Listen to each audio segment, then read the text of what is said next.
Torvy. The stream will start in just a minute.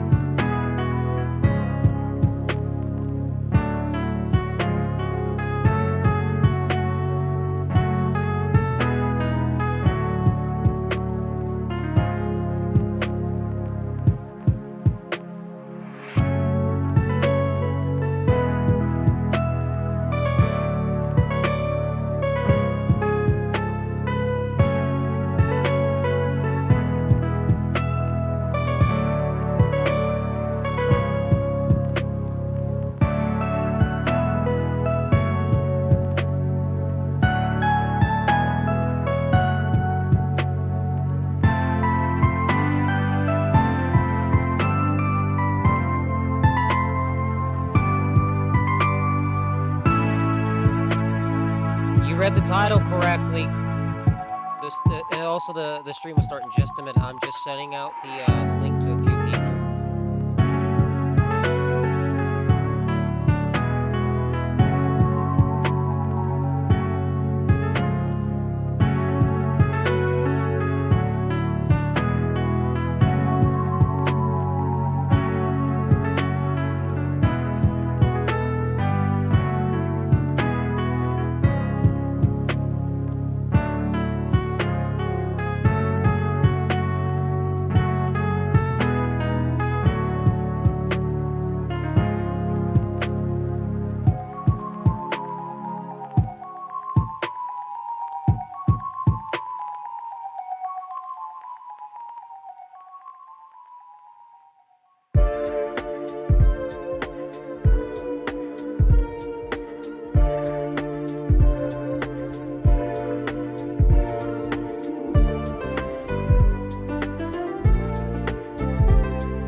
Everyone ready? Who's fucking ready? Let me see in the chat if you're fucking ready for the stream to start.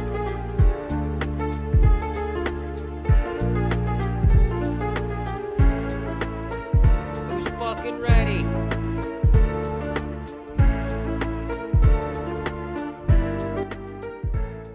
Let me know in chat if you guys are ready for the motherfucking stream to start. Hope you guys are having an amazing night. Yes, J-Man, Colt. All right, ready? 3, 2, 1, let's go!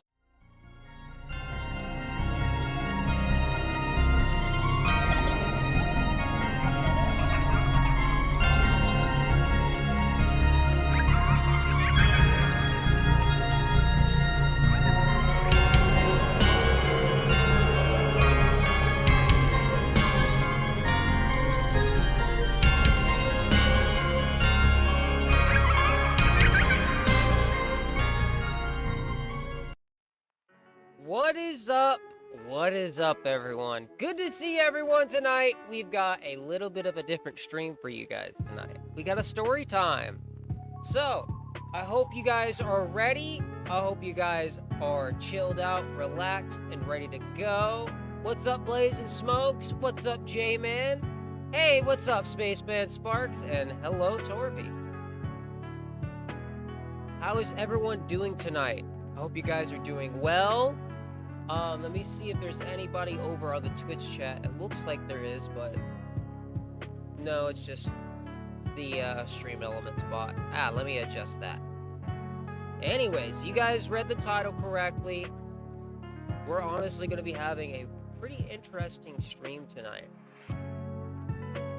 Like, I have been holding this story back for a good while, and honestly, I've been kind of trying to find a way to really formulate it for you guys so it's more understandable. But if I'm being honest, I think it'd be better to do it on the fly, so I can kind of show you guys some of the stuff that, you know, was part of my life at one point in time. So, before we get into the fucking story and everything, who's ready to join in and hit a dab with me, huh? Make sure I got enough in there. No, I do not. And let me actually throw some in there. What to say? I thought that was moving around, but turns out it was like one of my fucking hairs like stuck to the top, and it was like moving it around.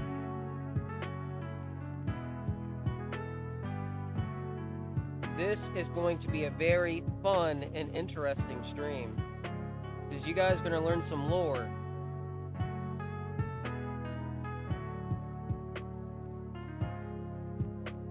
Now, mind you,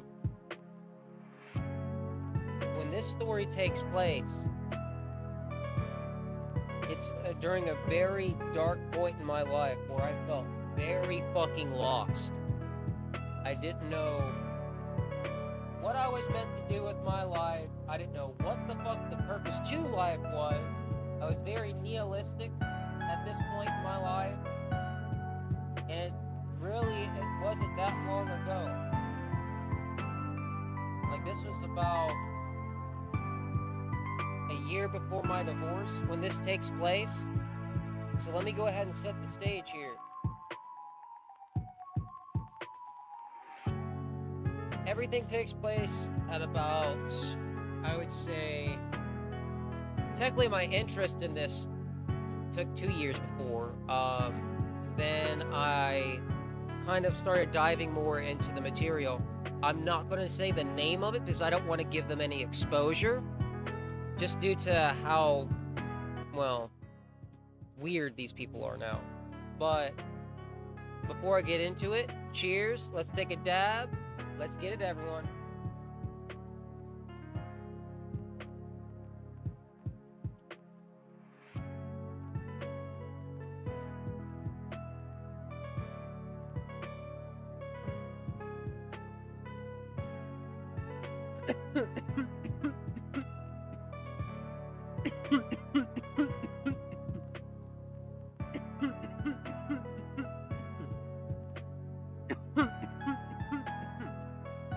Shit.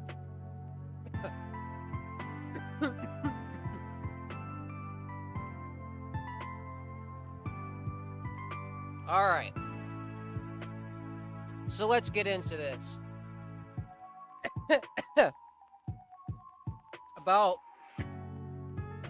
6-7 years ago, I was a part of this fucking cult.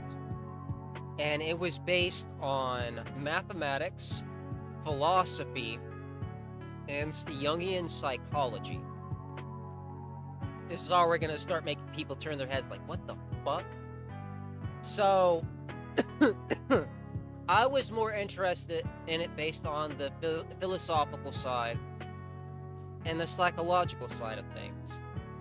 I wasn't so interested in the mathematical things because I kind of found that boring, I ain't gonna lie. But the philosophy was very close to, I would say, Luciferianism, where, you work on to be the best version of yourself. But they tried to add in, like, all this extra stuff. Yes, Torvi knows about all this. She knows about all this lore. So... oh, fuck. Of course, Mr. E's calling me while I'm streaming. Hold on one sec, guys. Hey, bro, I'm live right now. Can I call you later? What?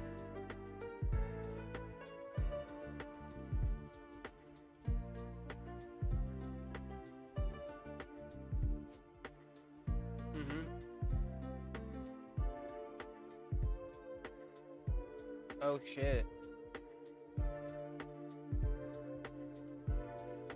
Good, I'm glad he got himself something to eat.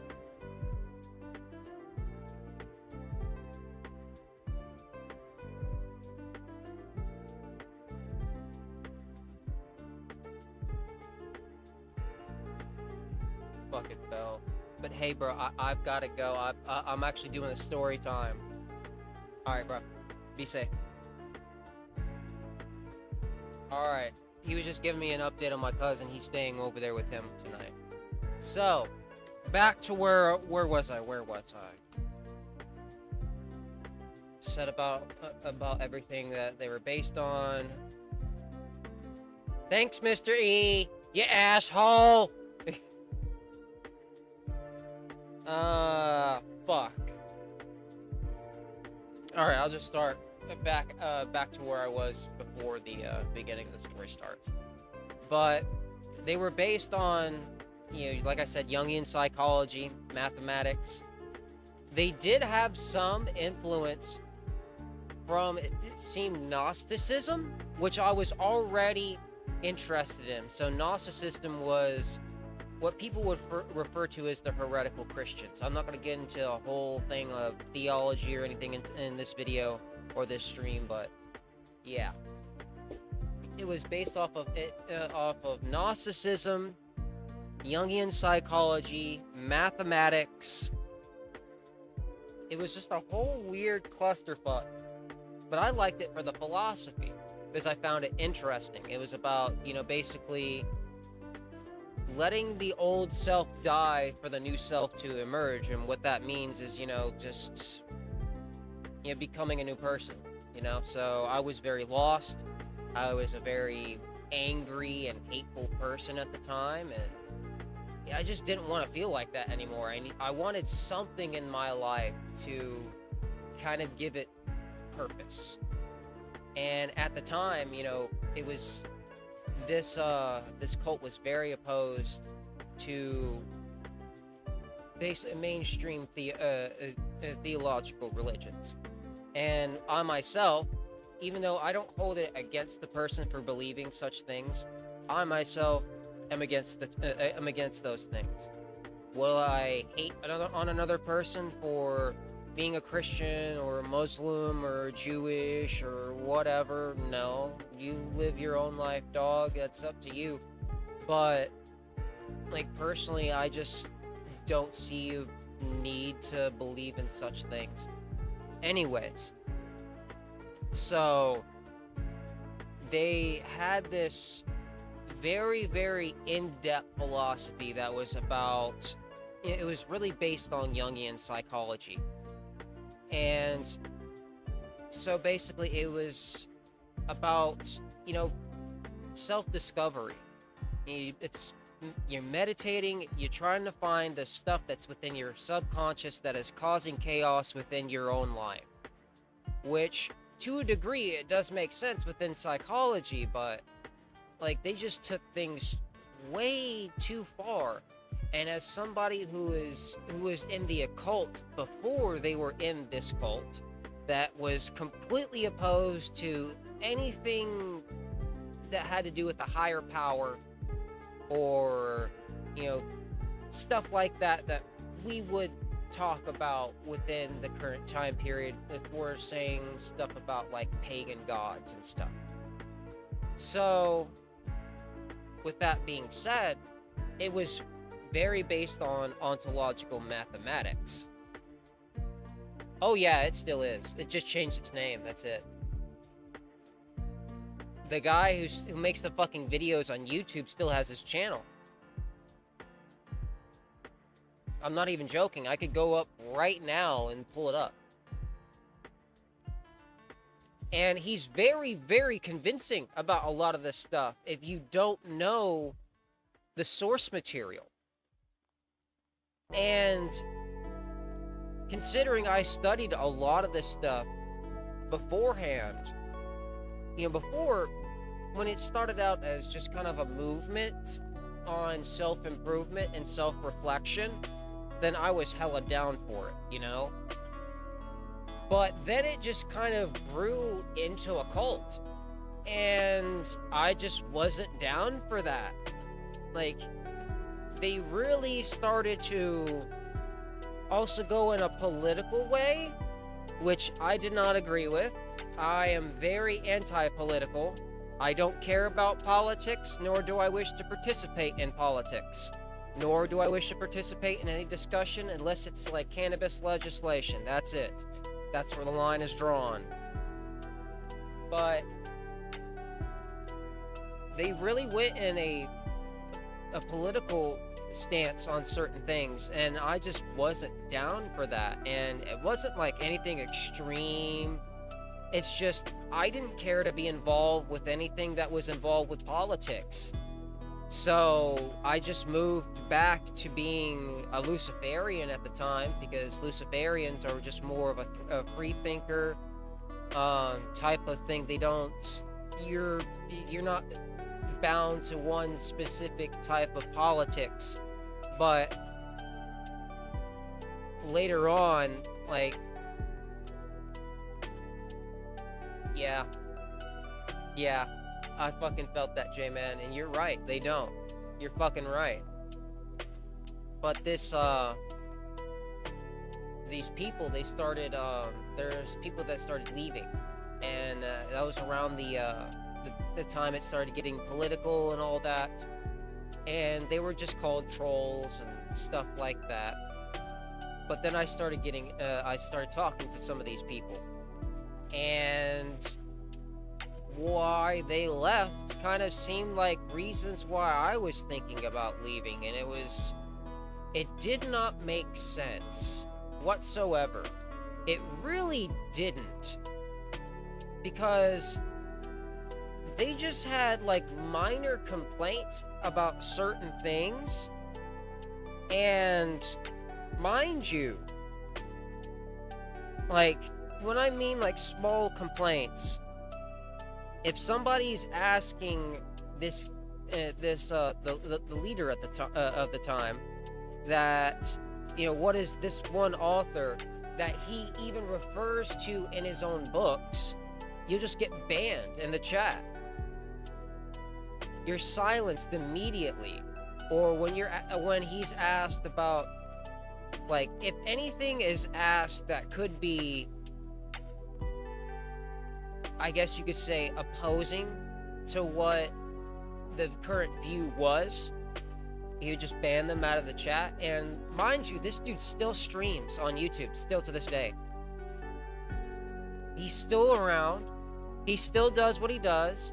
Hell, if you fucking buy one of the books, I'll say the name of one of the books, The Path of Shadow.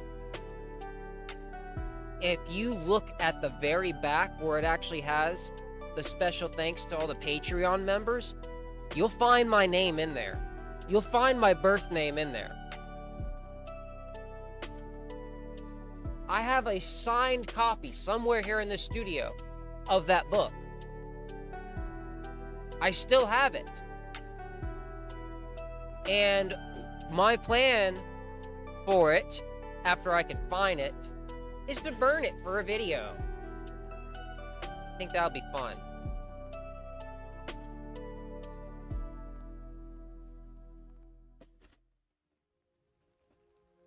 Mind you, were they one of these extreme, crazy things? No, they would be considered more of a nuisance than anything. They never go out and do crazy stuff. There are some things that they did, like, it had something to do with a law being passed in California, that had to do with banking. I can't remember, but, pretty much it was if I remember correctly, it was removing the ability of banks to deny you your money, or something like that. I can't remember. It was a long-ass time ago. Like, yeah, there were some good things that they did within the political space, but I just wasn't down for any politics whatsoever, good or bad.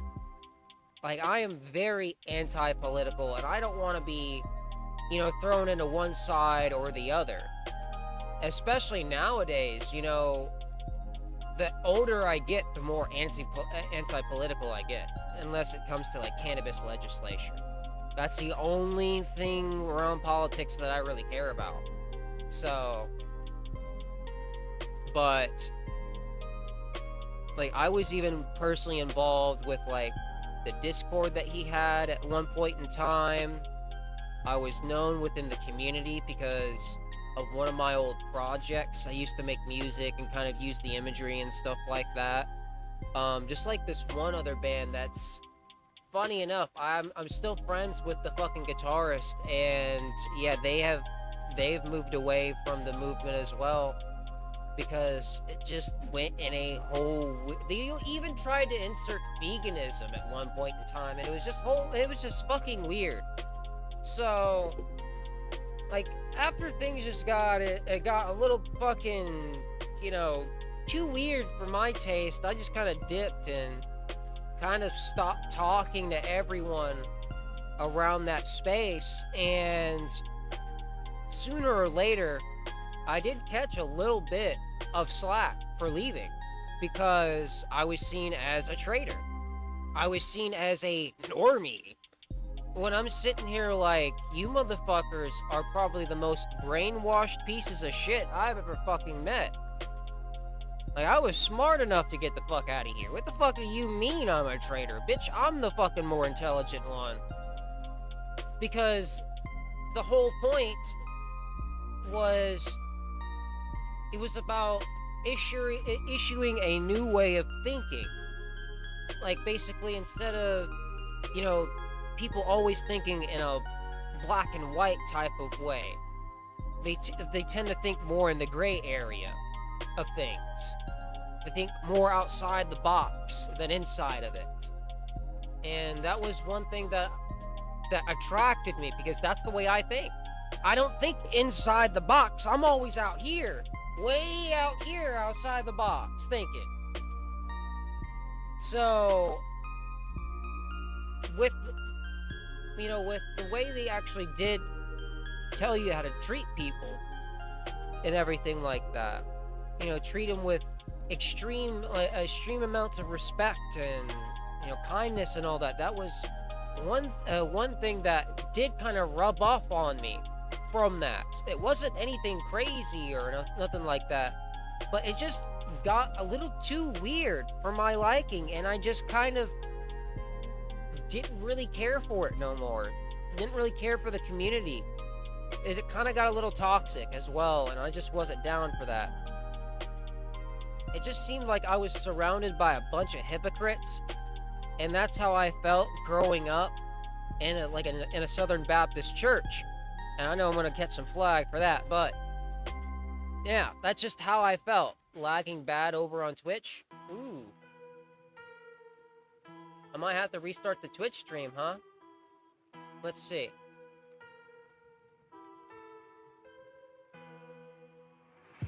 Broadcast settings. Ah! That's why. Hold on. I got you, Dip. Let's see. Tell me if it's fixed now. Because I've been having issues with Stream Elements. I really don't want to restart it right now. We're already about 30 minutes into the stream.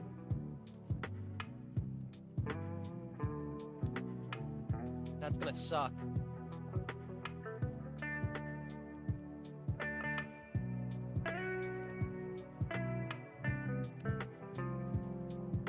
Let me see if it's lagging anymore. I'm gonna check myself. Let me check Kick. Okay, it looks fine over on Kick.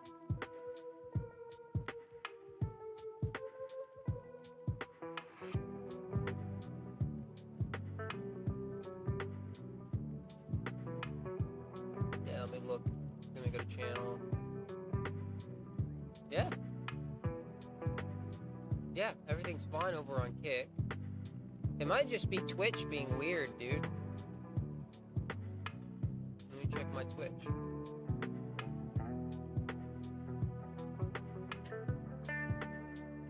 Stream Manager, let's see.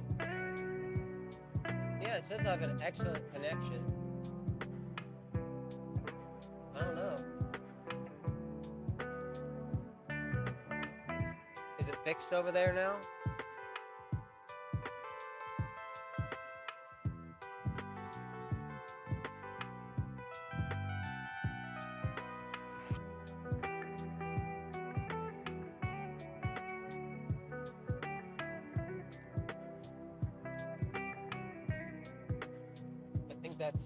I think we should be good because it looks fine. think we're good now. But, anyways, yeah, so the way they were kind of telling you how to treat people and everything, it wasn't bad. Yeah, it's weird, and I'm gonna show some clips and everything from this guy's channel, so you guys can kind of see what I'm talking about. But I'm not gonna play I'm gonna play more of his shorts than his actual YouTube. And the way I knew this guy is, if you've seen this show, it was from AMC's Freak Show. So I already found this guy kind of fucking weird, but he was cool because he could literally take a meat hook through his nose and put it out his mouth. I thought that was the weirdest, craziest shit I had ever seen, because I love the sideshow stuff. I love fire breathers. I love sword swallowers. That shit is cool as fuck to me. So sideshow stuff, you know, I've always liked the sideshow. I've always loved the Freak Show.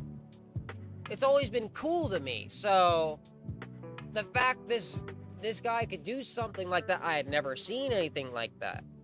And there's another person he actually passed down the trick to, right? And he is no longer involved with the cult anymore. But him and I still freaking mosquito. Him and I still remain, like, pretty decently good friends to this day. We don't really talk as much as we used to. We haven't talked at all, really, in like a good few years. I might want to hit him up after the stream. Anyways, Aussie Blood was the homie's name. That dude was cool as shit. I fucking miss him. So if you see this, bro, hit me up, man. I fucking miss you. He was on America's Got Talent at one point in time, and I'm just sitting here like, yo, dude. I've known this guy for like, let's see, before he went on AGT. Like, let me put it this way. Him and I were not, like, close friends, but we knew each other and we talked. So, I think it was, like, 3-4 years before he went on America's Got Talent. And he didn't even use his good fucking tricks. He really didn't. He didn't use the meat hook, which sucked. I wanted to see that. I wanted to see the judge's reaction. When he fucking sent me that, he was like, yo, dude, surprise, I was on America's Got Talent. I'm like, bro, please tell me you did the meat hook. Fuck! He did the scythe, though. He swallowed a scythe. Which, that was fucking cool. I'll show you guys that, actually, no, I don't think I can. It's copyright, but... Anyways...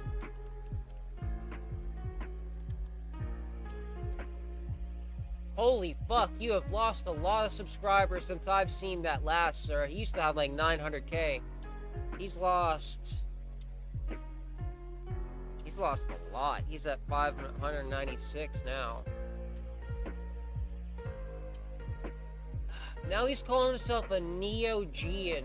It used to be called Hyperianism. Yo, what's up, Michael? Hey, Dip. We got a bot over in the Kick chat. You mind throwing down the hammer?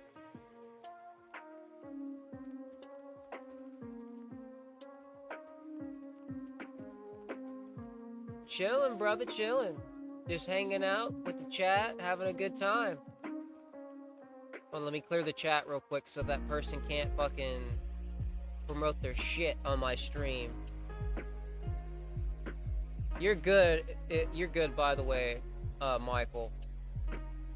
I'm just doing that because that person... I'm seeing a lot of these comments on Kick about, oh, yeah, hit up my Discord, blah, blah, blah. I'm like, no, fuck you and your botted followers.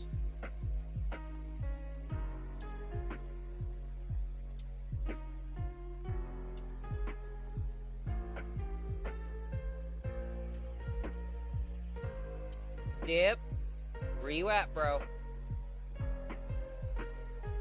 I'm about to throw down the hammer myself.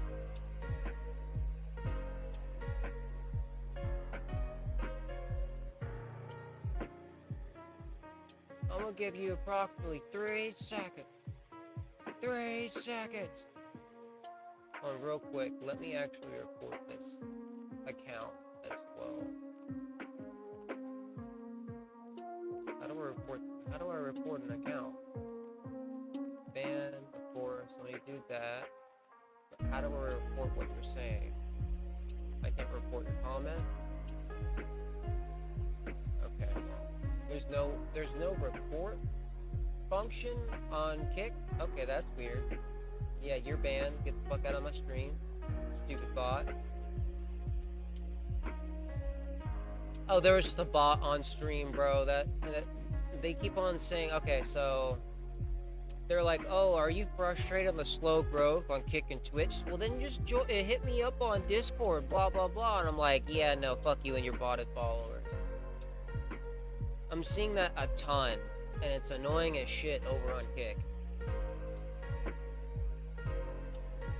Anyways, back to the story. So yeah, this dude was pretty much like, he started out with a very philosophical way of thinking, right? And later on, it got to the point where it just made no fucking sense, right? It was fucking dumb. Like, say for example, hold on. The Pope just announced the.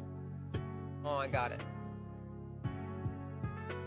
What if Wait. the world of the three most powerful gods? Did you know? Why did it fucking went to a different video? Asshole. Play the one I clicked on, you stupid fuck. This channel acts just as stupid as he does. The fuck?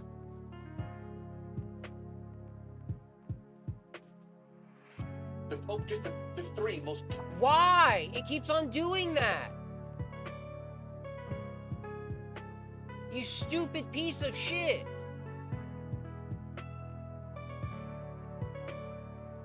Can I not watch one singular video that I choose instead of you just doing it randomly? Fuck you. Did you know dickhead. that Jesus is the. Who told you the whole secret society is controlling the world? That's one of them. That was one of the crazy ones. You know what? Yeah, let's start out with that. There we go. That's a good one to start out with, don't we think? Alright. Hold on. Overlay. Window capture. Great. Here we go. So, here was one of the crazy videos. He's controlling the world from behind the scenes. Let's expose 5 of the most powerful and controversial groups, starting with the Illuminati. Now, it's not about Beyonce or Jay-Z. The real Illuminati was founded in 1776 by Adam Weishaupt, and their goal was to promote Enlightenment ideals and challenge established norms. Any group claiming to be the Illuminati today, they're fake. Next, we have the Freemasons. 30 Freemasons are rumored to have access to ancient hidden knowledge. Founding fathers like George Washington, Benjamin Franklin, and Paul Revere were all Freemasons. Even the Statue of Liberty was designed by a Freemason. The Golden Dawn was a secret teaching magic to contact higher beings. One of their most infamous members was Aleister Crowley, called the wickedest man in the world. They believed that rituals could alter reality. Even today, some of Hollywood's elites follow their teachings. Crowley didn't stop there. He left the Golden Dawn and founded Ordo Templi Orientis, or OTO. Their practice of magic is one of the most controversial parts. Finally, the Rosicrucians claim to have cracked the code of the universe through mysticism, alchemy, and knowledge from ancient Egypt. They believe that their secret guiding humanity's spiritual evolution. Our secret society. Yeah, that's one of them. One of the crazy fucking videos. Let's see. Let me find another good one. Let's find another good one, shall we?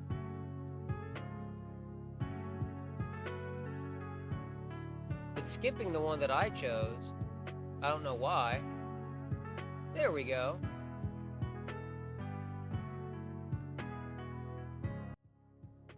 There we go. So here's some more of his insanity. religion. That's right, one religion for the entire planet. And here's where it gets crazy. The Vatican is in panic mode, even altering the Pope's words to change their meaning. So what's really going on? Well, by the end of this video, you'll understand everything. See, Christians have feared the idea of a one-world religion for centuries. Trust me, I used to be a Christian. It's seen as demonic, evil, and a sign of the Antichrist. But should we be afraid, or could this be something entirely different? Let me tell you exactly what the Pope said. All religions are paths to God. Now, of course, the Vatican freaked out, quickly edited his words to say religions are seen as paths, trying to reach God. Now, it sounds small, but it's a massive shift in meaning. This idea of a one-world religion isn't about forcing everyone into the same belief system. It's about realizing that deep down, all religions can share the same core truths. The Pope even said they're like different languages that express the divine. So is this something sinister or a step towards unity? So he even twists the Pope's words for his own meaning.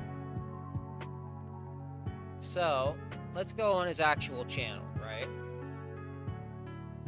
Let's see. Oh, there's a lot of members-only videos now. But you guys can see this. I bet he did a horrible job on this. Let's go into the one of the older videos. Let's see, playlists. Let's go real deep down. Here we go.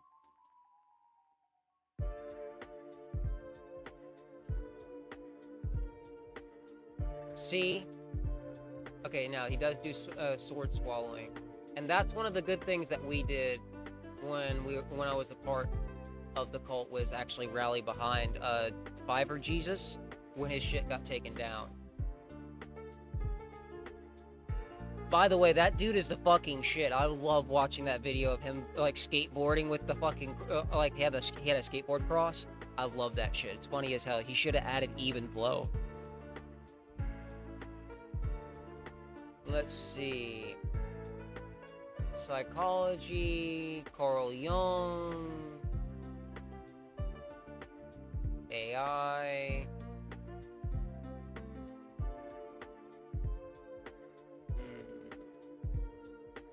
You know what?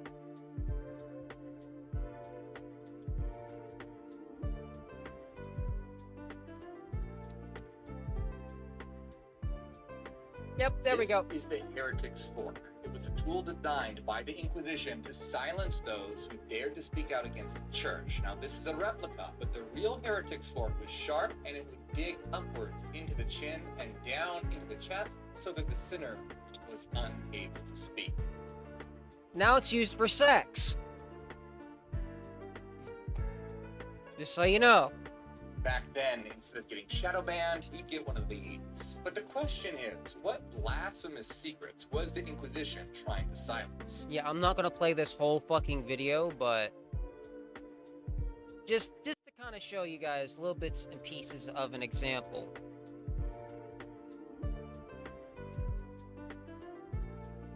Yeah, that guy's fucking weird. Now, if you guys want to see actually the stunt he did, I'm not sure if this will get me flagged, but screw it. So, let's see, morgue, meat, hook.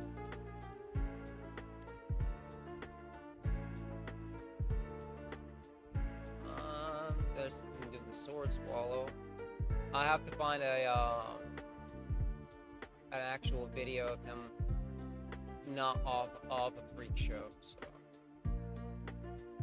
might have to.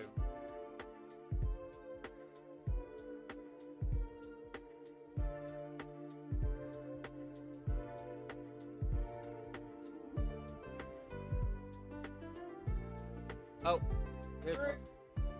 I believe this one's it right here.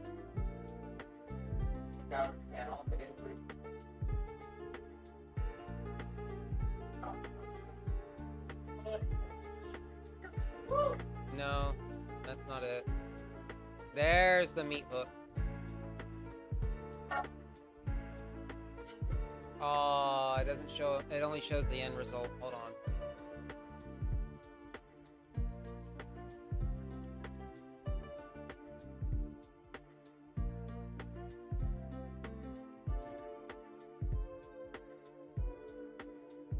Here we go.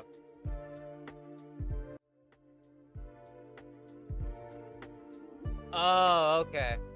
Bet that, bro. So here's the meat hook stunt, the one I'm talking about.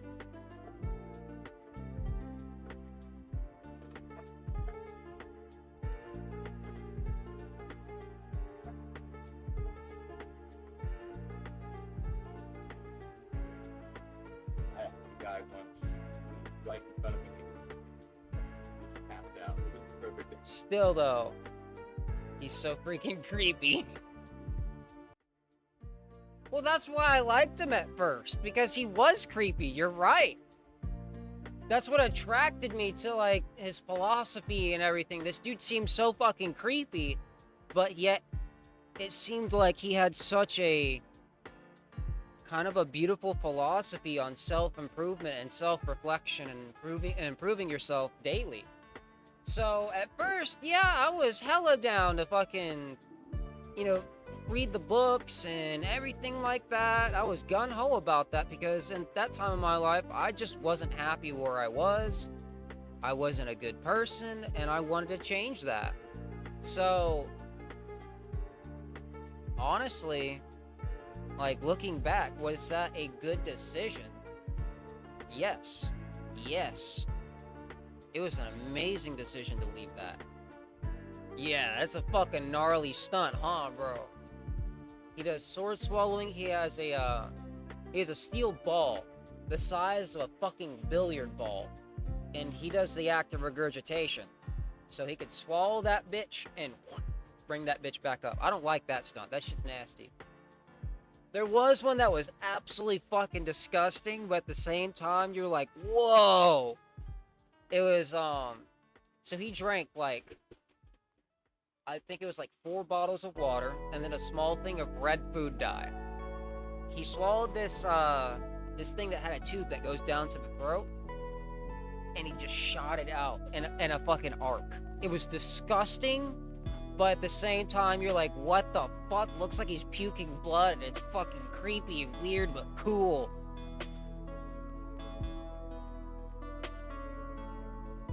Yeah, exactly. You know, I always like weird, creepy shit, so... I like horror movies, so what do you expect? Bro, it was fucking crazy. Aussie Blood does the same thing. Now Aussie Blood... Go show my homie some fucking love. Wait, he was on more... He was on HET again? I thought he was eliminated!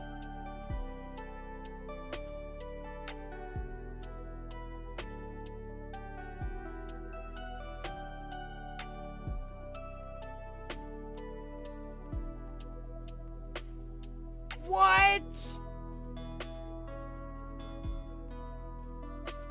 Ozzy! Oh, he's on Britain's Got Talent now.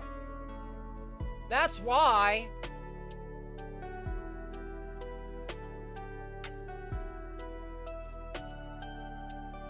Makes sense.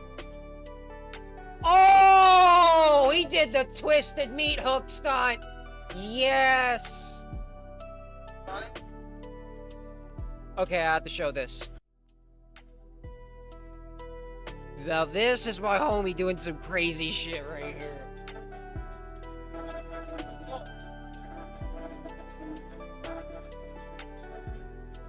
Now YouTube, I'm not gonna play the entire fucking thing. I'm just showing a little bit of this.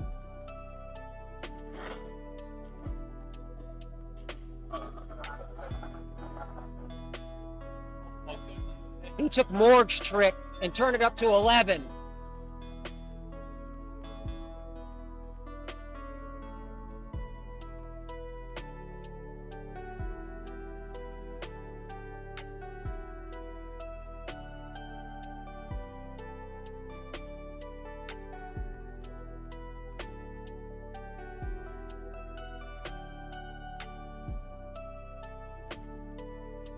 A real life fucking horror villain right there, everyone.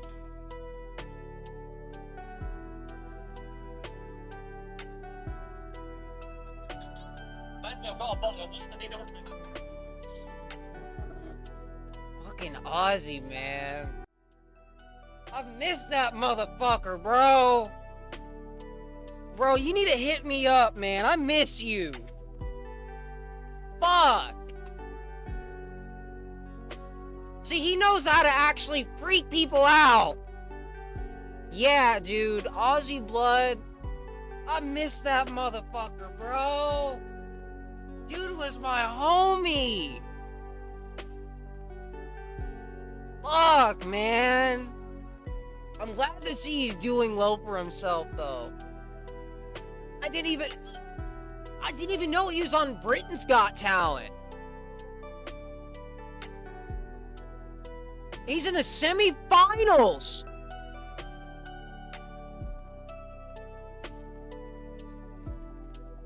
What?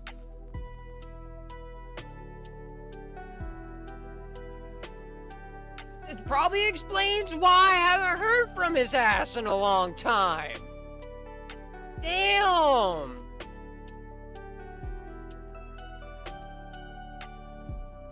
I fucking miss that dude.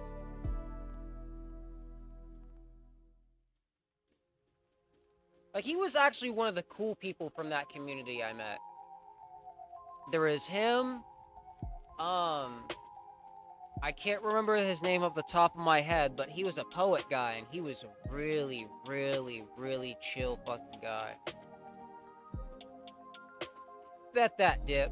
Appreciate you popping in tonight. Yeah, that was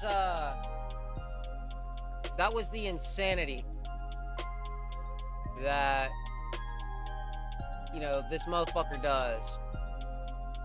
Let me check and make sure my fucking stream is still up on YouTube, because I know they can be quite a bitch when it comes to copyrighted content.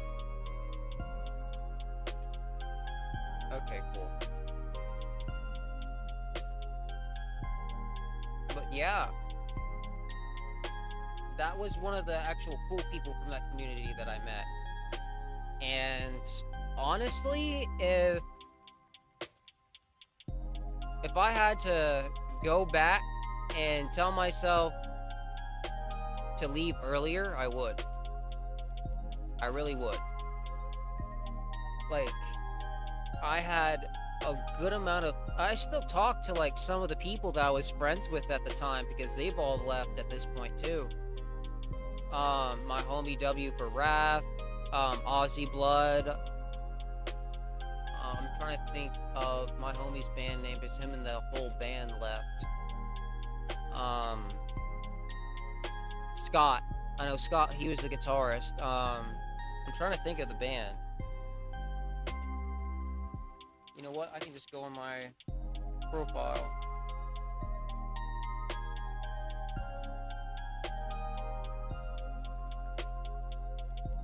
Oh, somebody randomly joined.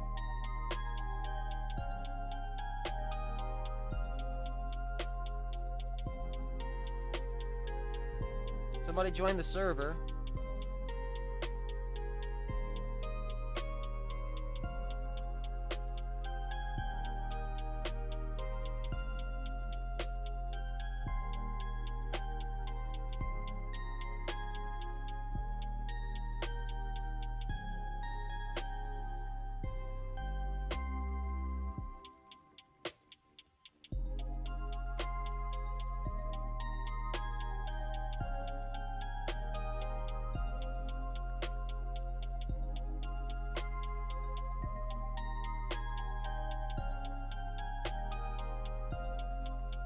Alright, I just messaged the new member. Said, hey, if you want full access to the server, you know.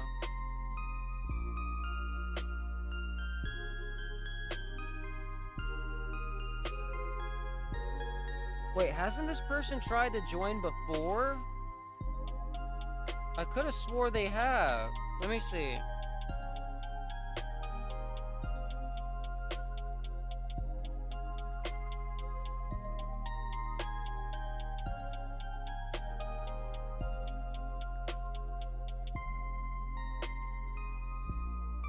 Yeah, they have. Yeah, and they didn't verify before.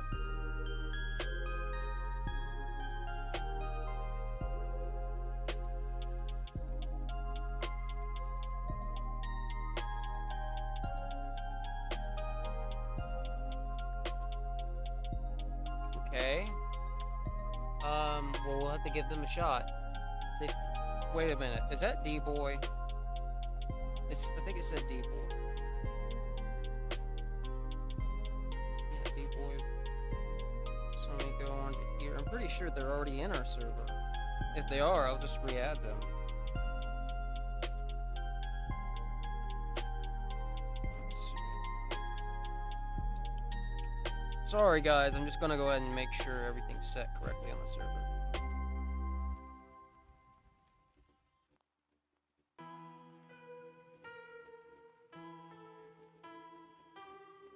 Yeah, they're already on here.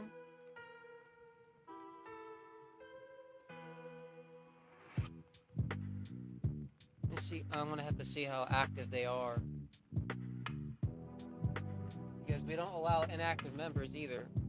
Which, starting probably next week, I'm gonna start calling the Discord of all inactive members. I think that's the best idea, honestly. But yeah, that was the story time for tonight. Hope you guys enjoyed. If you guys want a more detailed type of story time, I would have to make like a full script and kind of lay everything out for a video. That way I can have more of a comprehensive type of thing for you guys to listen to. I just thought it would be something fun right off the top of my head. So, I hope you guys enjoyed it. And now we're just gonna kind of chill out and smoke, really.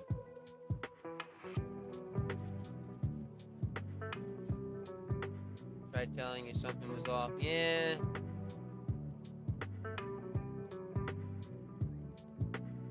I always did feel like something was off, but I didn't think it was anything major until it really grew into an issue.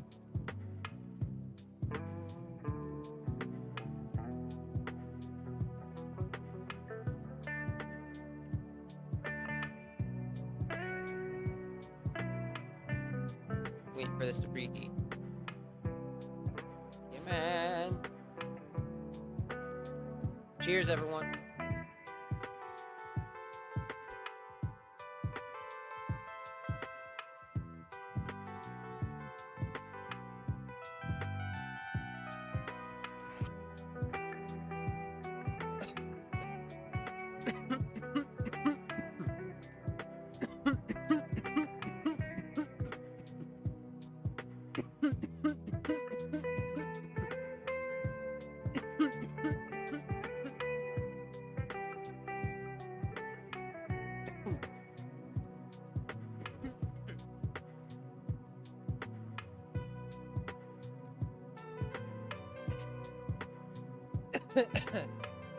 So guys, I'm gonna be honest. I'm getting bored of the regular stream music. I'm gonna play some music I want to play. Now I'll have to disable desktop audio and play it through my speakers here. So give me one moment.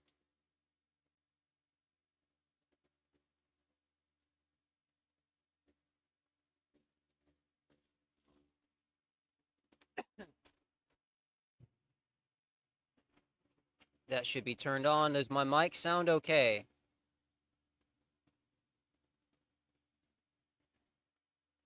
I hope it does.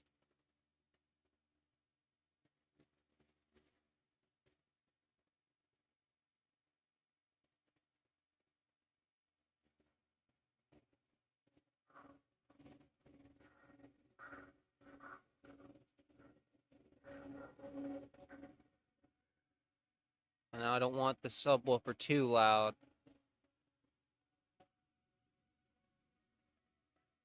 Considering, you know, my dad's still trying to sleep. Now, if he's in a deep sleep, I can crank it up and it won't bother him, but considering it's still kind of early, yeah, no.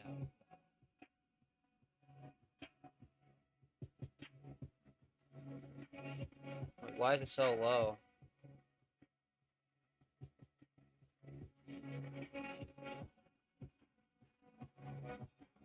It's playing on that side.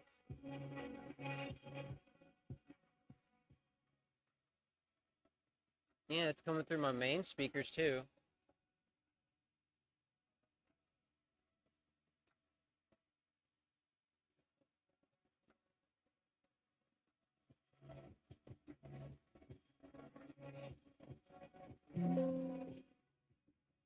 That's odd. Usually be a lot louder than that, but screw it.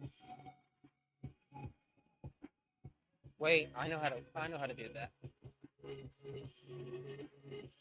There we go. That's why.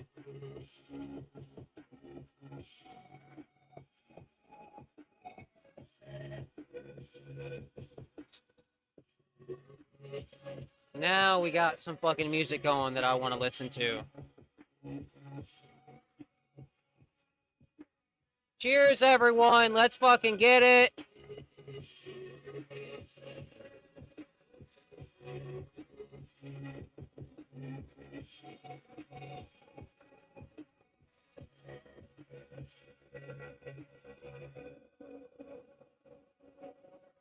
I hope everyone is having an amazing night tonight.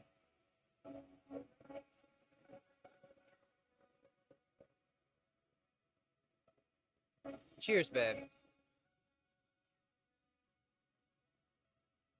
You know what's fucking crazy? I just forgot to I forgot to actually do this. Over on the gaming channel, I had such a problem yesterday that I accidentally created 3 different streams on the gaming channel.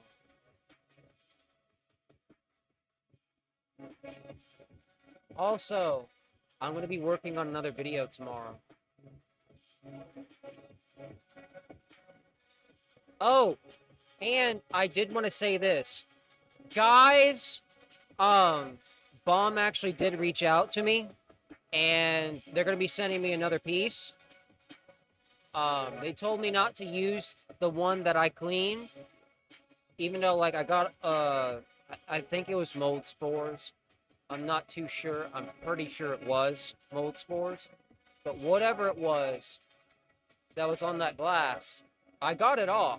And it was like, yeah, just for your safety, don't smoke out of it. Just use it for like a live shot or something. Which I was like, yeah, that's fine. I can do that.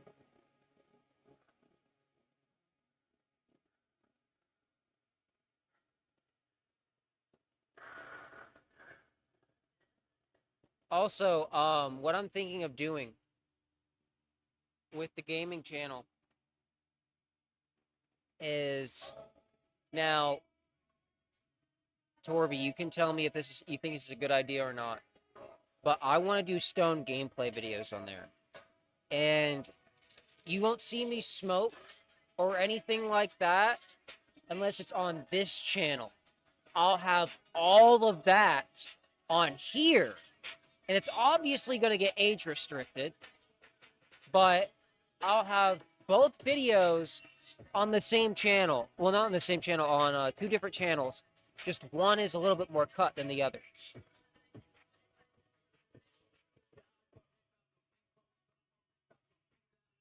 Okay, then I'll do that.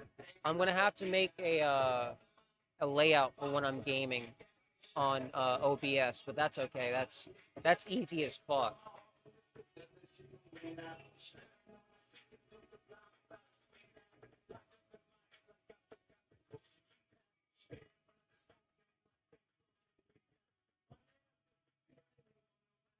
So it looks like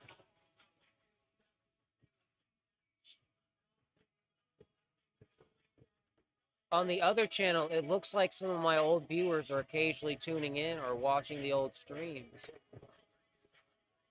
Because on the 17th, 25 people tuned in. And I know that wasn't randoms. Because it says 100% fucking subscribed. So maybe some of the old subs will come over here. Not a lot of the people that watched my channel back in that back in the day smoked. So I doubt it, but the subscriber count hasn't gone down. So seems like people are still over there supporting what I do, which I really appreciate. Like, it's crazy to see, after all these years, people still supporting what I do. It actually kind of makes me feel good about what I'm going to do with the channel. So I know a lot of people didn't really like that I turned it into my music channel and just kind of just dealt with it for a while. So it's whatever, you know. I don't really care.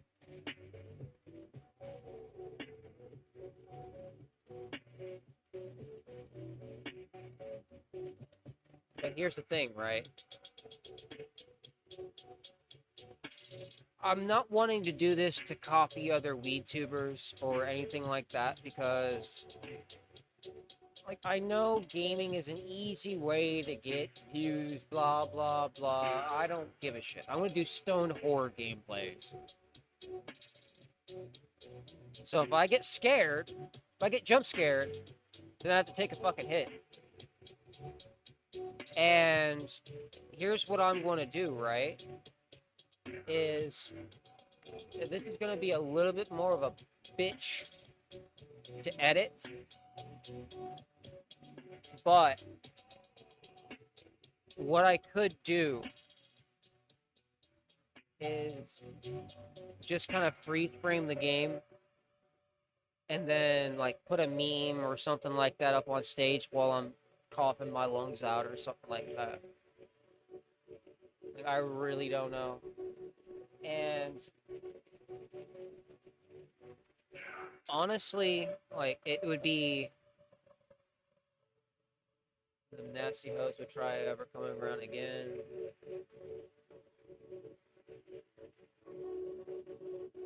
Well, a lot of the people over on my channel from the old school days, it was you remember Ryan, you remember Kenny, you remember the guys I hung out. It's pretty much a lot of people that we hung out with are over on that channel. Like from back in the day, except for Big Josh, that one other chick that you fucking despise, that I fucking despise as well, that was a total bitch to him. Um, Nick, Anna, that short bastard I kicked the shit out of. Um, I can't remember, like, but I know a good amount of them that were at the table that we used to sit at. A lot of them. A lot of people from the Metalhead table are, on that channel. Funny enough, at one point in time, I know Miss Gold Digger was watching my channel on YouTube. It was funny as shit.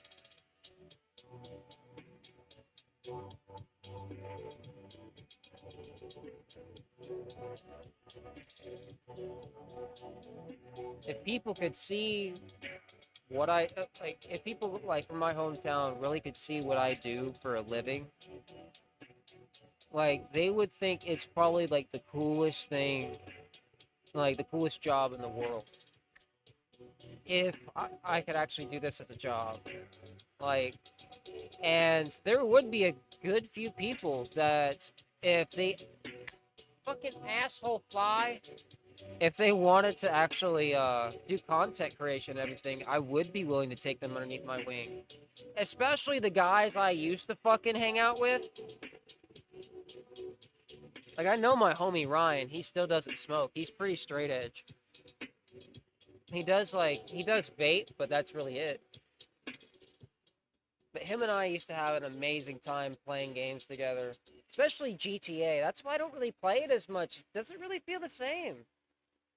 Why are you set to 300? What the fuck? No. It's probably doing that because the battery's a little low.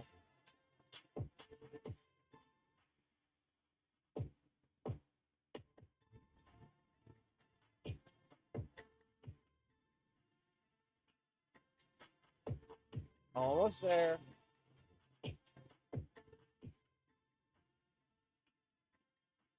Cheers, everyone.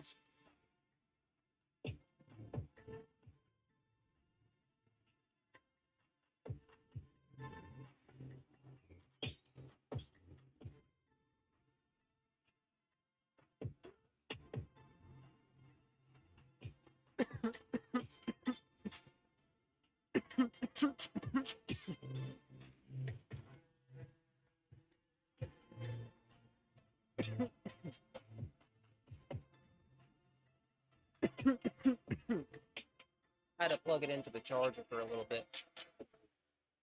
I want to change the fucking song.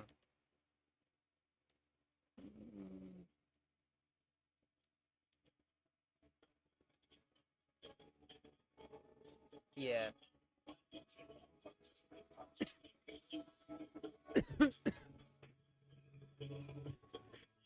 Yeah, we're just fucking chilling right now, guys.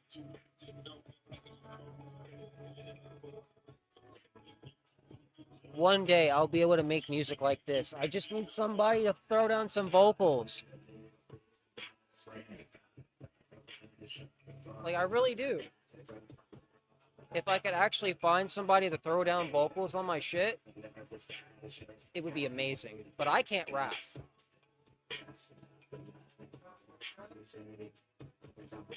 I'm streaming right now, so yeah, I'm fine. She's just checking in on me.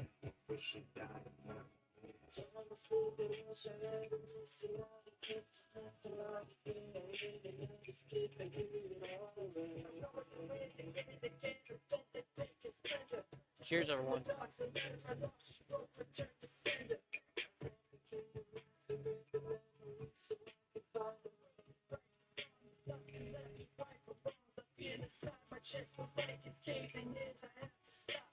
Guys, I'm not gonna lie.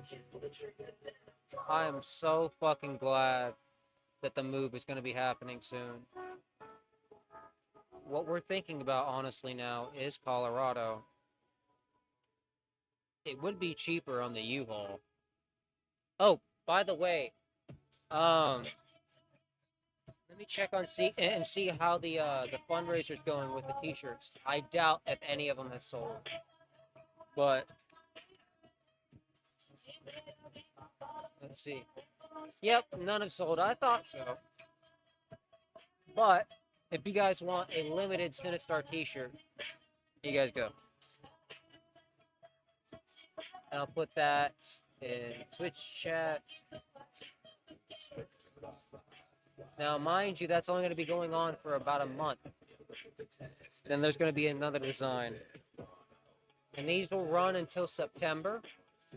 Unless you guys want them to be a permanent design. It's all up to you guys. If you guys like that certain design, I'll have Stuart's Passion work on it. And there is the link in YouTube chat.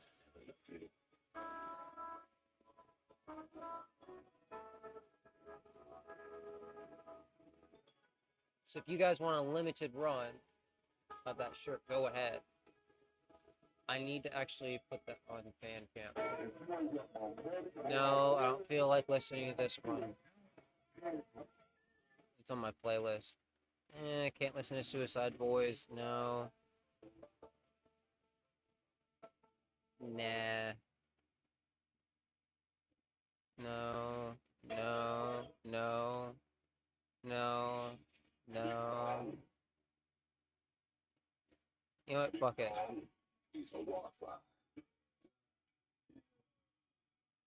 Also, if you guys want any of the fucking tracks from my playlist that you hear playing right now, I'll give you the link. I just really like the fucking, like the DJs and stuff like that are really small. I like underground music. I've always found like the best music is underground. Also, let me adjust my mic. I figured noise suppression was on. God damn it. I hope I didn't have that on this entire time. But yeah, if you guys honestly want it, let me know.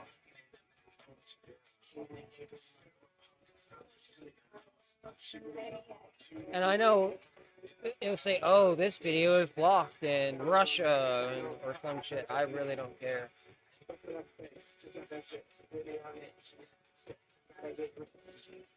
I don't think so either. Yeah, we're honest. Like I said, we're honestly just chilling right now. So I'll do all the more business side of stuff later.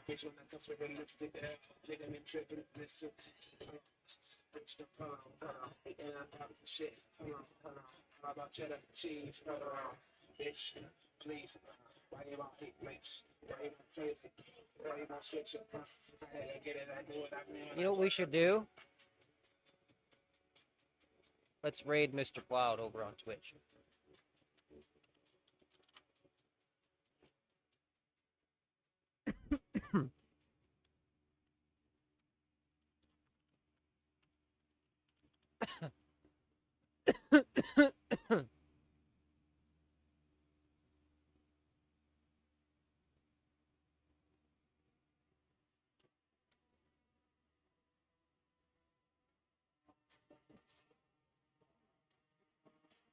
Hold on.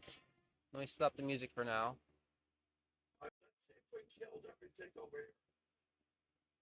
Ready? Let's raid him. Let's fucking go. They never stopped. It was like, what the fuck? Fuck, dude, it felt like fucking Starship. Why is this not dead? Raid! Oh, Raid! We're raiding Mr. Cloud! back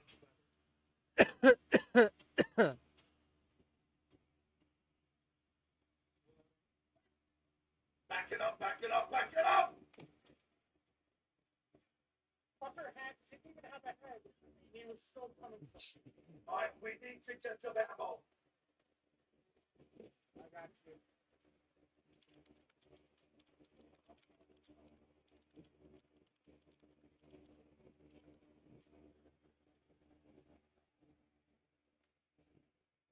My God, we have to make our way to the pit. Alright. Godly, it's not We gonna be raided done. Mr. Cloud. Raid is over. Behind us. Or should we end the raid? Taco Bell gas. What the fuck? The Taco Bell gas? Hold on.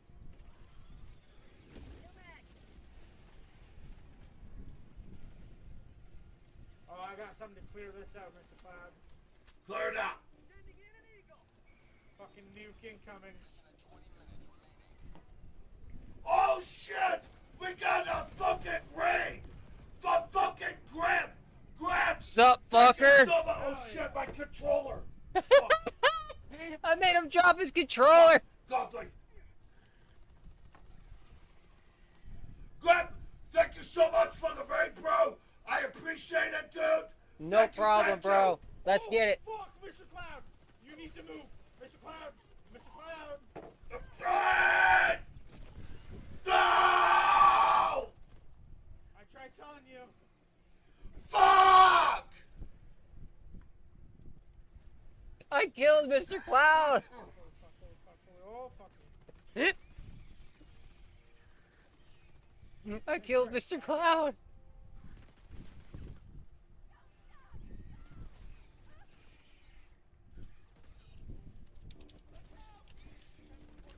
Godly, oh man. Fuck out of here.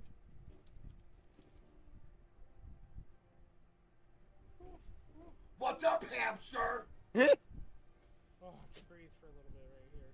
You're good, Grim. It doesn't matter. It's a game.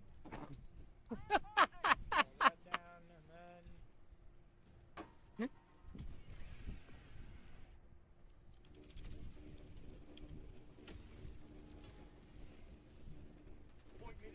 Oh, so I'm gonna get see him later tonight.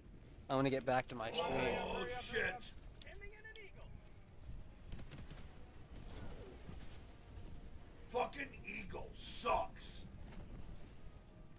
Bro, fucking Mr. Cloud, I swear to God. I killed Mr. Cloud! I can't believe I killed Mr. Cloud. Whoops! I love you too. It sucks though that it seems over on Kick. I've been just getting botted followers. So my follower count's kind of going up and down because of it. I need to reset the goal. Edit. 50, save changes. Yeah, it says there is an error. So let me end this. And then start anew. Track total, we want to get... Let's go for 25 by the end of this stream.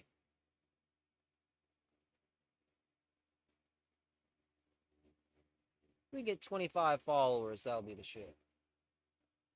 So we got 5 followers to go. We're gonna start out with a smaller goal anyways. Now, here's one cool thing I've noticed. Kick really doesn't care. Like, about me smoking or anything like that. Same thing with Twitch, but it seems like I'm not monetizable yet. I guess I have to get to a certain follower count? I don't know. But it seems like it's been a little bit easier for me to grow over on Kick. Probably because it's a smaller platform, though. That's probably the reason why. It's easier to come across my stuff compared to Twitch. Also, why is my fucking mic so goddamn low in volume? Let me unplug it and plug it back in. Let me restart this thing.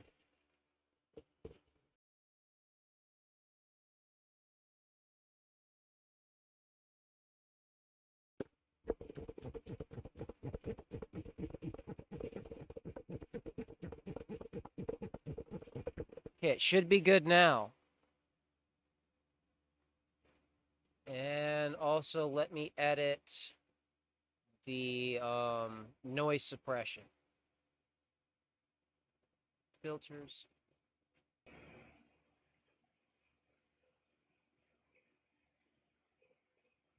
Just turn that down quite a bit. Make sure that it's not killing my fucking mic entirely. And then let me add an expander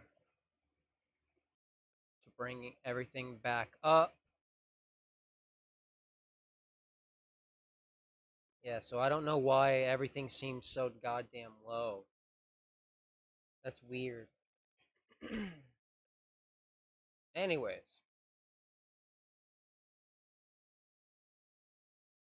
Let's go into here.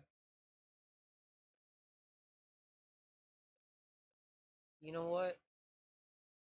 I could go on Bandcamp and find smaller artists as well after the stream and kind of make a playlist off of there for you guys to listen to and check out. I could make that like a weekly thing. I think that'd be kind of fun. And to have a mix of all the types of music that I like so I can list everything for you guys. Or maybe I'll do that as like a monthly thing. That way I can just get a good sized playlist and change it out every week. Or every month.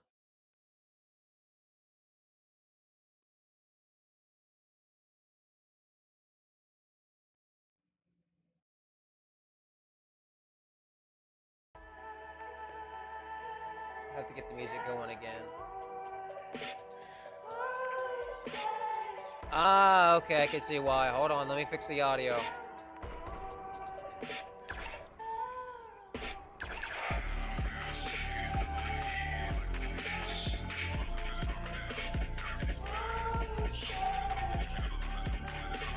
Is the audio okay?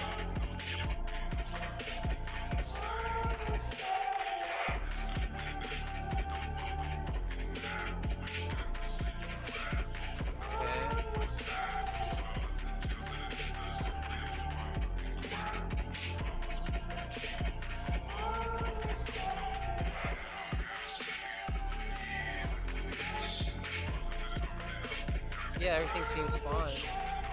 I guess YouTube's just kind of tripping.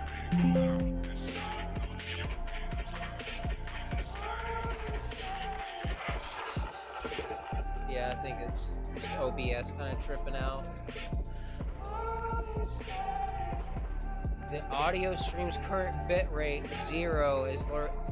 What do you mean? It's a bit rough? Huh.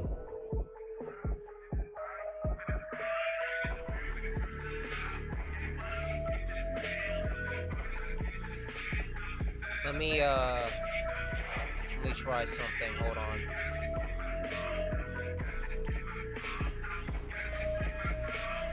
Okay, so I turned off the noise suppression and expander. Let me go on voice meter and see if there's any... Ah! How is this? Oh. One sec. Gonna restart the engine. Sounds a bit crunchy. How about now? Let's put on the noise suppression expander. Much better than before. Okay, perfect. So it's probably because I had to enable it within my my thing here. But I can also check this out, right? I can bring it. Oh, I can bring it up in here where I can also hear myself. So it's technically giving it a boost.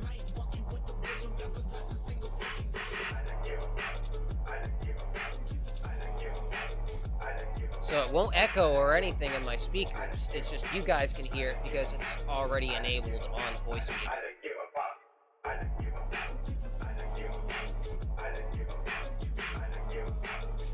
You know what?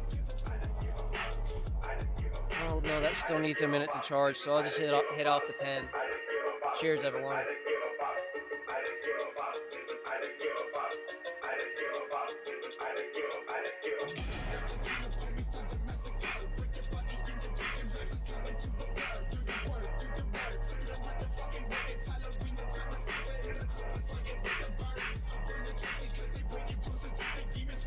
Good, I'm glad the mic's better.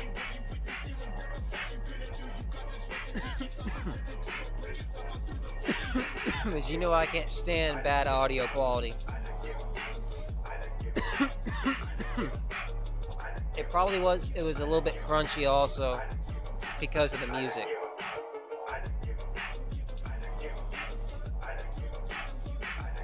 Because if I turn this up, let me guess. Yep, my mic. Yep. Okay, hold on. I forgot that this actually, my audio interface is actually able to control this now somehow. So, there we go. Let me just bring the mic up closer too. Because why the fuck not? Yeah, you know how funky my shit can be.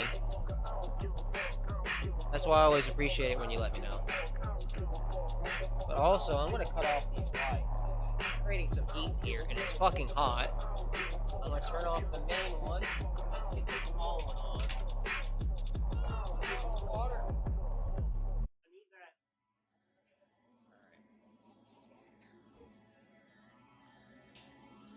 I need that. Okay. I have this AC going. Pretty sure it's going. Yeah, it's not even blowing fucking cool air, bro. Just turn it off for now.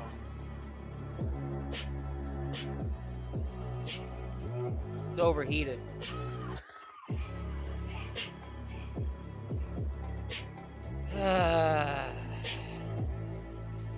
Ever heard of an AC overheating?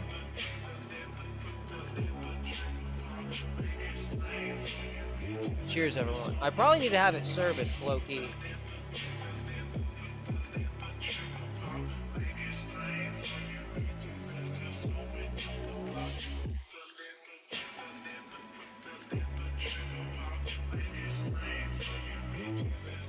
Hey Torby, can you actually have something like this serviced? Like, I bet I would need to actually take it to, like, probably like a repair shop or something and have them service it, you know, get it back in a full working order. Or if anybody knows in chat, you can let me know. Because that's what I'm thinking I should do, is just have this service. That's it. Now let's see if it works.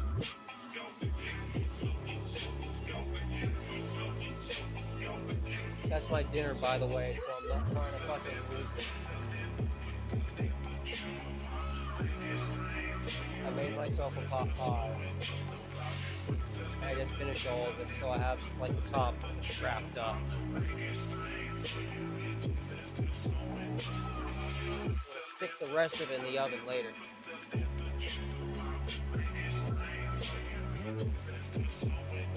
Bro, I ain't gonna lie, that bitch is gonna schmack. That motherfucker is going to schmack. I just put some cellophane wrap on the top. Fuck doing anything extra. Fuck it. Why?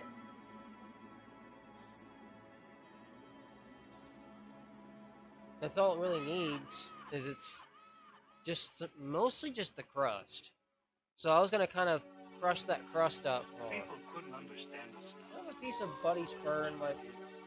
Why we did that? A piece of Buddy's fur in my beard, man. We're hidden away in those 9 years of growing up in an angry world. Yeah, the little ball of his fur.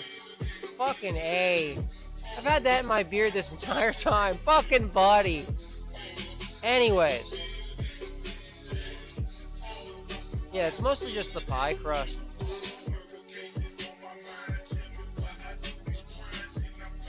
Yeah, you and your blasphemous spaghetti tacos.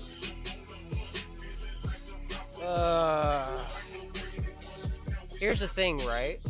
What you can do with that is, say you get a pot pie, the top crust, the bottom crust is kind of burnt. Yeah, if you don't finish up the crust on the bottom, save that. Just pour all the fresh, put that in like the fridge, or the freezer rather. And then pour the new pot pie on top. See if you can cut the top. Just pour it in there. Kind of cut that bottom part off where it's, burnt. And if the top's burnt, you just fuck. But cut that off and put that right in there. You should be fine. You got a full pot pie. It was just something I did because I was always got onto for wasting food in the house. So that's why I have weird habits like that. We were poor growing up, so if you didn't fucking eat that pot pie crust, you gotta save it for your next pot pie. That was just a weird rule we had in our house. So I just threw some cellophane wrap on top of it. I'm like, I'm too lazy to get up. I literally just got back and put the cellophane wrap on it. I've got a fucking stream. I'll just do it after I'm done. Fuck it. If it's still good. If not, I'll just throw it away. I bought it. Either way, cheers.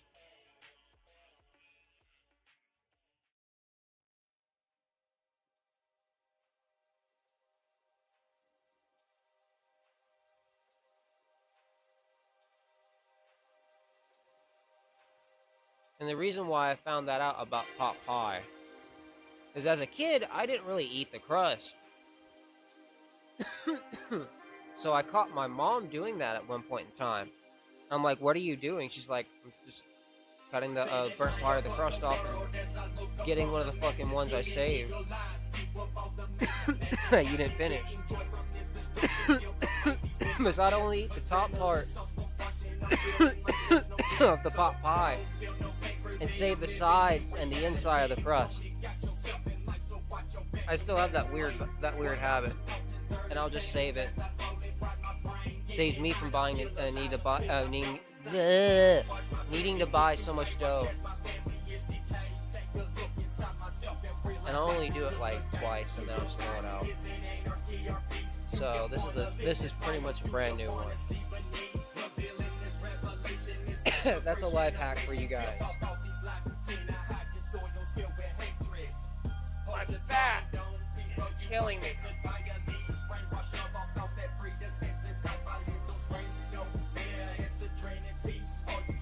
It just popped. That's one reason why I was lazy and didn't want to get back up. Ah, that just popped like 6 times.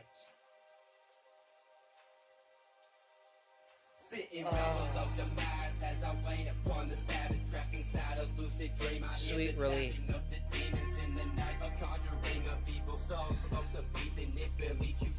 See, that's why I wanted to sit down and smoke, because my back was just so fucking stiff. Oh, that feels so much better.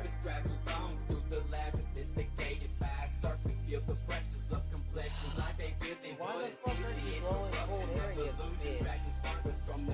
Christ, I'm sitting here boiling. Now you guys can see it. I'm sitting here sweating my fucking ass off. Oh, it's hot in here, man.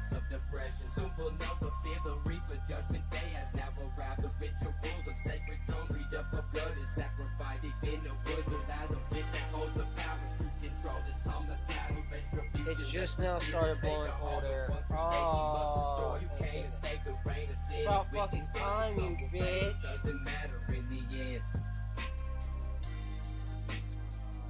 It's better. That's so much better.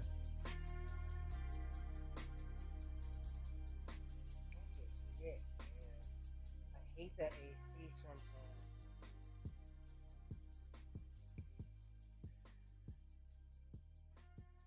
That feels good.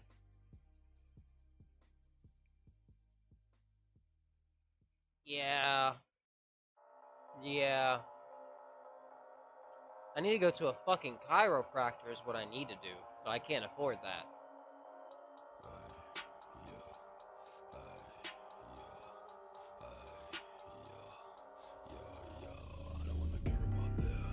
Cheers, everyone.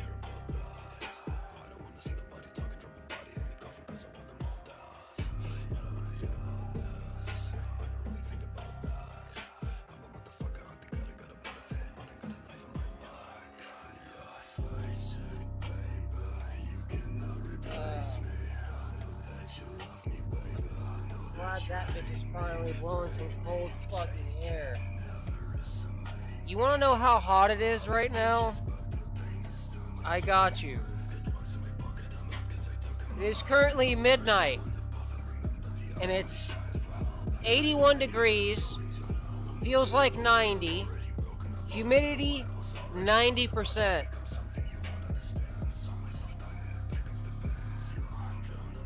And I have a hot water heater in this garage. It's a little bit hotter than it is outside. And I have a whole garage door open. I cannot wait to move.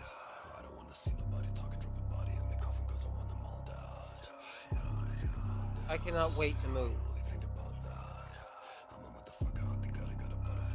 And here's the thing, right? Even though, yeah, I smoke dabs and everything like that, and I could go into the house and make like a corner in there, like in the living room somewhere,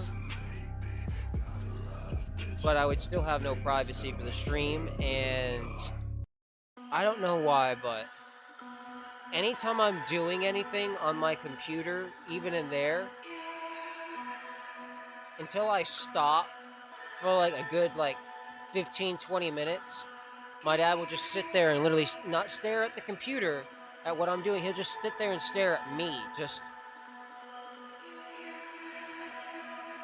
So he'll do it for like an hour straight, and I'm like, can you stop? And I can do what the hell I want.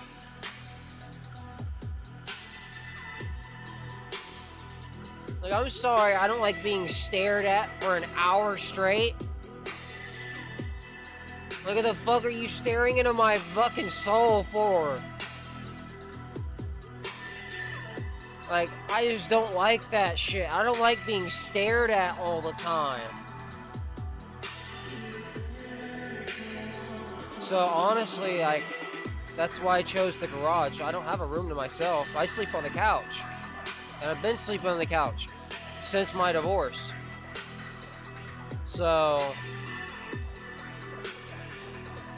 I'm pretty sure the chat don't want to know about your boobs, honey. Just putting that out there. What's up, Kush? Bro came in at the wrong time. Bro, we said boobs and we summoned Kush.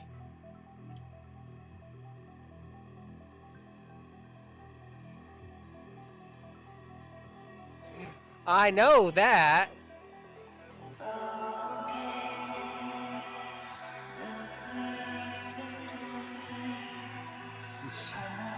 Get some water, stat. Yes. Get some water. I'm pretty sure she has like a whole big ass jug. If I'm fucking correct.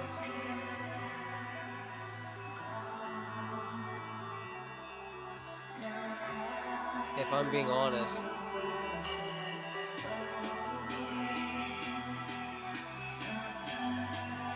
Am I right, Torby?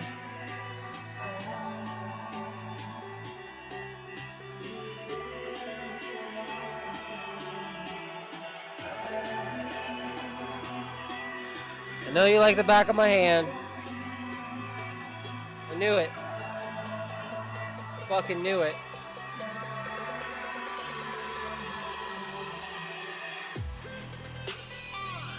We had a ton of people a couple streams ago.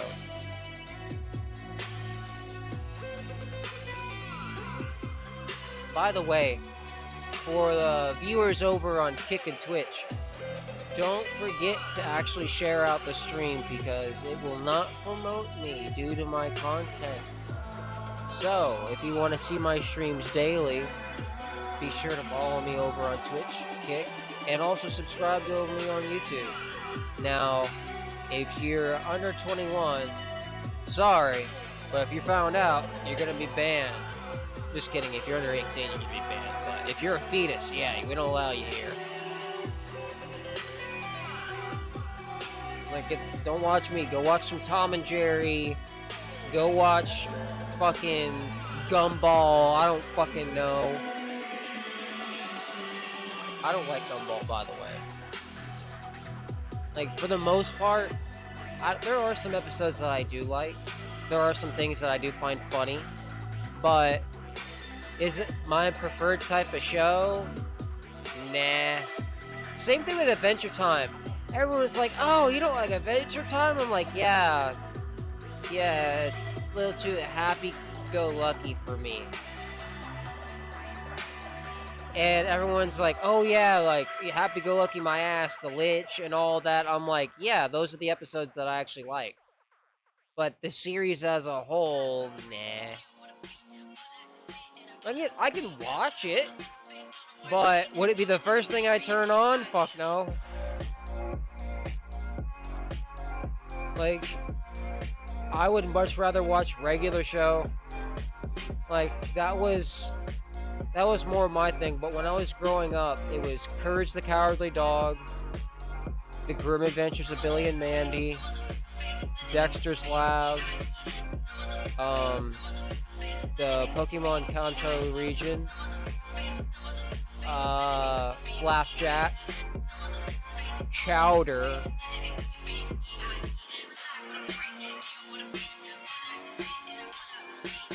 let's see,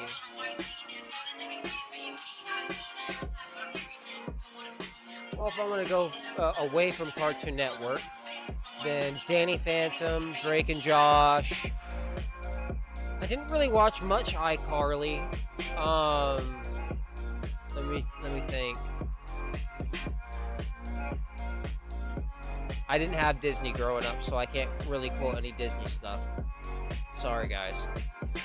That was extra, and my parents wouldn't pay for that on cable.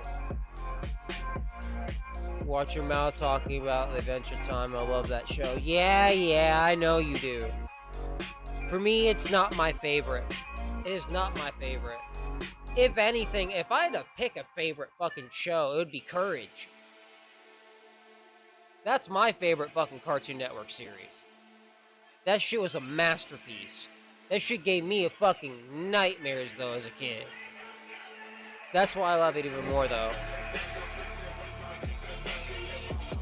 Like, I'm sorry, but that's just how it goes.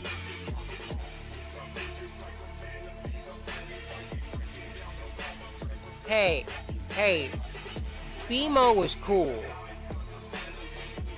BMO was cool.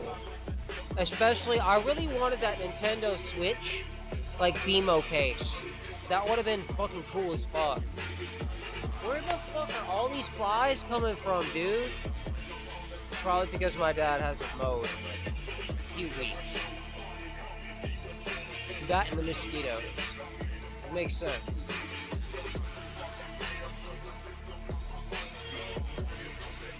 Is it trash day tomorrow? Yes, it is. Okay, that explains it. There's probably a lot of fucking trash in the trash can. They see the light in here, just like, oh, we're gonna go in here. Fucking assholes. That's why I need like a bug zapper or something like to hang up, so they just go in there and get zapped. I need one. Badly. There's wasps coming here. Yellow jackets. June bugs.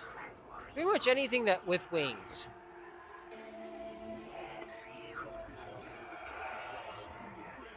And I have to open up that door during the summertime, otherwise it's just unbearably hot in here. It's literally 90 degrees at midnight.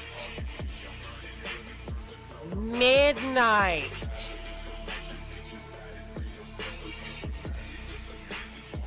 Honestly, at this point, I'm just gonna take my fucking beanie off.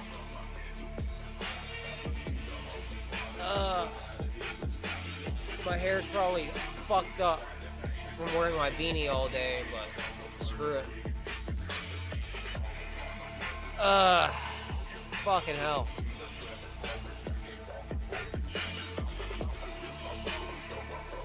It is way too goddamn hot in here for no fucking reason.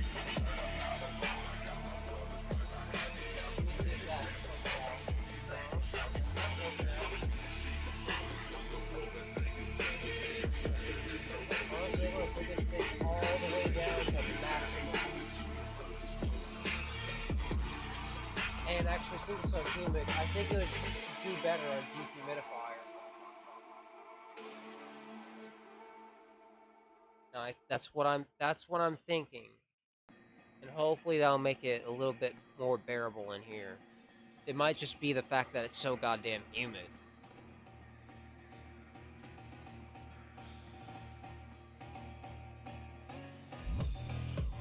So basically how my AC works, from what I've noticed, is it'll take the humidity and basically use it for AC power. Somehow, I don't know. Is it'll blow like really cold air like it does when the AC is on. Yeah, I felt that.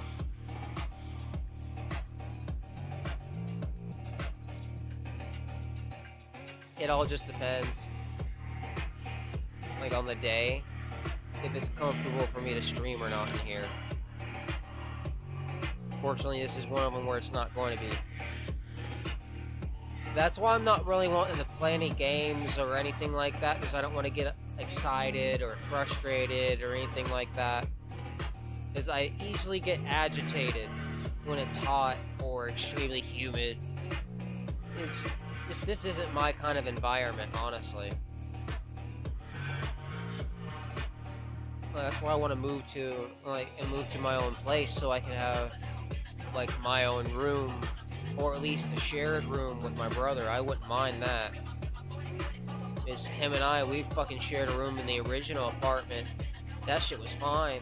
Him and I fucking got along perfectly. Yeah, of course we played pranks on each other and got on each other's fucking nerves a little bit, but you know, of course we're brothers, we're gonna do that. He's not exactly my brother, but you know, I call him my brother because we really are like brothers. He's just he's the younger, more mature one.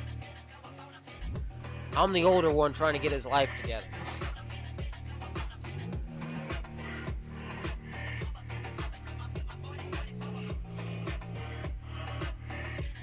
Yeah, same. So if you see me going on a rant, just know it might be a little bit hot in the studio. That honestly might be the reason why I might be getting a little upset and frustrated. But that'll change probably after I move. I won't be so upset or frustrated at games and stuff.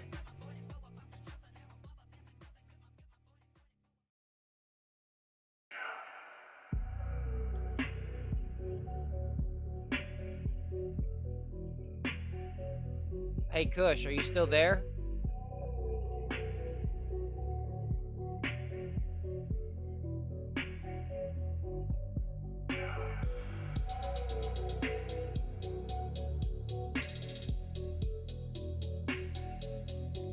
Could you mod the Twitch chat for me? Because I don't have a mod over there. I'll mod you over there. And everyone will still be able to see your comments and everything like that, so Torby can still respond to you and everything like that. Bet that, bro.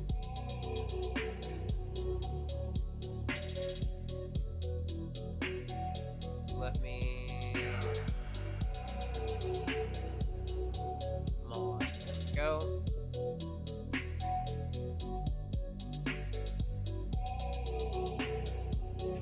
Okay, I just modded his Twitch.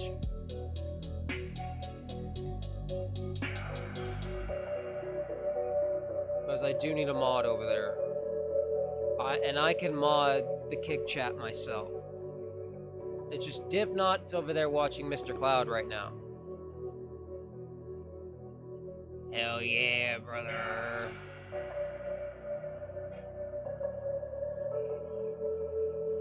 Cheers, everyone.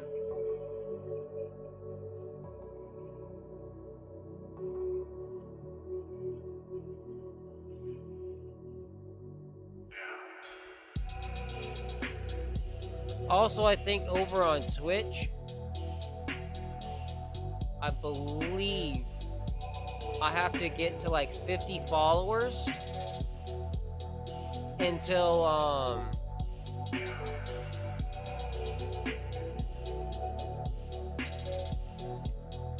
yeah, I have to get to like 50 followers before I can actually, enable like the little viewer rewards things. Where I can use like the little stream pets and all that shit. That'll be cool as fuck. Alright, let me enable something because there is a little thing for me to actually enable the follower goal from Twitch.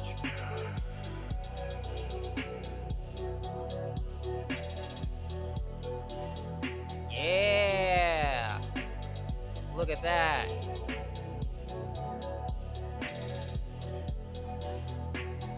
We're trying to get 20 followers over on Twitch right now. Perfect. We have subscribers over here, plenty of subs over here on YouTube. Which, I've been noticing my sub count going down, which, to me, that's fine. That means the people who, like, just subbed for my meme content aren't really here. And 9 chances out of 10, they're probably underage and they unsub because they can't watch my videos. So, after we get 20 followers over on Twitch, that will be a fucking shit. Hopefully we can get some extra stuff going on.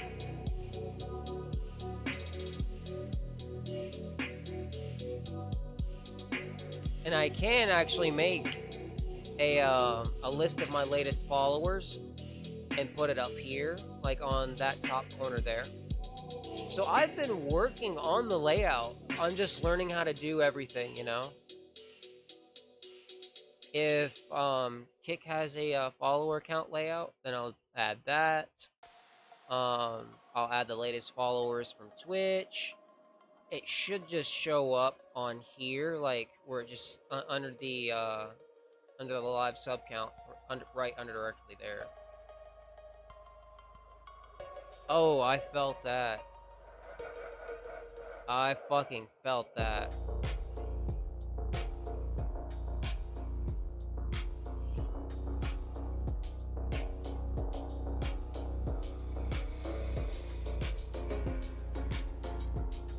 And that's the thing, right? Because of it being so hot, that's gonna limit my streams because it's gonna do nothing but get hotter. So I might have to move the streams later, like really early in the morning, and then stream to like, I don't know, 8-9 o'clock in the morning. So like I could still stream for like a good 5 hours. It's gonna do nothing but get cooler though, as I stream right now.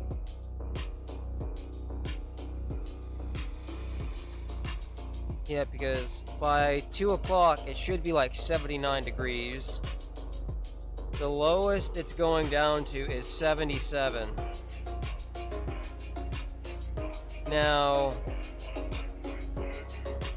it looks like Monday through Thursday of this coming up week, it should be pretty comfortable to stream because one, it's going to be raining, so I might be able to stream during the day because it tends to get really cool whenever it rains. So I tend to form my stream schedule around the weather. But I've been wanting to commit to the 10 p.m. mark. It's going to be a little difficult going forward as soon as the summertime hits. So I want to get your guys' opinion. Should I keep this up? Because it'll be hot starting out. I might have to move it more towards midnight when the stream starts, and then I'll stream to like 6, 7 in the morning when it starts to warm back up. I think that'd be pretty fucking easy to do.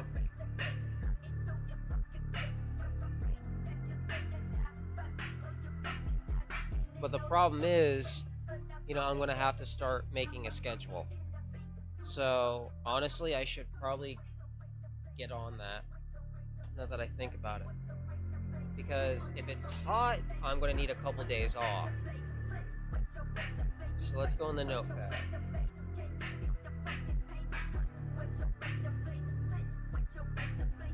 Let's make a new stream schedule to actually put on Discord.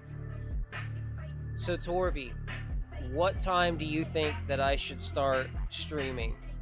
Should I keep some at the normal time and then keep a few later in the day, like or early in the morning? That's what I'm honestly thinking.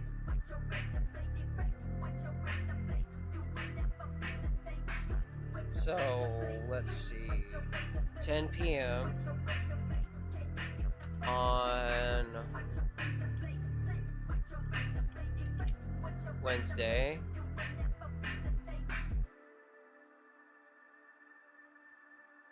Okay. So thinking 10 p.m. on a Wednesday.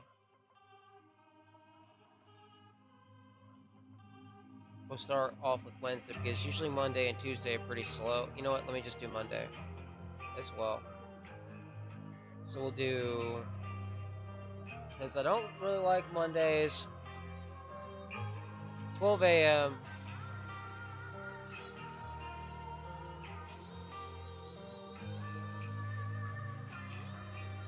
Yeah, I'll just make it 11 p.m. Monday, 11 p.m.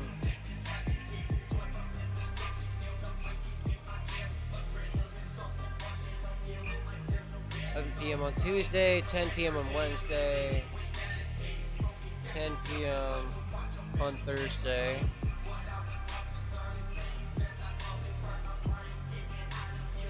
Fridays, I'm gonna try to stream around 9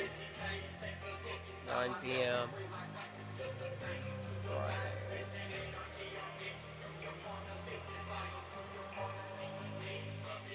And then Saturday and Sunday, I'm gonna do 9 p.m. on those. Actually, on Saturday. Sunday can be a little slow. And then Sunday, I'll do 11 p.m.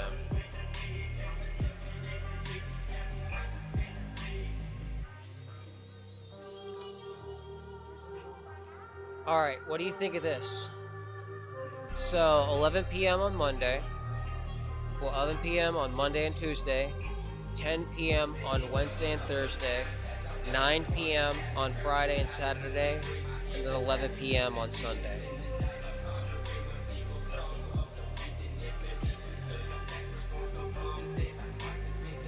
Okay. Okay. Well, that'll be the new stream schedule then.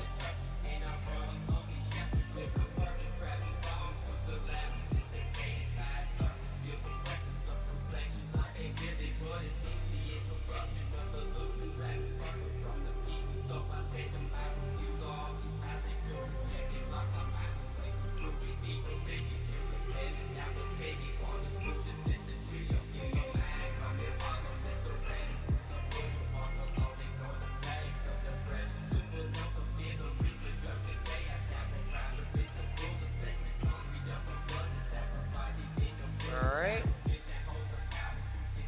Let me put the Discord link real quick on there so everyone can see the stream announcements.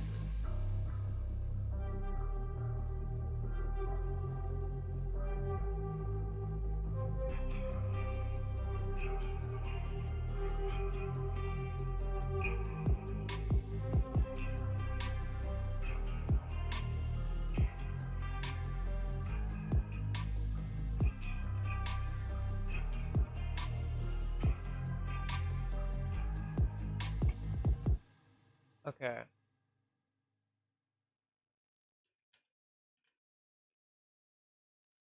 And I'll put that on the channel itself so everyone will know on the community tab.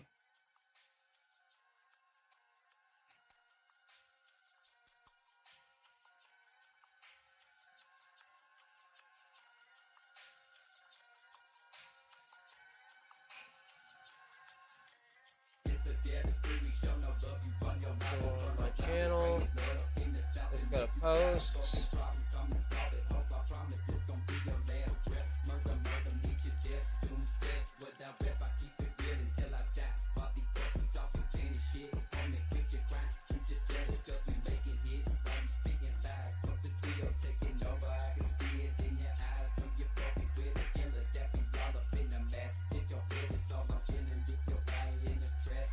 Okay, cool.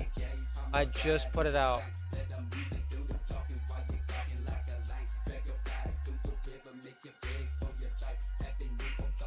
And then let's copy and paste this and put it in Discord.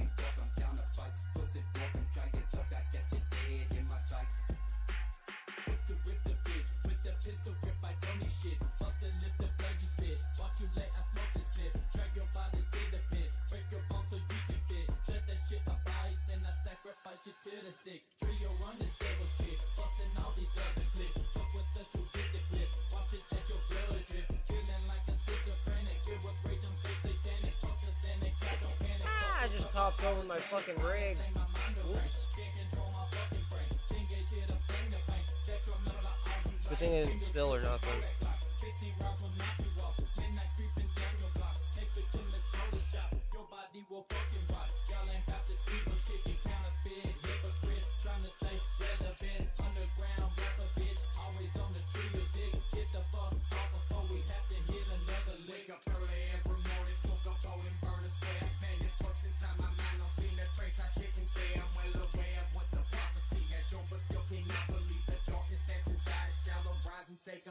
There we go.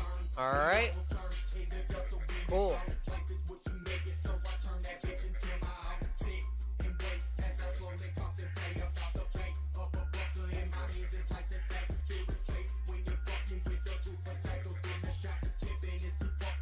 So, looks like everything is nice and set. Yeah. Also, for you guys over on Kick, doesn't seem like the bot's been going off. So, if you guys want to join the Discord, here's the Discord link. Let me pin this.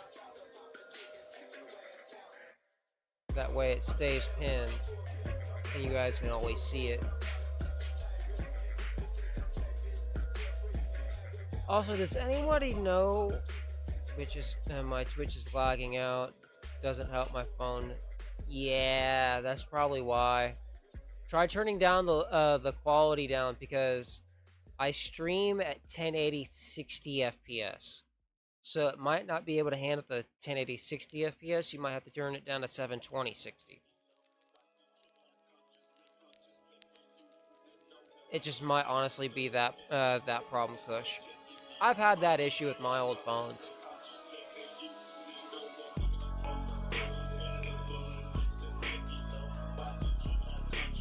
Yeah, I probably will at the end of the stream. I ain't gonna lie.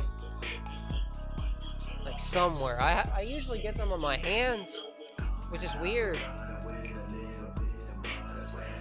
Like I really do. That's why I had all these fucking weird cuts and everything. Yeah, I was just constantly scratching my fucking hand because I'd get a heat rash on my hand. Like, it was weird, and I hate it.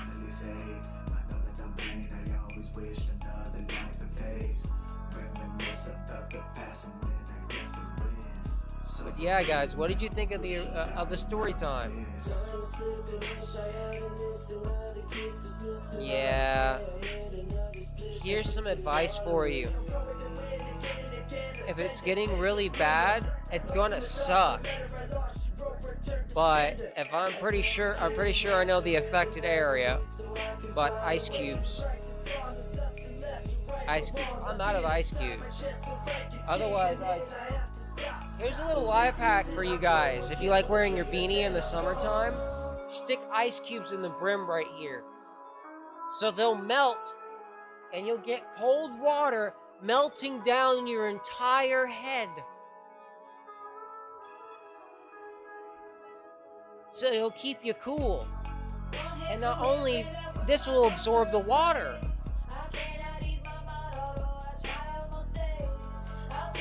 So it'll act kind of like a, you know how a wet, cold wet rag does? There you go.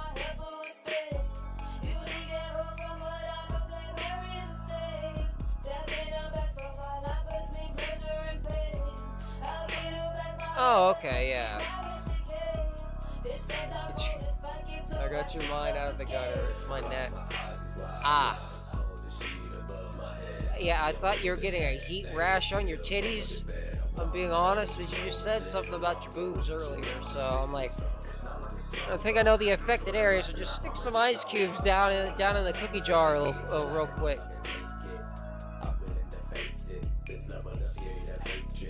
It'll cool you off.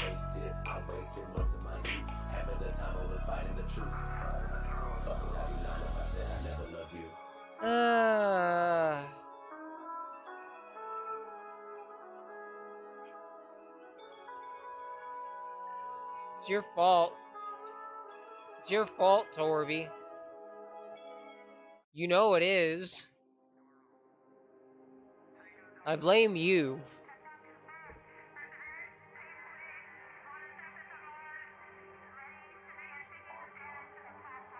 Let's take a dab, everyone. This thing is plenty charged.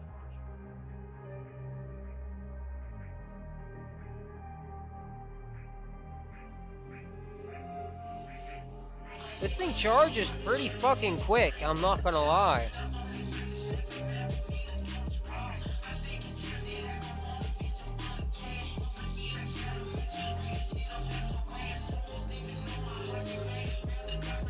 Cheers, everyone.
By the way, guys,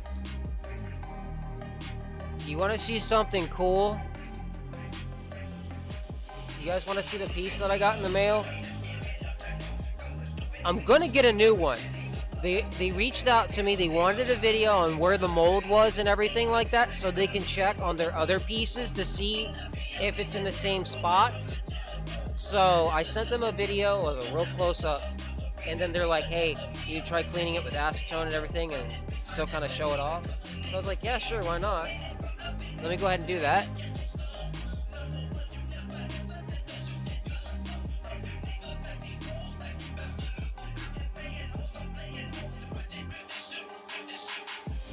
Okay, the fan is gonna blow that away. I don't want that. Make sure it's good in the box. But here's the piece. Let me take it out. Let me take the bowl out too.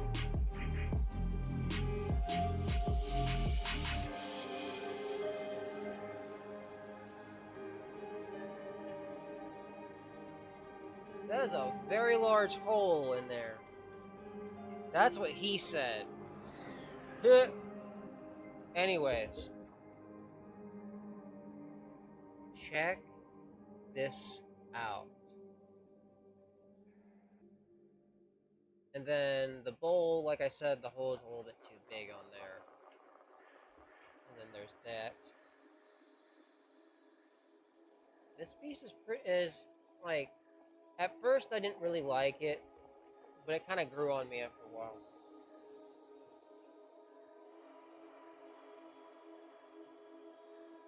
It was just weird.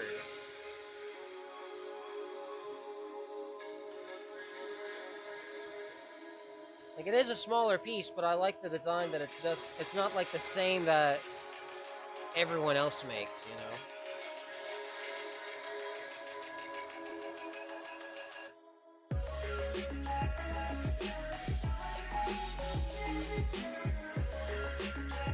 Let me put the packaging back on.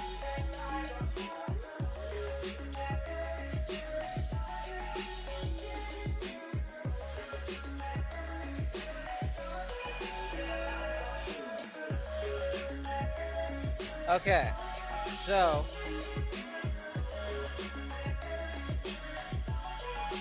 yeah, I reached out to the people who sent me this, and they're like, "Yeah, we're very fucking sorry about that. We do apologize for it. We're going to send you a brand new one just in case." And I was like, "Bet that. You know, I'll just keep this as like a showpiece, really." So where do you guys think it should go? I'm thinking it should go up in place of the Lucifer's Fall CD.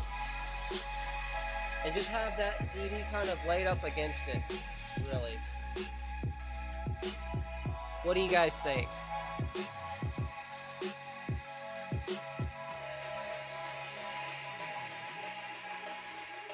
You know what? Let's test it out.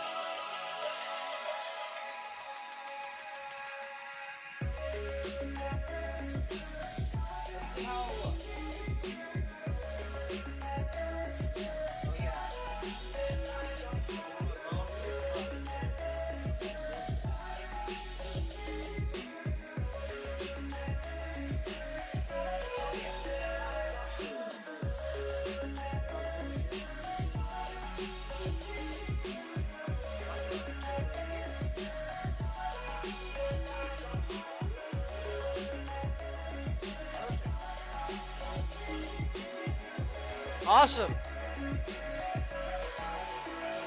Now it's a showpiece.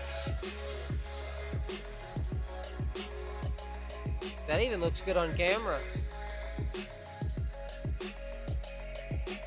Like, I appreciate them sending me that, and I don't have one that I actually smoke out of. I can just keep the old one in there. I was gonna actually give it away, but there's a fucking asshole fly in here. Anyways, like I was saying, I was gonna give it away to like one of my fucking subscribers. So if somebody doesn't mind that I had to clean it, you know, yeah, I'll fucking give it away.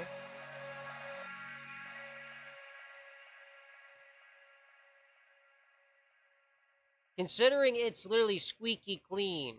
Like, I made sure, like, put my fucking light up to the glass and, like, really inspect that shit.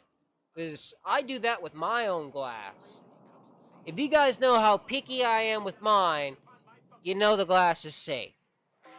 Like, it's safe to smoke out of right now because I just used the combination of isopropyl and acetone.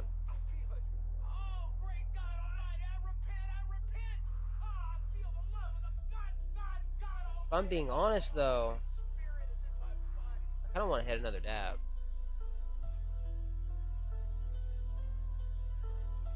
I wouldn't mind. One of my homies, he was originally wanting it, so if he still wants it, didn't care that I cleaned it, let me shoot the video. I'll give it to him and everything like that, and I'll just keep the old box from the new one and stick it back up there like that one is. Now, if he doesn't want it, I'll do a giveaway of it.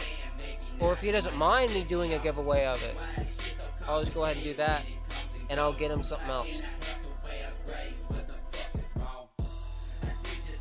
My dumb ass, I forgot to put some dab in there.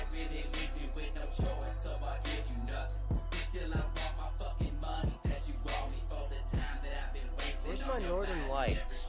There it is. I'm gonna smoke some Northern Lights.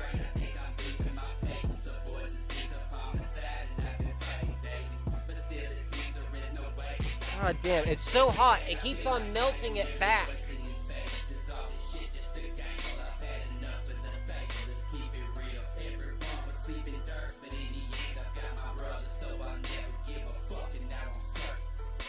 Mind you, it's only been in here for like 2 hours.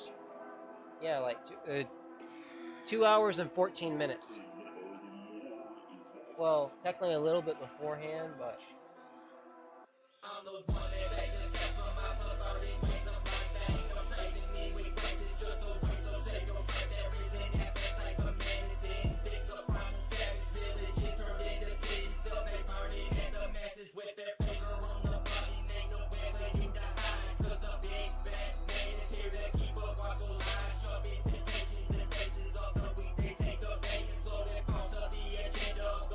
I wanted to melt all of it off.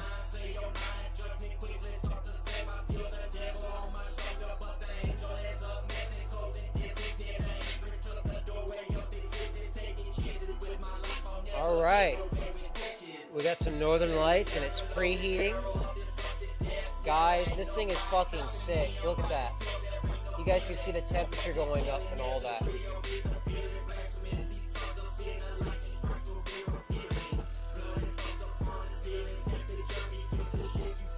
Cheers.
That was a fat dab.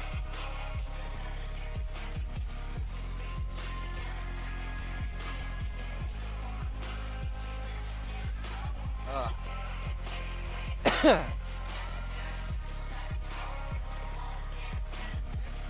Fucking hell. Anyways, guys. The stream's probably gonna go on for another couple hours. If I'm being honest. If I can keep it going. I'm trying here. Like, it's hot. It really is.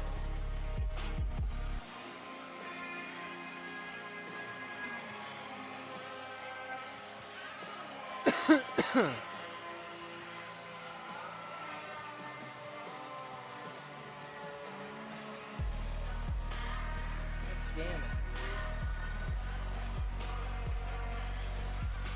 I hate how shitty that AC is. Turn my good fan up.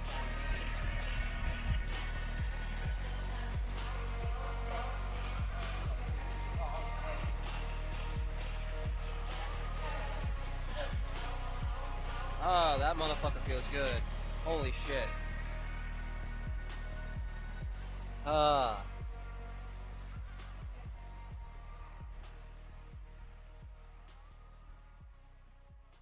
Oh, if it's this cool with that fan the entire time, then you bet your ass I can go 2 hours.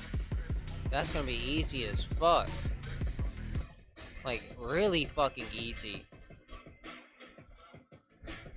Also, Torby, why didn't you tell me the fucking audio was so loud from the music?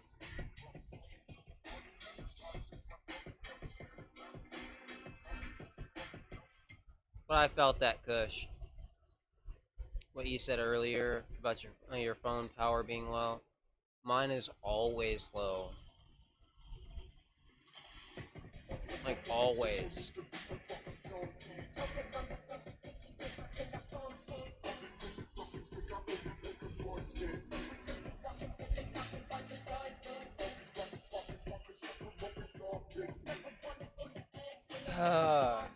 Like, I genuinely hate like how hot and humid it's been getting lately.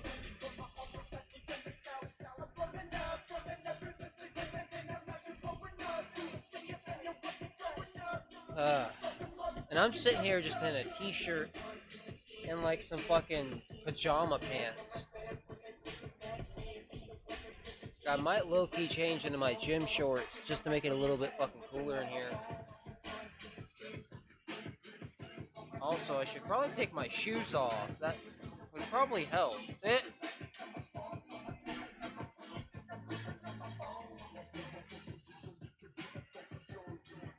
Because I literally got back from McDonald's. And I got me a frappe over there. Then I came over here and made myself a pot pie. Ate that bitch, sat it over there, and started streaming. Oh yeah, 100%.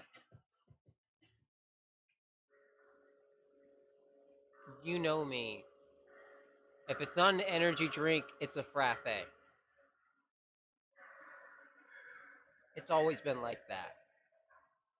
I got a caramel frappe with chocolate drizzle.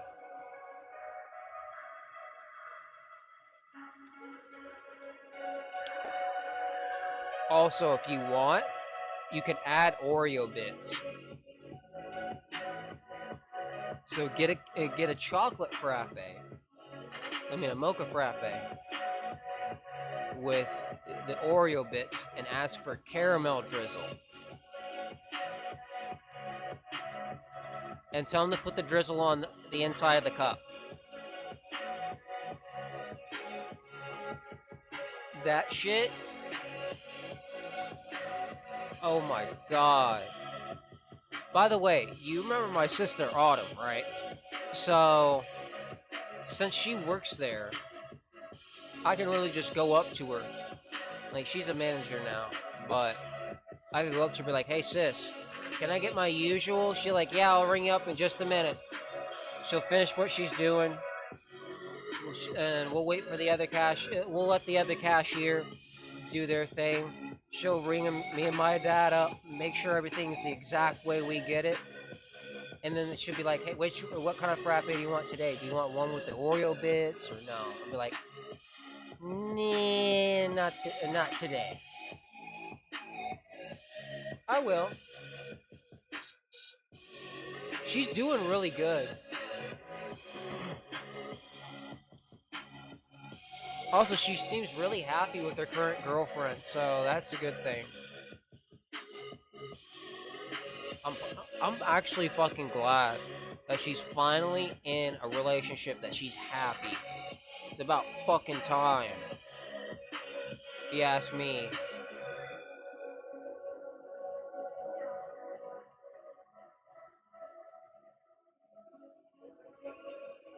Yeah.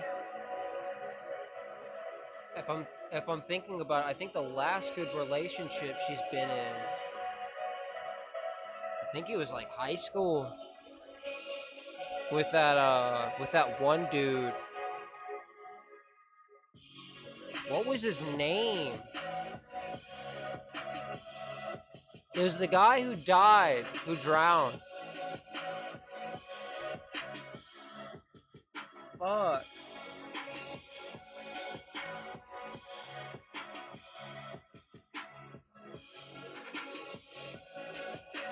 Either way, I can't remember his name, but yeah, that was a pretty sad day. We all got to take school off that day. That was a pretty bad loss for all of us. Especially for her. She didn't even know. Because it happened over the weekend.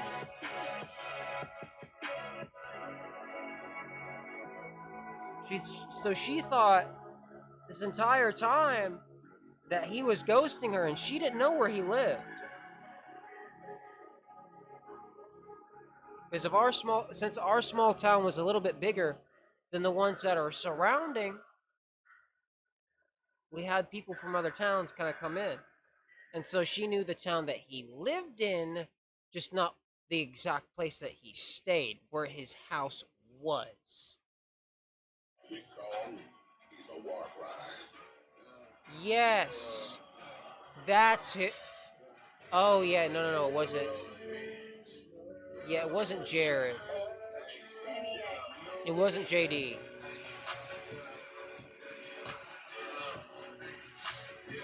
Yeah, that one sucked though. When JD died, oh my fuck. That shit hurt. That shit hurt.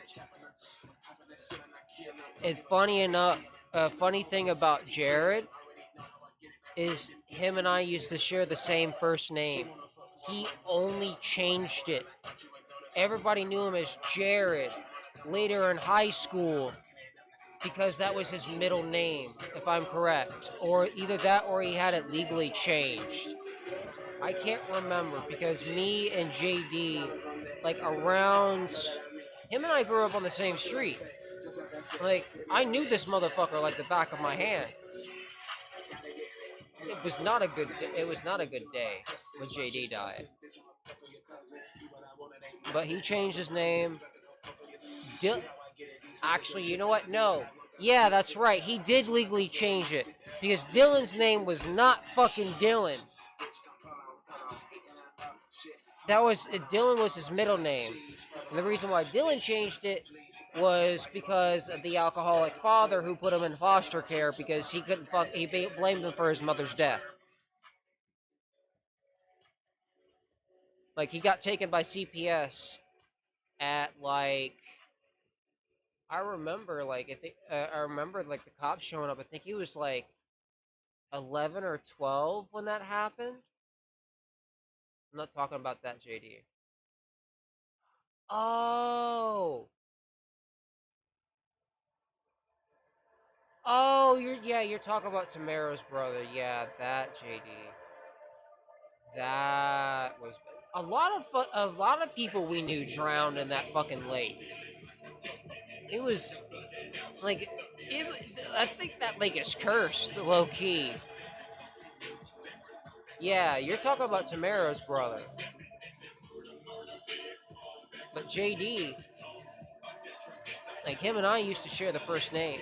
So I always got to call him by it. We always do him by JD. And his original name was Jonathan Davis. You're talking about a different Davis. That's right. That was years ago. That was in what, like ninth grade when that happened? This was like in 11th. Well, I think I was in like an 11th grade when either like almost in my 11th grade year, almost done with my 10th grade, going into 11th, or just starting 11th grade when JD passed away.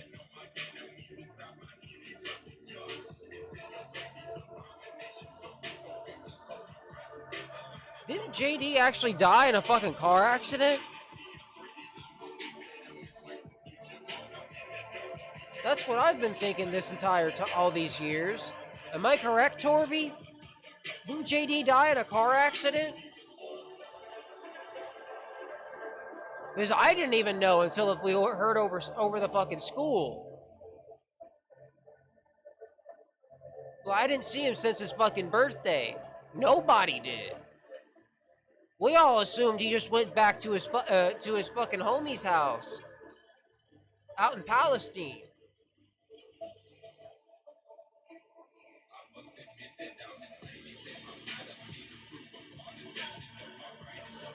Like, we didn't know.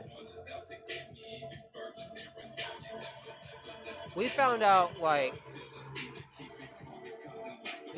over the weekend.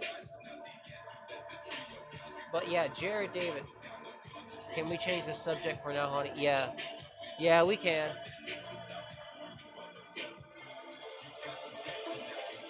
Yeah, I think it was around. You remember Big Chunky JD? Big boy. Big dude. Gay as hell. Lovable as shit. A big old teddy bear. That was my boy. That was my big dog. Here's the thing. If anybody got onto JD on JD for being gay, you would just see this from Dylan. If he was at the table, you see him slam his hands on the desk and just get up like this. You better take back what you fucking said. Otherwise, your teeth are going to be in that wall.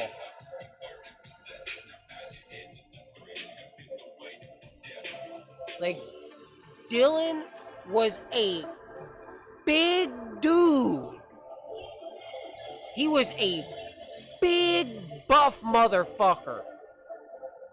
He basically took all that pain and everything from growing up with his alcoholic father, doing what he did to him, beating the shit out of him, and then being in foster care for so long until he turned 18. That motherfucker, he was more rough on life than I was. But now he's a fucking lawyer in Norway. I know I got pictures of him and his wife finally. Well, if I could still fucking get on his band fucking Facebook account. Let's just say he still holds some pretty controversial opinions that Facebook don't like. I'm gonna have to go on Messenger and see if I can still recover those. Yes. Dylan was a very good person. I miss him very fucking dearly. Hold on, I gotta fucking tell a story. Let me turn the music off real quick. So, with Dylan, he was probably one of the scarier looking dudes in our school. Because he couldn't have his hair as long as mine, like he really wanted to, this motherfucker went straight military cut. So this motherfucker looks like he was built for the Marines, but they rejected him. He was a 4F because of his eyesight. Like, he had really thick glasses lenses. Like, thick motherfuckers. He had really bad eyesight.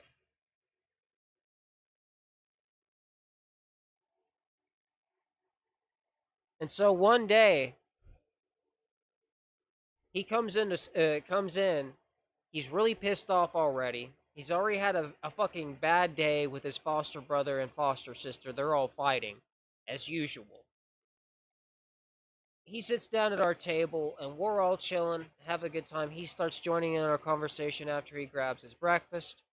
We're eating breakfast pizza. This one dude, Big Kev, he starts coming over. And I can remember this shit. Torvy, you remember. He gropes Torvy. Like, full on just goes, shh, and grabs her titty. Dylan sees this. He says nothing. He just slowly gets up like he always does. And Kevin goes up like, what? What? What you gonna do about it, white boy? What are you gonna do? He just takes his head and right against the fucking wall, knocks his ass out, sits back down.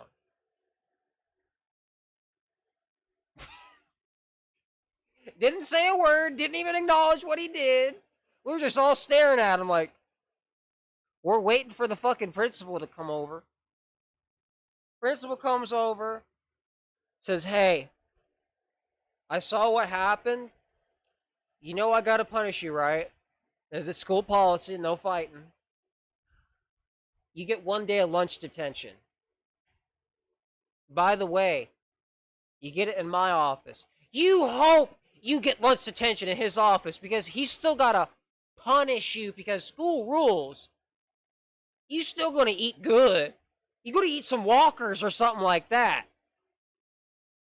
Like, you gonna eat, like, not Walker, Whataburger. You're gonna eat Whataburger, you're gonna eat motherfucking, either some of that or a fucking, like, something from a local Chinese restaurant if you wanted something from there. If you wanted some motherfucking Mexican food. If you wanted, like, Mickey D's, he would buy you whatever you wanted. Like, that was, you wanted lunch detention with him. But if you had to go, still, you'd be in the ISS room, which, that lady was sweet. Like, as long as you were nice, she had extra snacks, and she would give them to you. And these were snacks that she would make. So, like, she would have, like, trays of cookies and brownies that she would make for all the ISS students that were good. And she'd give them to you around lunchtime. And if you were one of the good kids around lunch detention, you weren't really bothering nobody, you could go up to her and you asked her real nicely and real polite.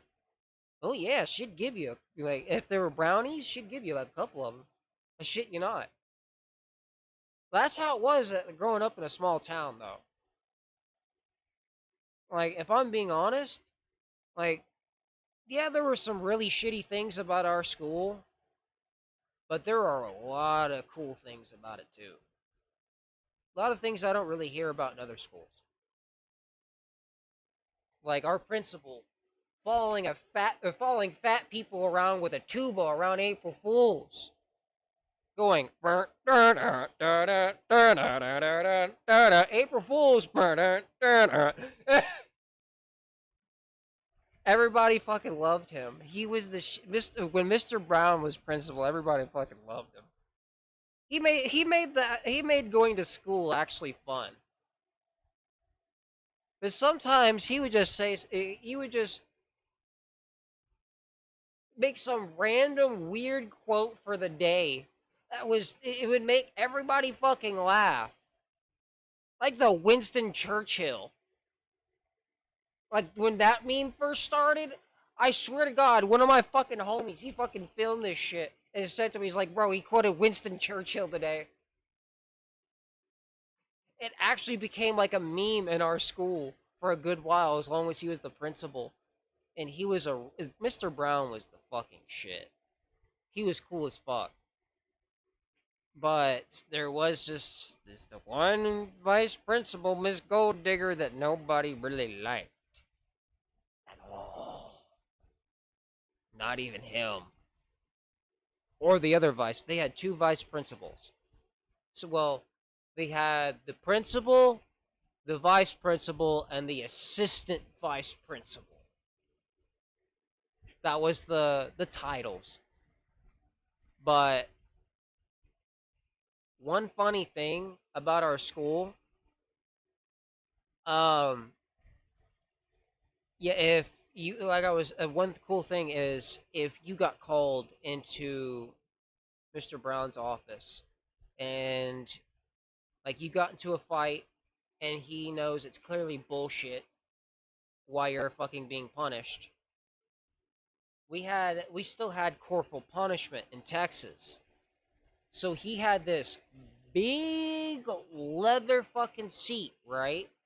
And then this one made of wood.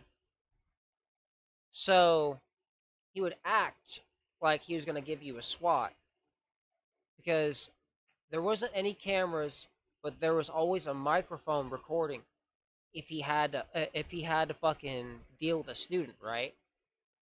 So he would go up to you, he'd whisper in your ear, move over to that chair. He'd tell you to, he would be like, all right, bend over. He'd take that fucking paddle and he would smack the fuck out of that leather chair.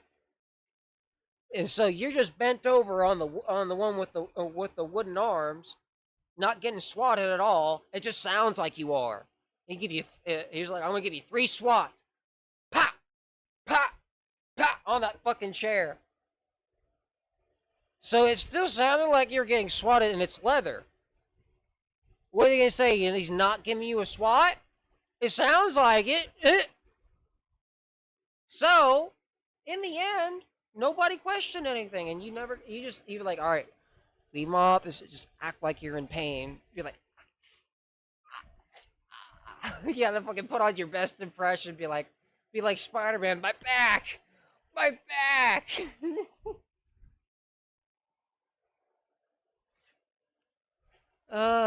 Fuck's sakes. Here's the weird thing, though, right? Miss Golden would also fucking dish out swats. So why is a grown woman giving swats to like even the 18-year-old students? At that point, isn't that like sexual assault? Am I right about this? Because at that point, that's like some BDSM shit, and it's unconsensual.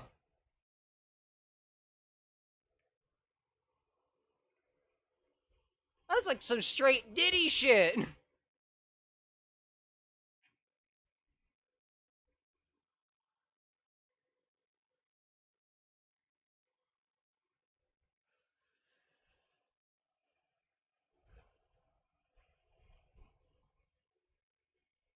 I mean, you can't tell me I'm wrong. But yeah, our fucking school is crazy. Torby knows. Torby knows all the stories I could quote. From me and the original homies from when I was growing up. JD, Dylan.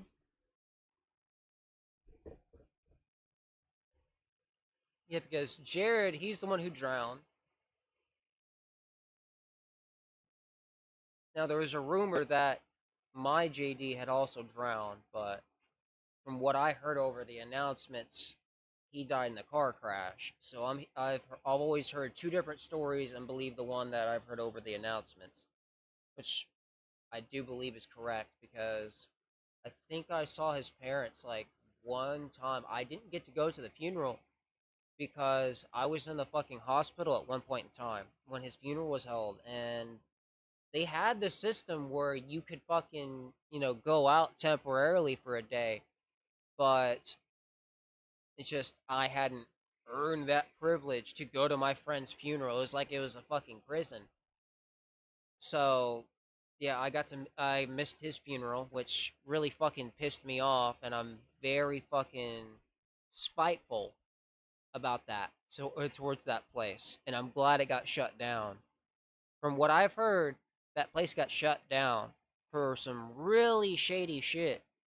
And I talked about this in the Stewart's Passion video. Oh, speaking of, hold on.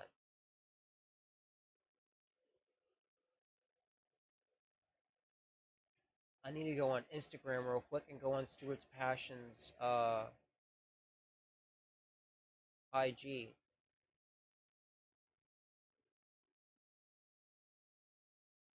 His profile. Alright. So who do you see right over here? Yeah, it's good old me. Wanted me to do a short video for his. Holy shit, that is way too loud. Hold on. My bad, everyone. I didn't mean to fucking blow everyone's eardrums out. And I'm going to take you guys along with me. Why you're passionate about creating. Honestly, creating content is a way for me to kind of check out from all the negative crap going on. It's a way for me to indulge my creativity. I guess you could say it's like a meditative thing, if you will. I've always done YouTube and stuff like that, even with my music. I've always had something there, but never really cannabis content up until recently. This is part of the cannabis is a part of the actual video interview I was talking to you guys about. My journey. Well, honestly, it's just genuinely my medication. You know, going from doctor to doctor to doctor, growing up, being in Texas where they have little to no good doctors when it comes to psychiatry. They had me on like fucking Xanax at like 13. Yeah. And when I turned 18, I took the collective decision to say no more of that shit because it's just doing nothing but doping me up and making me worse. The reason why cannabis is part of the journey is because it's one of the good things in my life that have basically given me my life back. I'm not always laying around in pain. I'm not always just stuck in a certain state of mind. It's able I had to edit this a good bit. Focus on something else and change my state of mind entirely. What drives you? I just want to create. I just want to have fun. I just want to be able to make memories and just enjoy the beauty of life that I've honestly have been denied for so many years, even denied myself. So, like, I basically shut out the entire world, and, you know, now I want to completely fucking change that since, you know, my journey started with cannabis. Why are you committed to breaking negative cycles? That's a very deep question. Honestly, because growing up, there was literally nothing but negativity surrounding me. The town that I grew up in, the house I grew up in, just negative, negative, negative. 24/7. The people surrounding me were negative. The people in my house were negative, except for my mom. But now, like, I just don't want that in my life anymore because I saw the person it made me into, and I do not like that old person. I was a lot more angry. I was a lot more bitter at the world. Like, sometimes I would say the most fucked up thing to say just to get a person away from me. And did I genuinely believe the things I said? No. No, not at all. I just said it just to hurt somebody because I knew it was hurtful. I don't want to be that person anymore. And honestly, since cannabis came into my life, that person is pretty much dead and gone. It all comes down to self-reflection on why I'm committed to breaking negative cycles. Why I love Stuart's Passion. Well, honestly, it's because Stuart's Passion gave me a shot. Yeah, they were my first sponsor. Actually, Stuart's Passion was my first ever sponsor. Into creating every single little thing. For example, this t-shirt. I suggested that there would be like some horror stuff, and he made this one and a clown one, like a clown t-shirt. So he listens to other even the smaller content creators, because he truly gives a damn. He truly wants to actually push, you know, good, positive cannabis culture, and it's something I'm completely down for. Why you believe we can change the narrative? The reason why I believe we can I had to refilm this. The narrative is honestly the audio was glitching out, so I had to redo this. Become the best versions of themselves because of how my day-to-day life was as a teenager growing up, not being a good person, and slowly growing into the person you see now. I believe we could inspire people to basically push nothing but positivity within their lives and just kind of shut out everything negative. Weed has always been kind of one of the good things in my life that has always given me a sense of peace. When everything is just frantic, I can always just kick back with the boys and always have a sesh. And I genuinely believe that because of cannabis, it could actually be a tool for people to become a better version of themselves. And honestly, a great tool for self-reflection. But it all comes down to the person on how they use it. Also, I believe we could also change the stigmatism against weed. Coming from the metal community, there's always been this big stigmatism with weed and metal in the media and of course in other people's heads.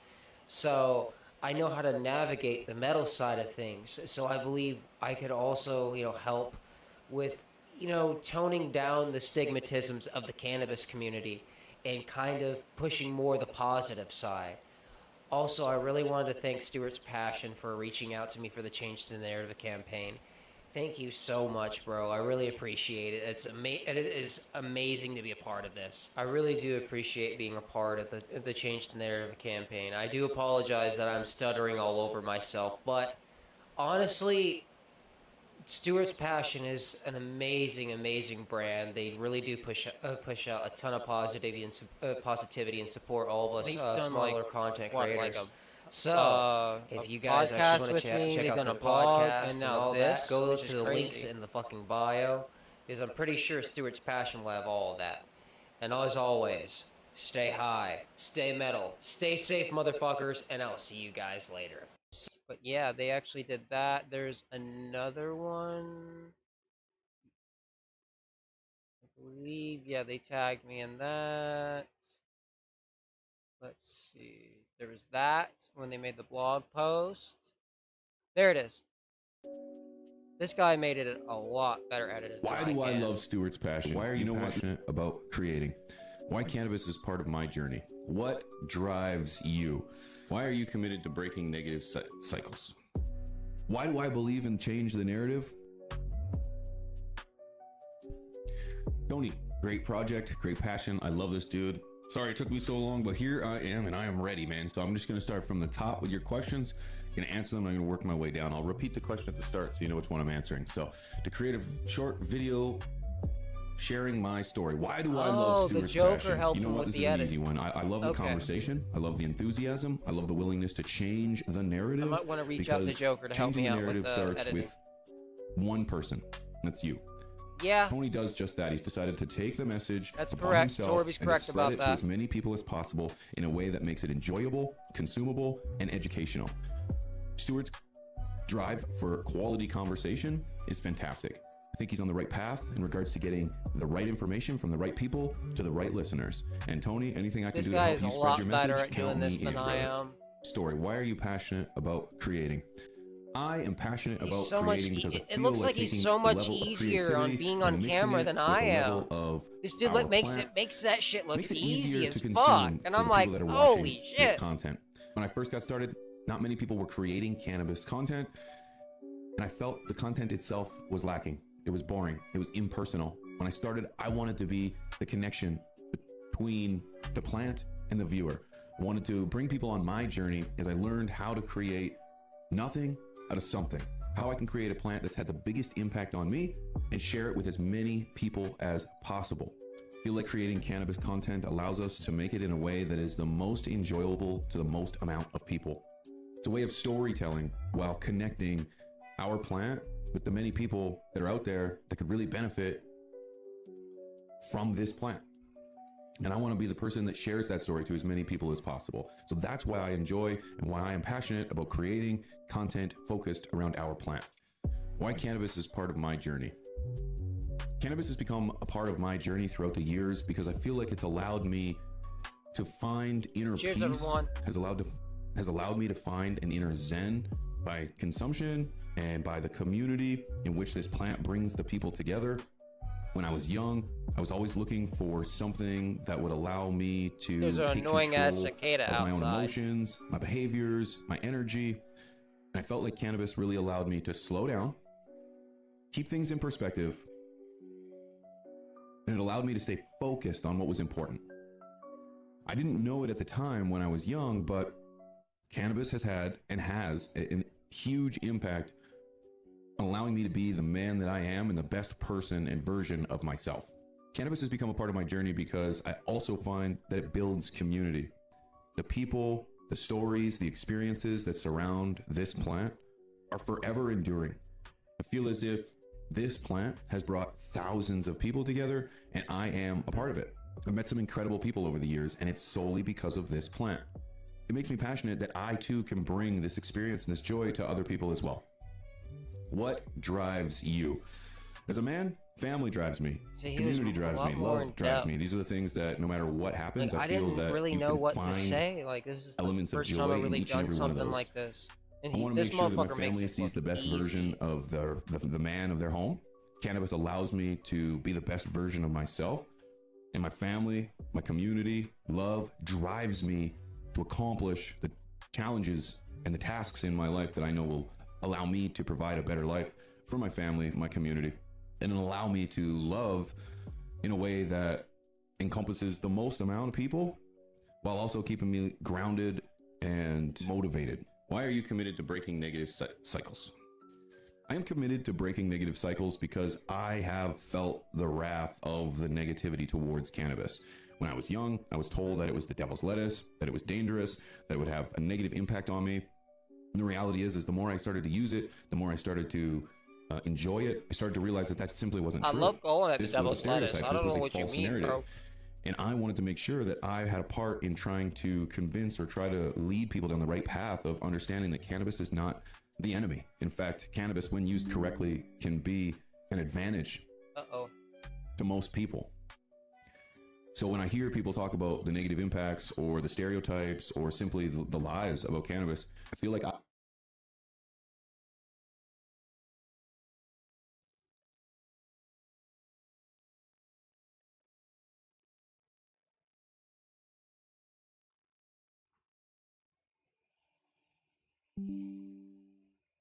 Oh shit.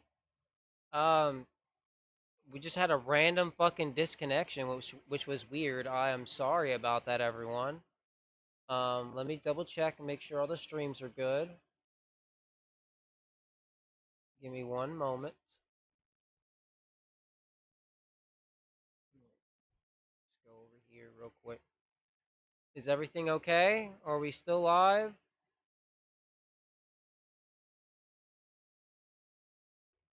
Yeah, it looks like it. Still says excellent connection. Yeah, looks good on there. What about Twitch? Let's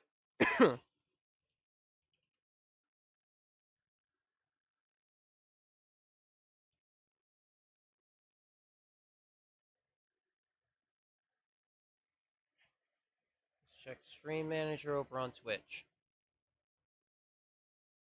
Yeah, says excellent connection. Okay, cool. I do apologize for all that. I have no idea what happened. I really don't. Just a random disconnection, which is, it's cool. At least everything's fixed. I was hoping I didn't have to restart OBS. That would have been scary. My router might have just been updating real quick.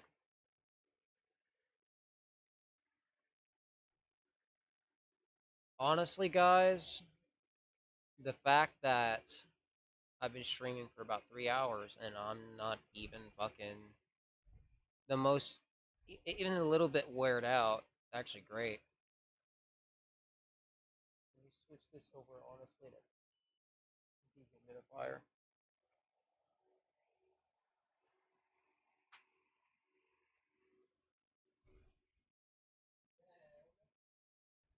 I'm gonna grab my controller.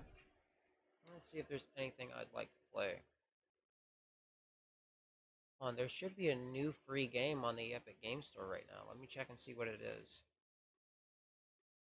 At least I'm pretty sure.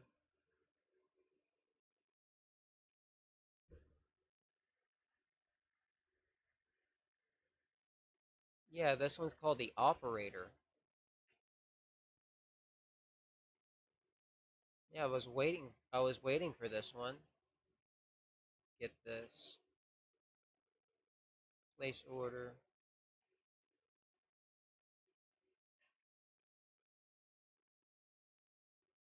Fucking hey, this little fucking asshole fly, man.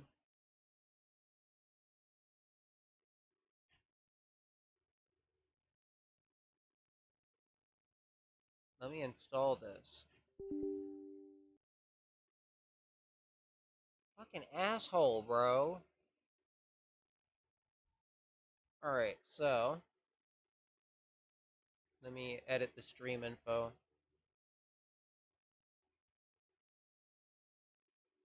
I'm gonna type in gaming.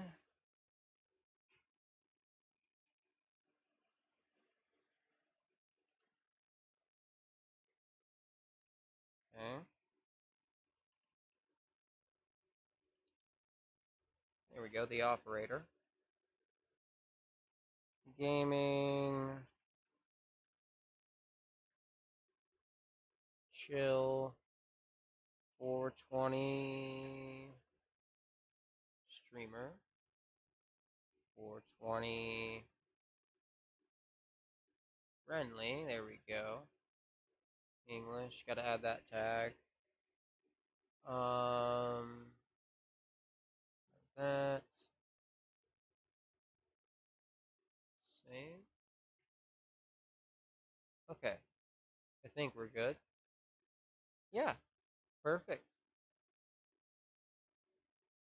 Okay, that's set over there on Kick. Let me edit the info over on Twitch. There we go.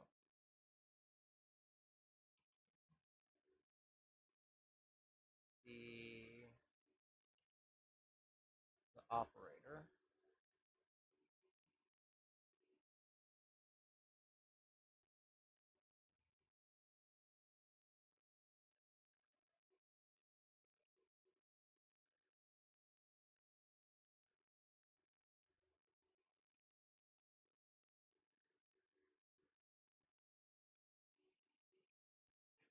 Let's see.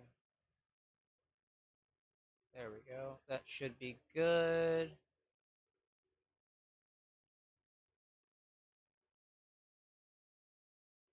Okay, cool. And the game is installed. Perfect. Alright, let me move OBS over here. Launch.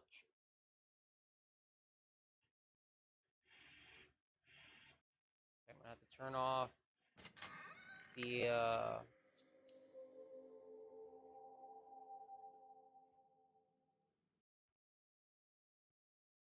window capture. There we go. Well, I don't have headphones, dude. I'm sorry. Is this controller compatible? No. Okay. Let me go turn off the fucking...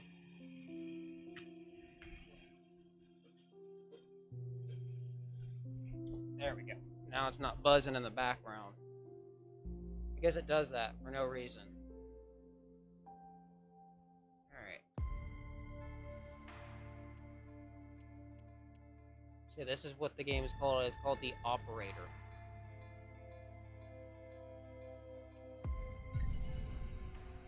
Never seen this game before.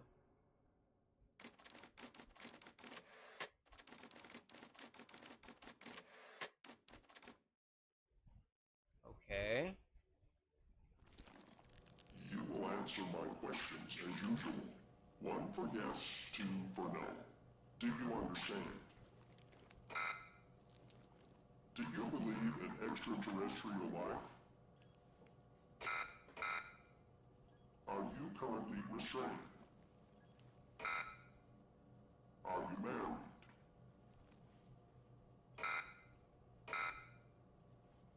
Do you work in law enforcement? Do you know who I am? Do you know who you are?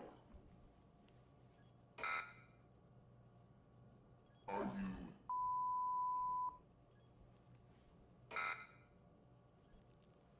Good. He's ready. Okay.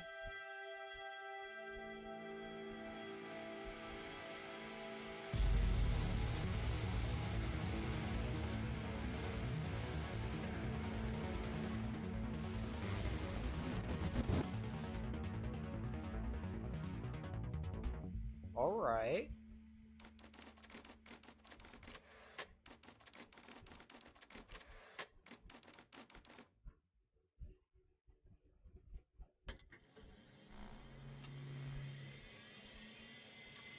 Never played this game before.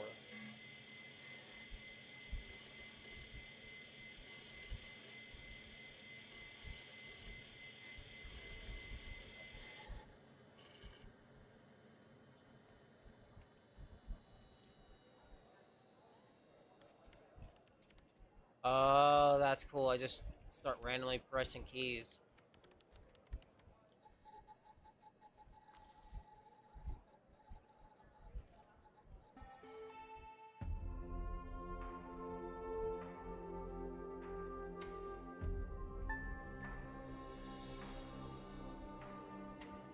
What?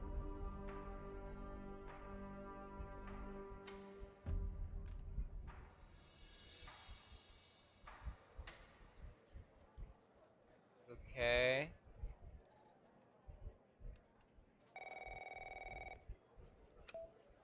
Hey, pal. How you holding up? Get all that booze out of you? Never drinking again. That's what you said last time. Well, I'm happy you're here. You and me at the FDI together. It's really great. But I gotta tell you something. When we're on the job, I can't treat you differently than anybody else. You understand, right?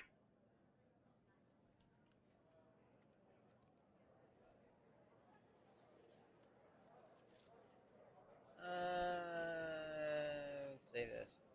More than your last job, I can tell you that. Well, I better run. Cheers, The everyone. FDI can't run itself now, can it? Good luck with your first day. All right?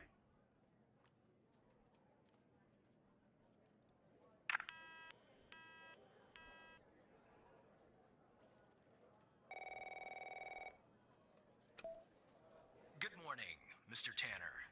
Welcome to the FDI. I assume you're up to speed on your mission here at the operator program?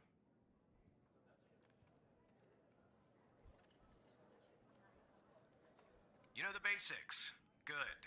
So, just to recap, your job is to support our agents by providing them with all the help they need in the field to solve a case. That help can come in the form of fact-checking, video and audio analysis, even lab work. My job as a supervisor is to link the agents with an appropriately matched operator. Any questions?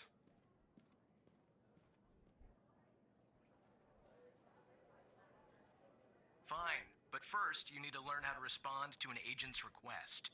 Let's do a dry run, shall we? I want you to find my age. This objective just popped up at the top left of your screen, beside the applications menu. See it? Whenever you're stuck, or if you need help, simply click on the question mark next to the objective. Go on and click on the question mark, Tanner. Yes, just like that. You can always click on the question mark if you get stuck, though I'm hoping this won't happen often. I'm giving you access to the human database. The Human DB, as we call it here. You can find this and other tools to help you solve agent requests in the applications menu. Now go ahead, Operator Tanner. Solve my request. Find my age. When you find the answer, click on the objective and then select the answer on the screen.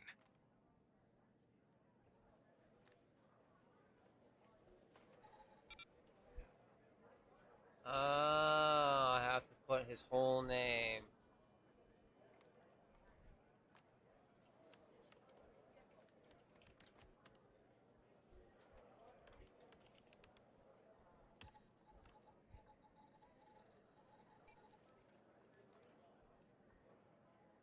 Age 48.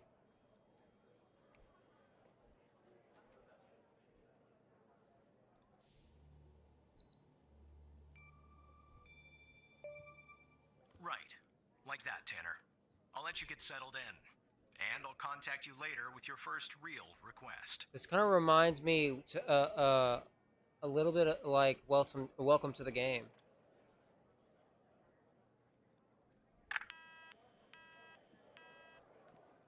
Okay.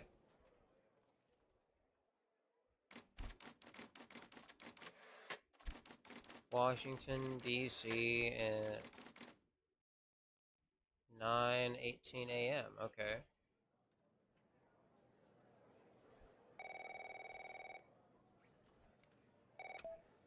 Tanner, looks like your first request is somewhat of a baptism by fire. I have an agent working a homicide. It's her first case, too. Not ideal, but consider this a learning experience. I'll be monitoring you in the background. I'm patching the agent through now. Okay. It's Operator Tanner, right? I don't think our paths ever crossed at the academy, did they? Anyway, I got a homicide at a bar downtown called The Sanctuary. Sanctuary? My Vic, dead on arrival. Is male, Caucasian, early 60s. He was shot in the head at close range around 2 a.m., just before closing time. Damn. As far as evidence, I got some surveillance footage from the bar. And some kind of list that I found on the deceased. Any chance you can work your operator magic and help find me an ID on the shooter? Thanks, operator. Okay, I'm sending over the files. Good luck. Appreciate it.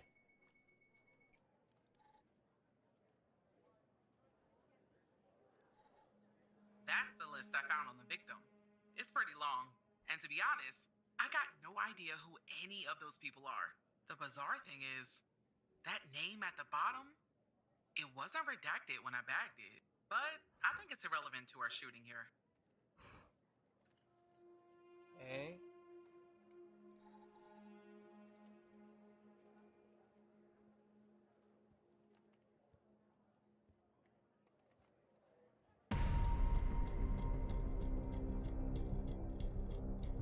Okay. This is our cutting-edge video analysis system, Tanner.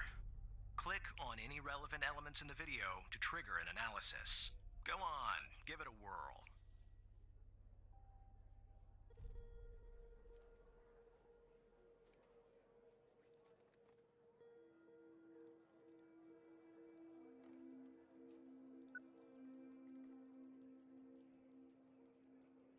Just like with the video, you can click on a photo for further analysis.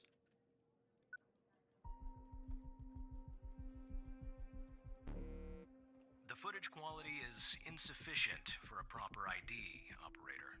You'll need to find another way to ID the killer. Okay. Well, how would I do that? Wait. The name list.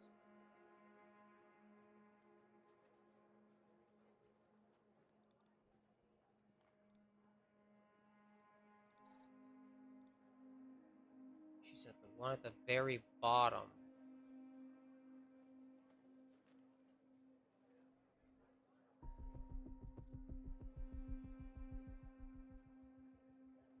The one, that's a female.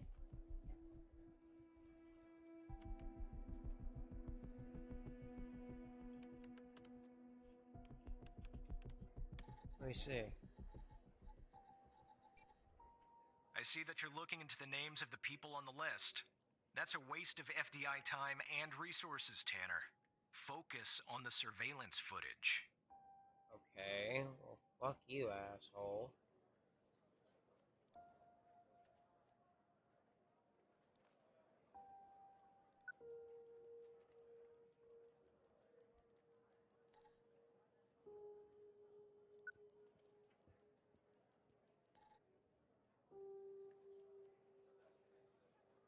Ray Wells.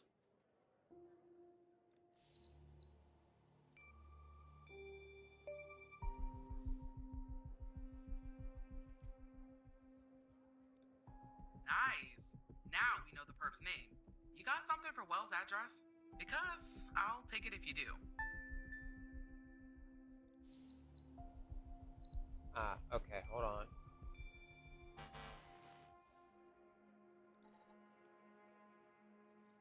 Let me get his address.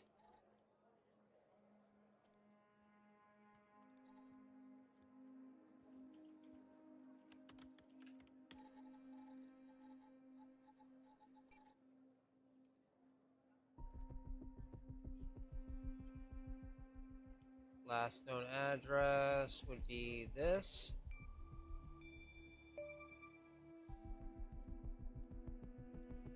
Yeah, that'll do. Nice work. Next up is to bring Wills in. I'll keep you updated. Thanks, Operator Tanner.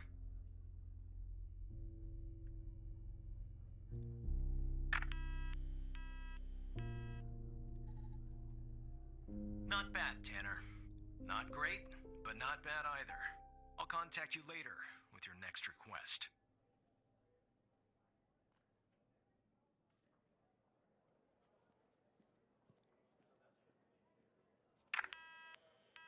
Okay. I'm playing Minecraft while I watch. I built a treehouse in the jungle. Nice, babe. There's my babe.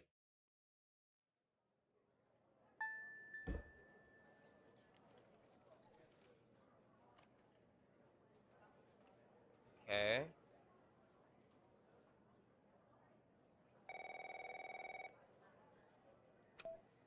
Tanner, I need you to follow up on an investigation started by a previous operator. I'll let the agent working the case bring you up to speed.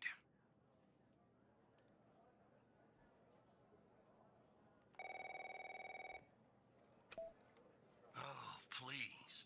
Tell me you got something. God damn it! Who are you?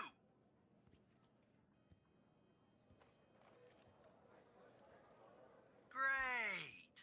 Every goddamn time we get a new operator, it takes me twice as long. I got a Great. life And this outside guy's the an asshole. FBI, you know? Interest, hobbies, full-blooded passions. I don't have time for this.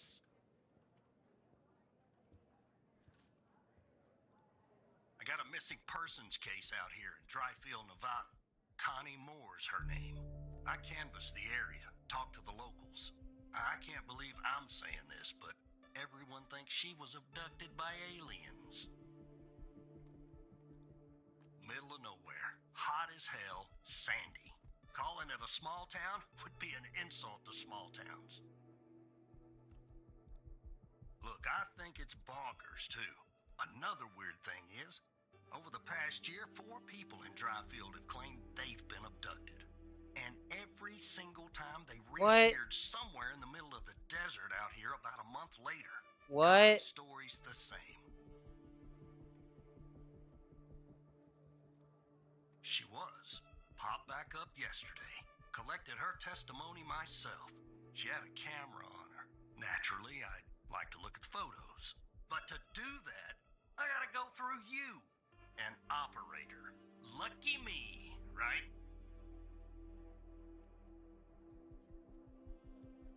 This guy's an asshole. Off about all this.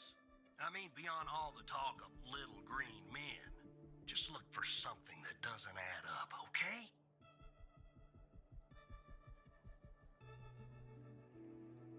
Here are the files.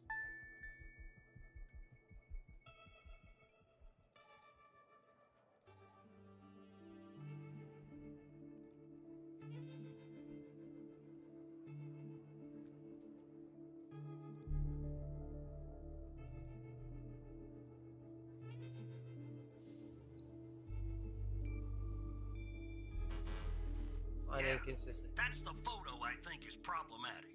I don't believe in intelligent life outside our planet.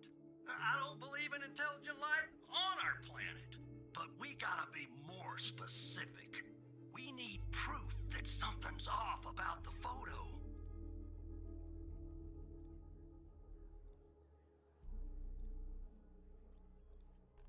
That was taken within relative time.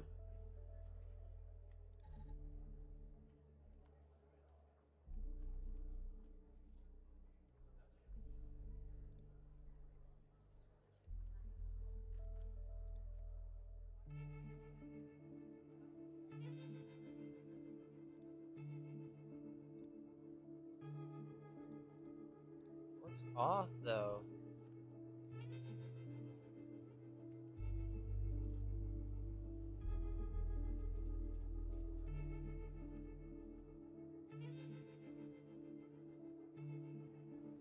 Okay, that sounds like a relative distance. Testimony.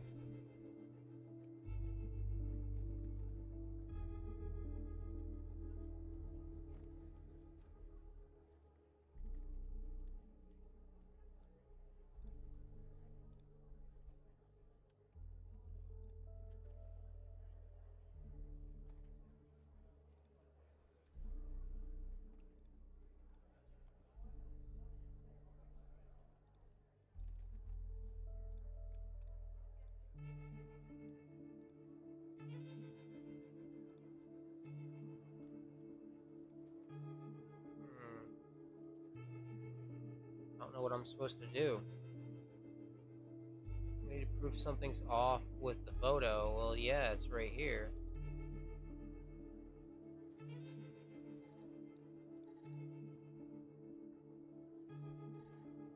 Oh, so it only allows me to fucking... Yeah, I'm stuck here. Connie Moore claims to have taken a photograph of a UFO. If you're of a more rational mind, operator, most likely she did not. Your objective is to find a shortcoming or problem with said photograph. Yeah, I get that.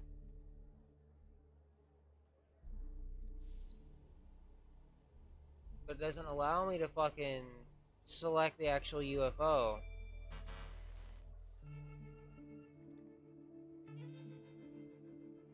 Testimony, let's see.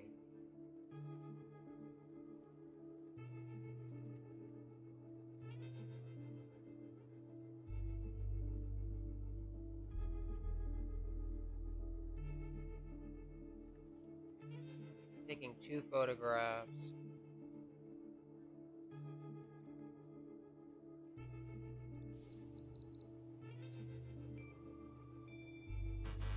Damn it. Yeah. Then she said she took another photo. That makes 3 photos. I don't see an issue with this. But, you know, I don't have your, operator skills.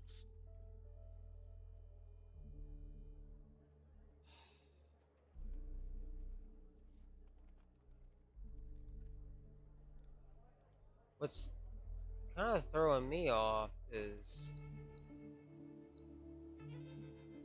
Hold on. There. Right click. Wait! The date! The date's wrong!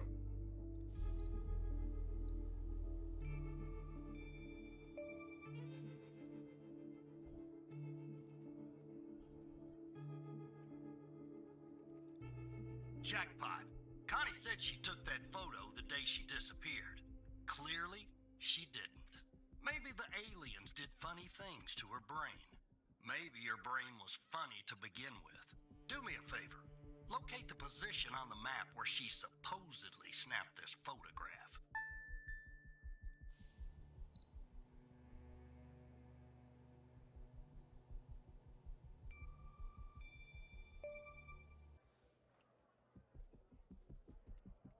All right. I'll check this spot out. Guess I gotta do a little hiking. Probably sweat my goddamn What happened?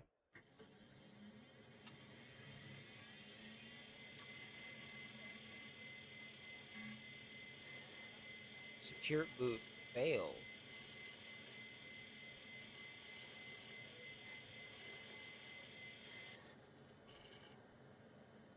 I'm glad you're enjoying it.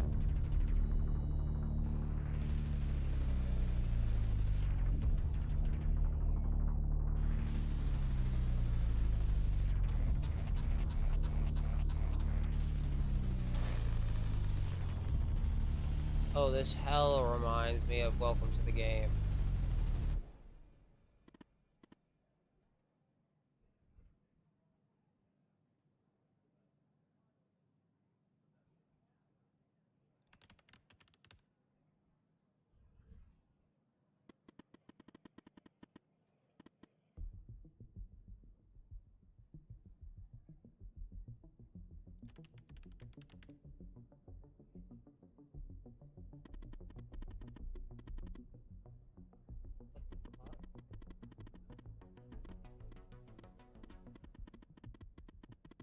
really doing your jobs.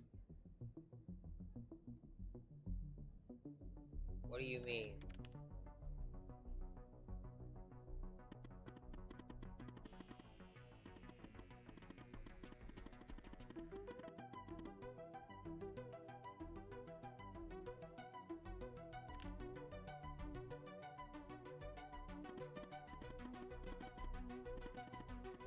Yeah, I do.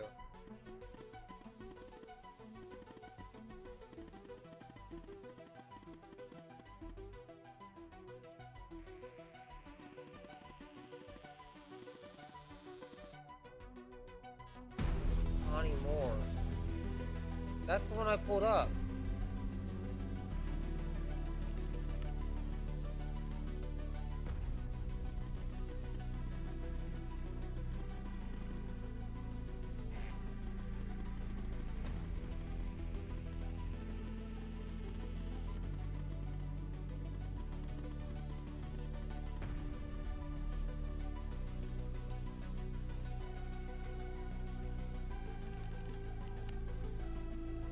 What the fuck?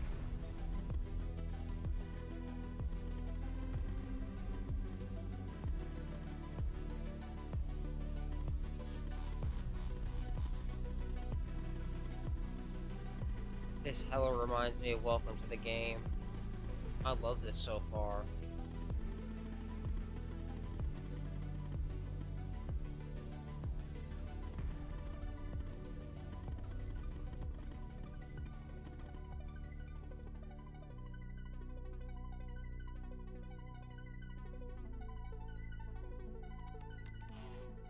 Shit. I have to log in again.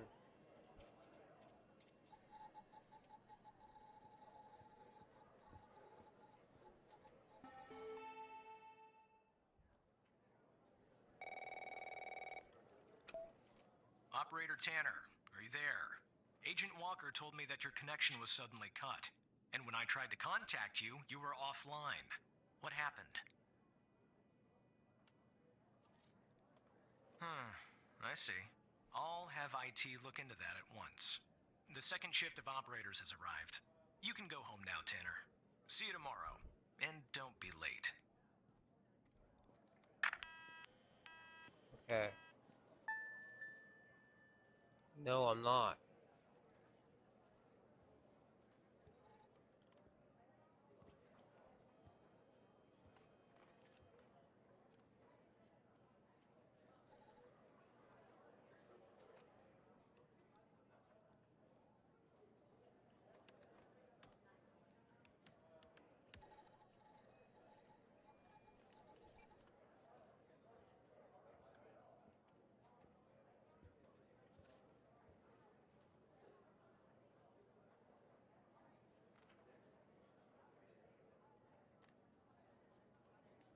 Okay.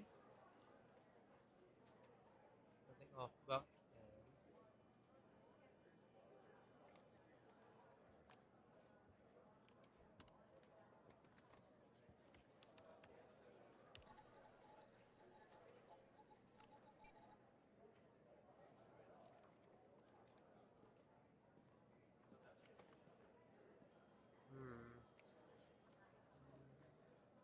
Status alive. Laura Campbell's on the list.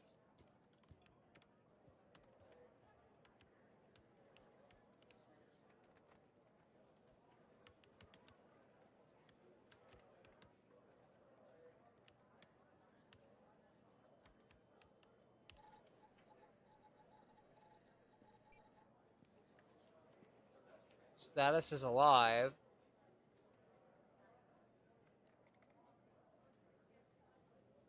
Improper passing, 87. Okay. That doesn't matter. Oh, damn. I guess my poster fell again. Oh. No, my chips just fell off the fucking thing. Wait, this most wanted list.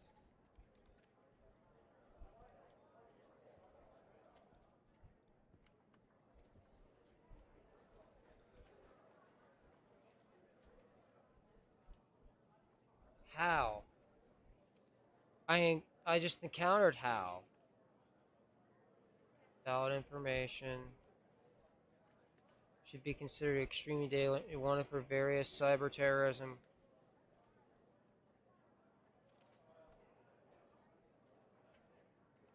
Okay.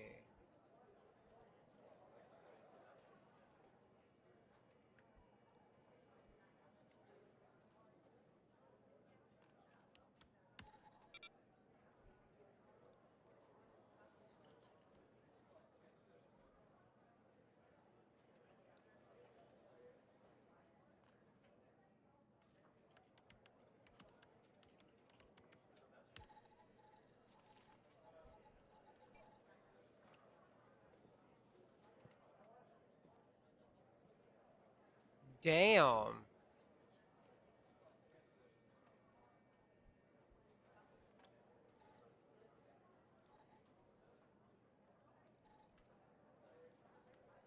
Let's see oh, settings. What does this do?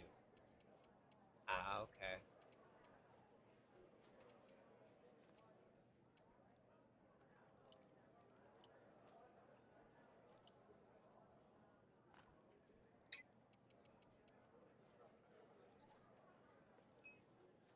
Okay.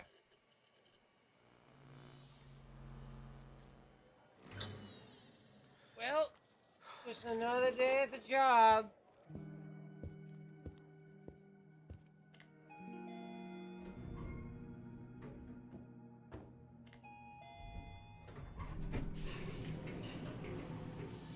What the fuck is going on?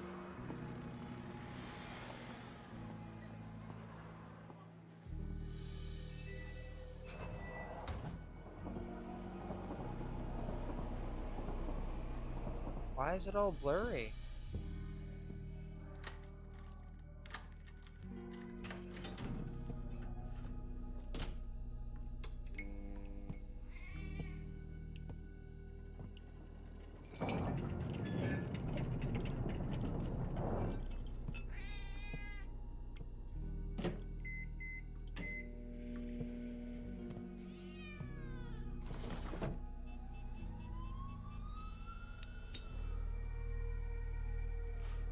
Spark one up, of course.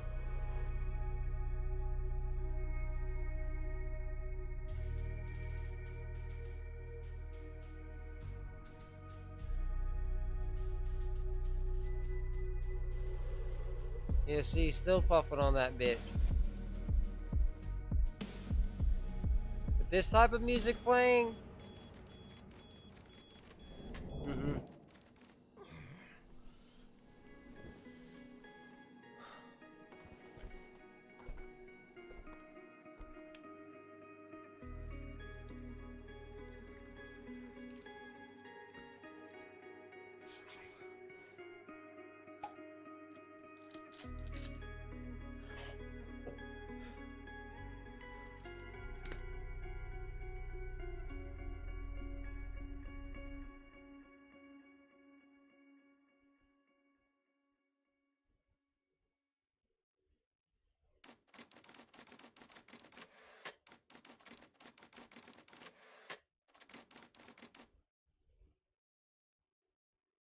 Okay.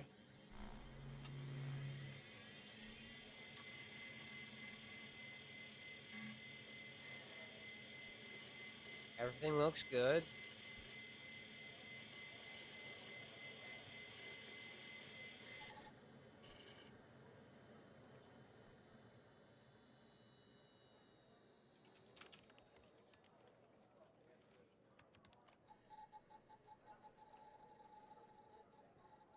Loading, loading, there we go.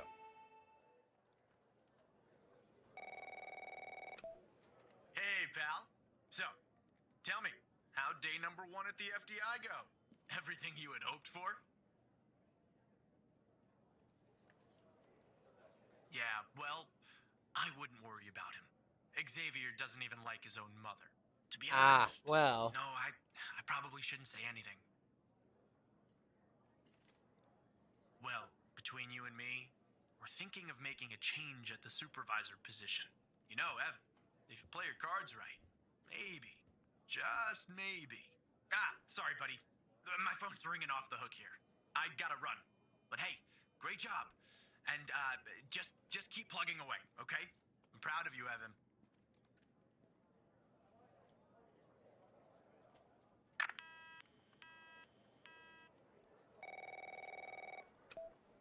Operator Tanner, Agent Pendle has an update on yesterday's case. I'll patch her through in a moment. But before I do, I wanted to let you know that from this point on, you'll talk to the agents directly. Time to cut the umbilical cord. However, as your supervisor, I'll still be in the background monitoring your activity.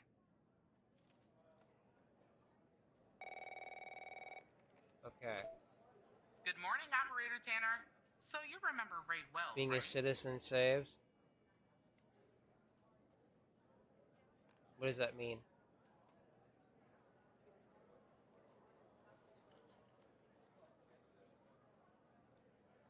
So I checked out the address you gave me, but no sign of Wells. Then I get a call from Vice, and guess what? Wells was found dead in a downtown parking garage early this morning. Shot. Point blank range. Now I'm working 2 homicides, and it's my first week. Welcome to the FBI, Alexandra. Anyway, the garage has cameras, and I got some footage of Wells. That's the good news. The bad news? I don't have all the footage. Sort of weird, but part of it is missing.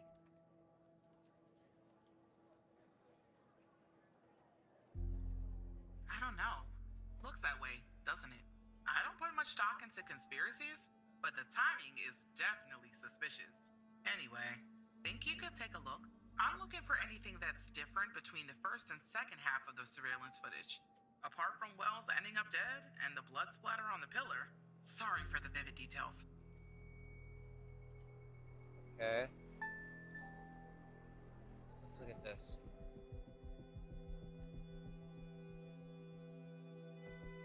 Somebody right there.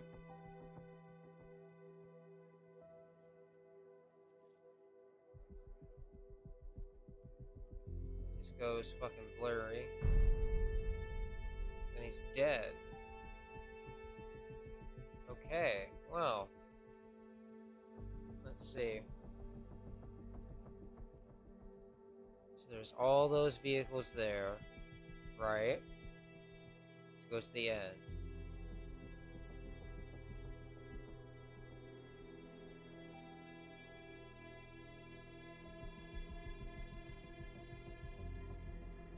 That light's out.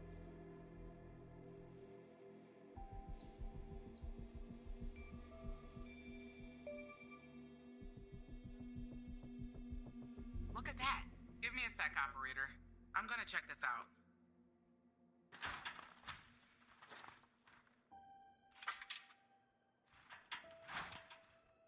Well.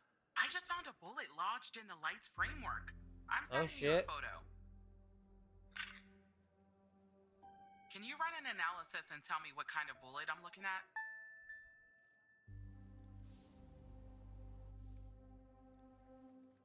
Let's see. Oh yeah, I forgot. I can just click on it. Duh.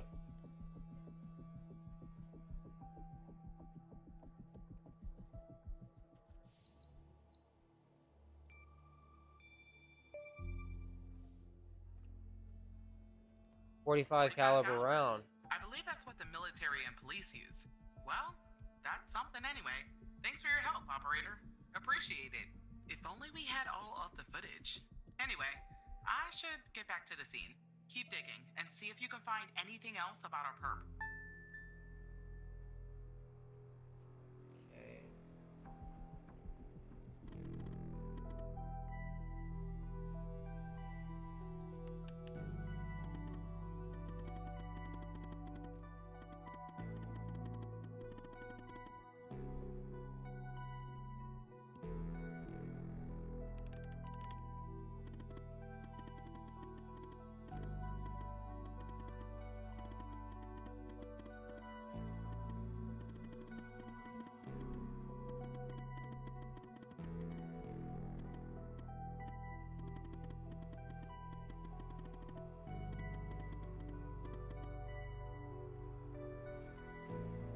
Can't do anything illegal.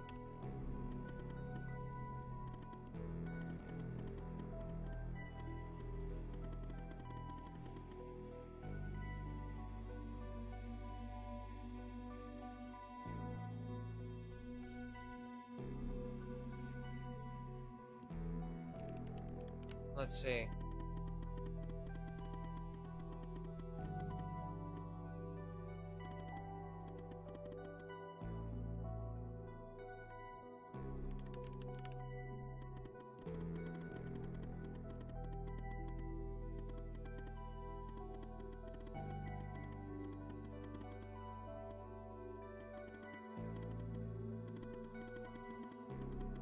What do you guys think I should do, chat? Deal or no deal? Should I accept this dude's help? He's the most wanted hacker on the FDI list. Should I accept him or no? Should I accept his help or no?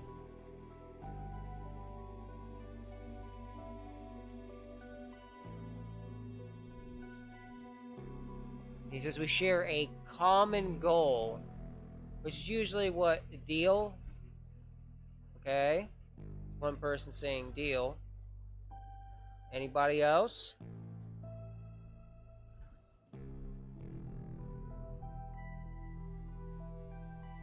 Alright. I'm not seeing anybody else say anything in chat.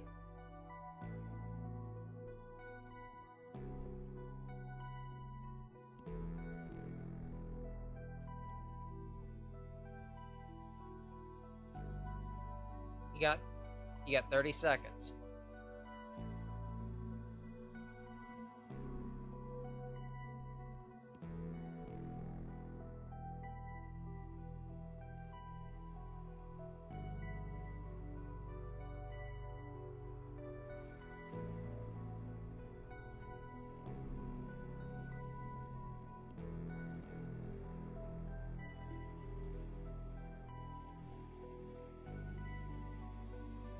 Alright, nobody's saying anything different in chat. Last chance.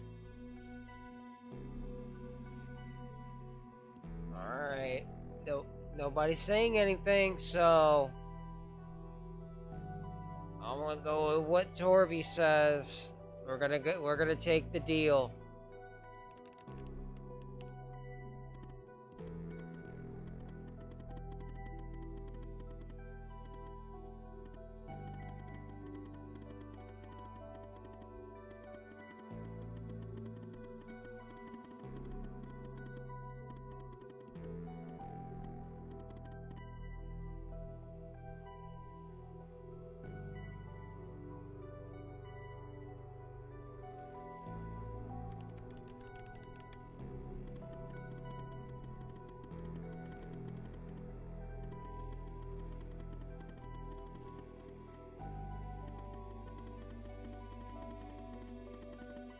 I mean, that is...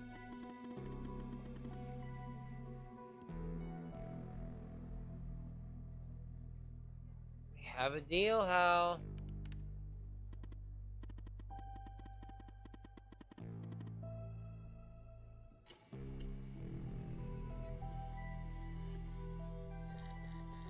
Oh no, it says starting Demon Port 666. I don't think we made a good fucking decision, everyone. Usually in games, it usually means something bad.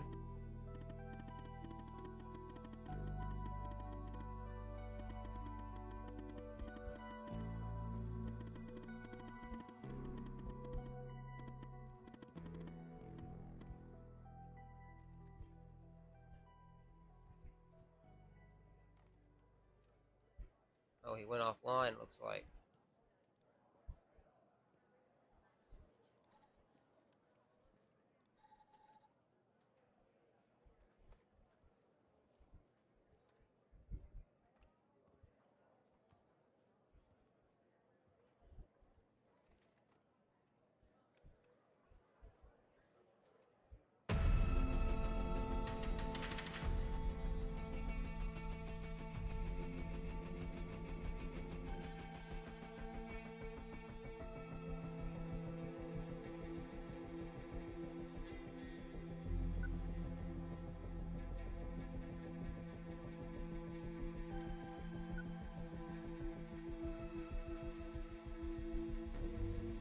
No see match. that you ran the facial recognition software, and 0 matches turned up, operator. That's unusual. In fact, it shouldn't even be possible. Our FDI databases are exhaustive. I'll flag this issue for later, but go ahead and share the image with Agent Pendle. Okay.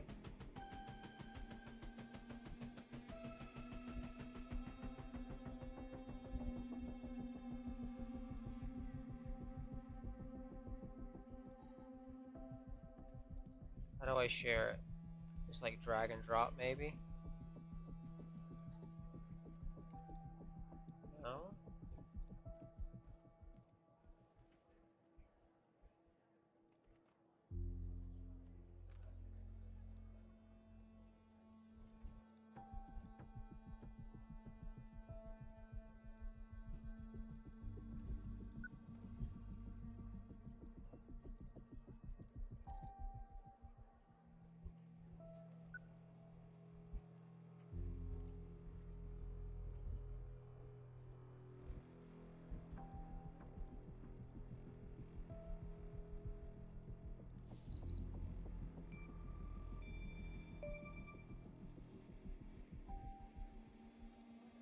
Wait, I don't understand.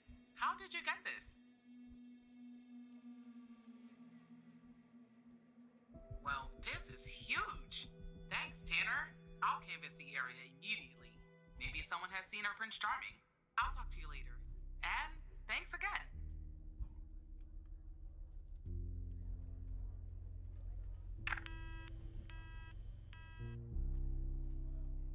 Okay.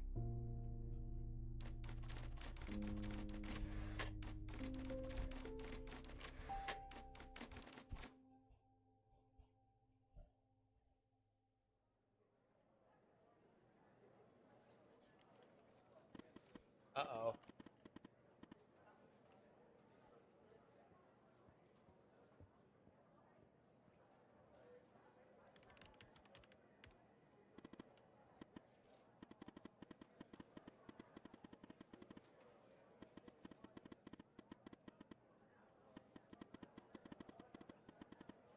Catherine Andrews.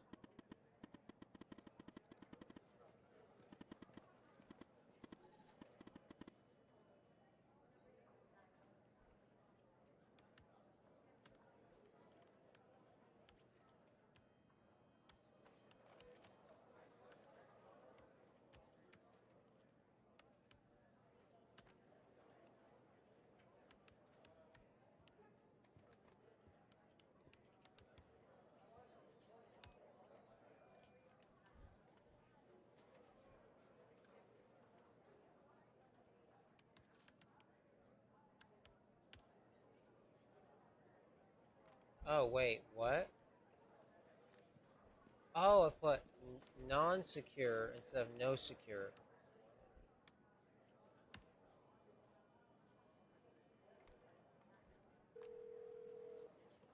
There we go. Hello, Operator Tanner. Hal told me that you'd be calling. Okay, I'll try to keep this short. About a month ago, I started working on a missing persons case. A woman reported that her husband had been gone for over 48 hours. Almost right away, the case felt different. Red tape all over the place. An unusual lack of cooperation from my superiors and colleagues. Unanswered calls. Suddenly, the FDI felt like the most incompetent department in the country. After an almost endless game of phone tag, I finally managed to get an appointment with a superior. The plan was to sit down and talk about the case first thing Monday morning. That Sunday night, I'm awoken by a phone call. The woman's apartment has burned to the ground. And the woman, what's left of her anyway, has been found dead in the ashes.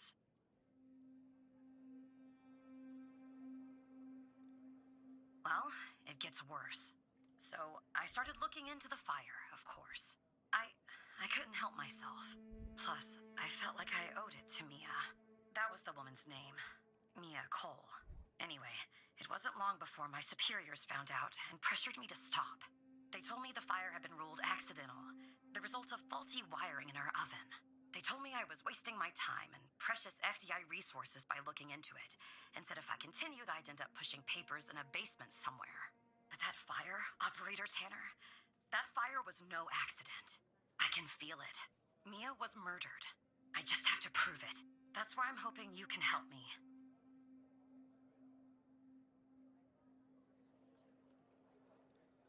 Go ahead and search them in the human DB. The husband's name is Sasha. Sasha and Mia Cole. Please.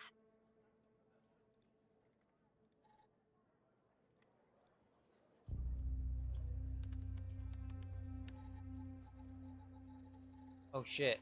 I put the name in correctly.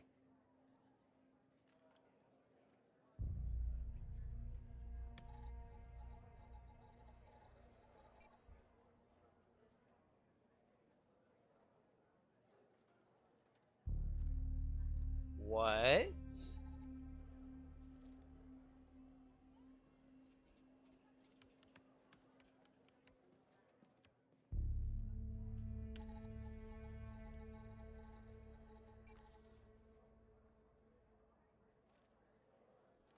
Whoa!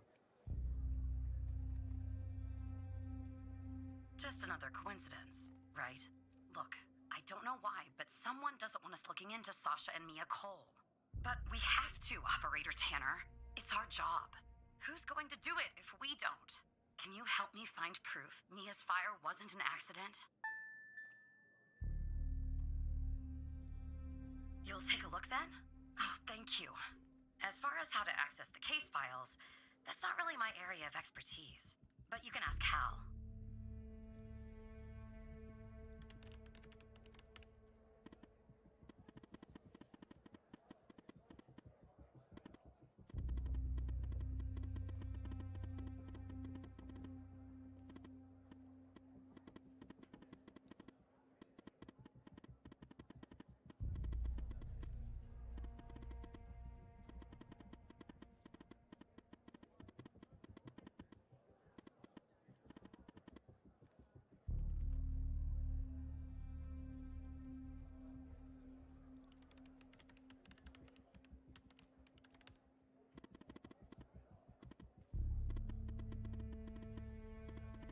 Oh, with Andrews.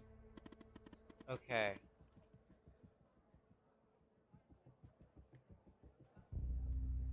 Oh, fuck. They made this shit.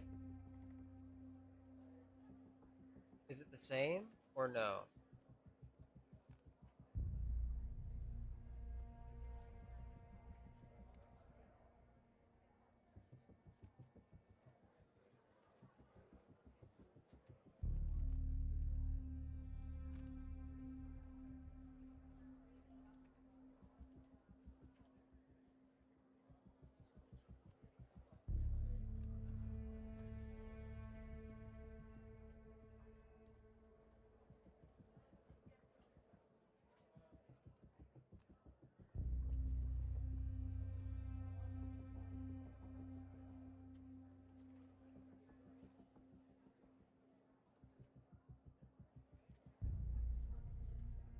Hope this is the right one.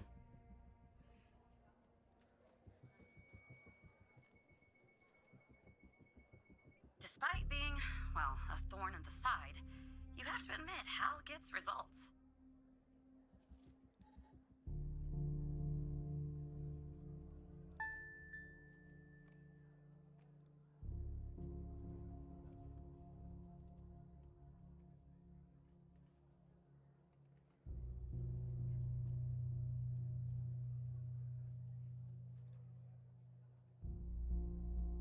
Wait, ion size. What's this for?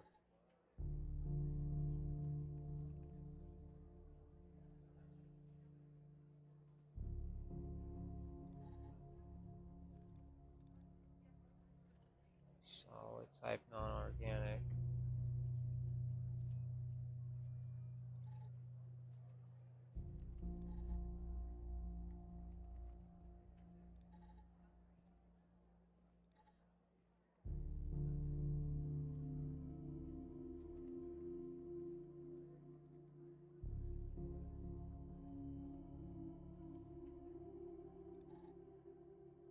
Oh.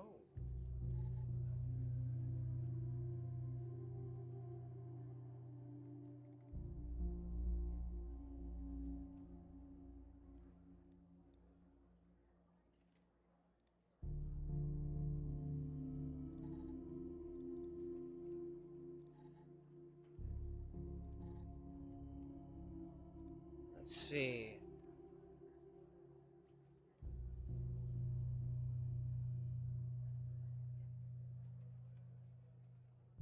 Ion size 3.5. Okay.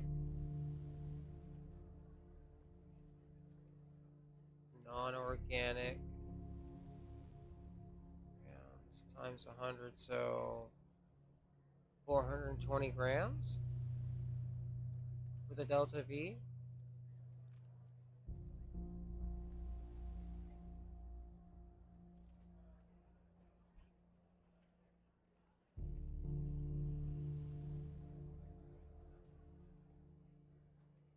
Yeah. 420 milligrams. Okay, threshold for solid. Half the delta V. So that would be 210.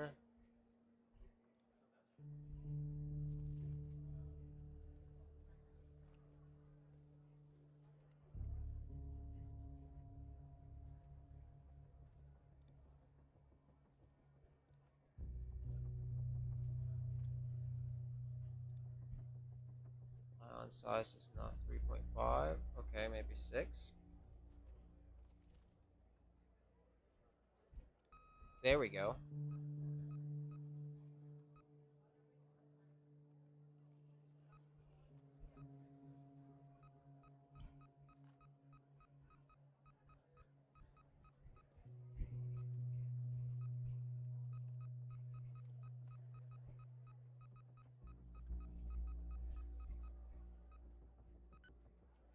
Let me see what the results are.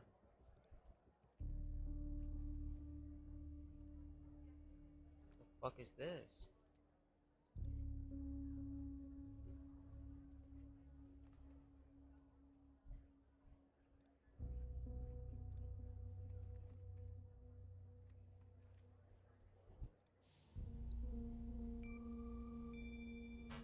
No.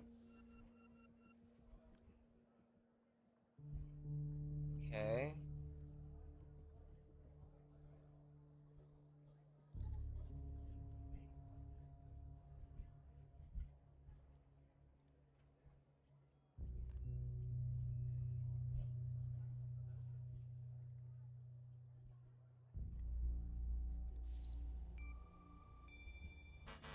No.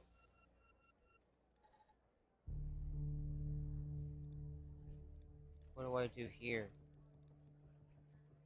Oh, wait.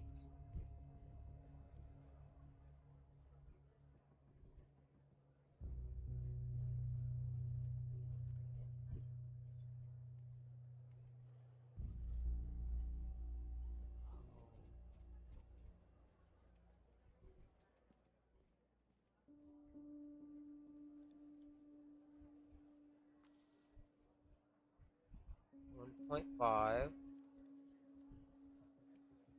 Hold on, I'm guessing.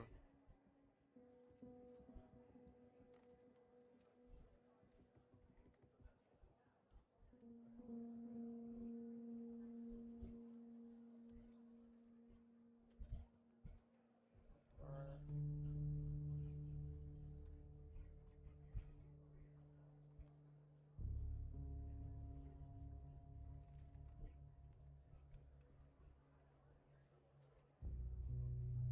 9.21.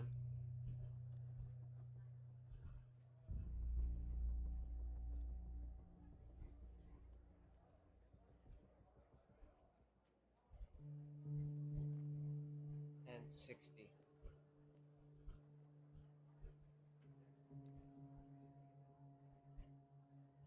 Oh shit, it's 0.5 of. Okay, never mind. Times pH is 6.5. Calculate. Huh?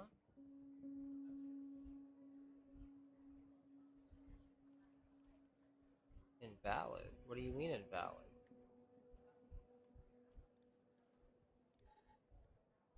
Okay, let me see how to use this.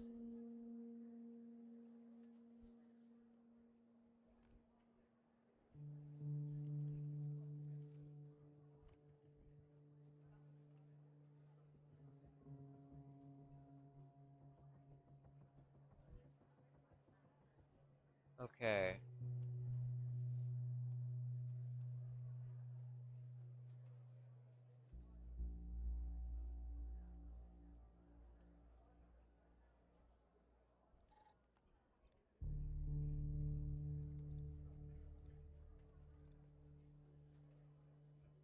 So it would be this.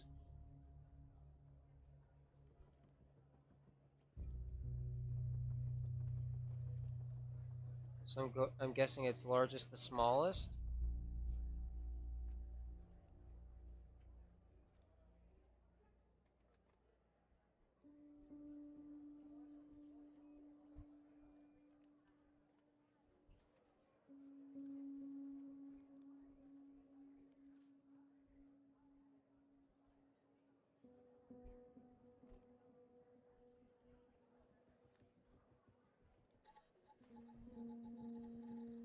Oh shit. It was gasoline.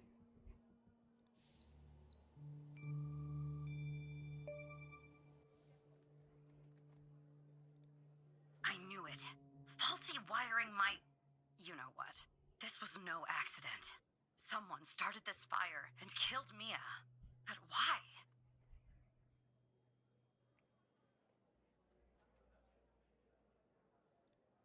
Maybe I'll end up at a desk in a dark basement somewhere, but I'm going to keep digging into this. It matters to me. I grew to know her. Mia, I mean. With our line of work, you try not to get emotionally involved. That's what they teach you at the academy, anyway. Almost from the start. And usually, I can turn the switch off. I learned to do that. What the heck is going on? But with Mia, I just never could. She wanted to be a singer, she told me.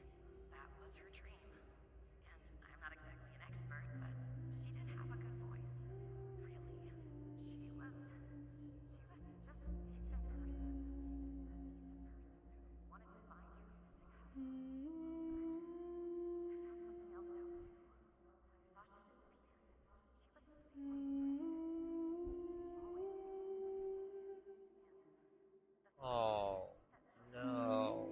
after everything that happened, she got out. And one day, she and the baby were suddenly gone. Someone killed them, Operator Tanner. Someone killed Mia and her baby. Are you still there? Oh, anyway, thanks, Operator. Because of you, I finally have proof. Knowing Hal, well, as much as someone can know Hal, I have a feeling this won't be the last time you and me work together. Ah. I had to pop my back there.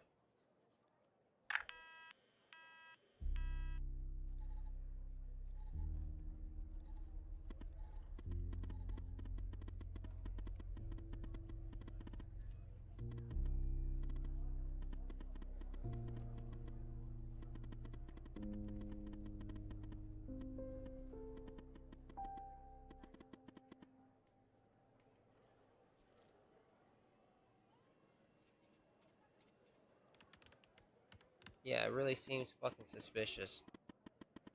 Yo, what's up, Dip? Welcome back.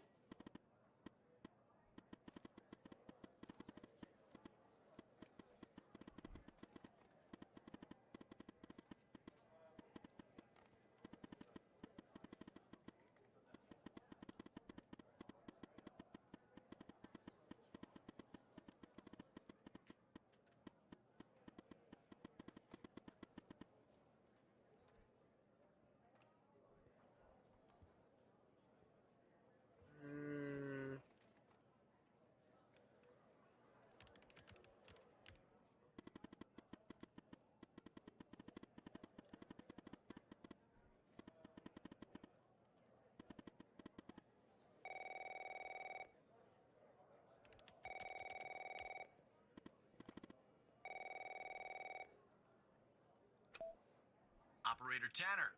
Can I have a word?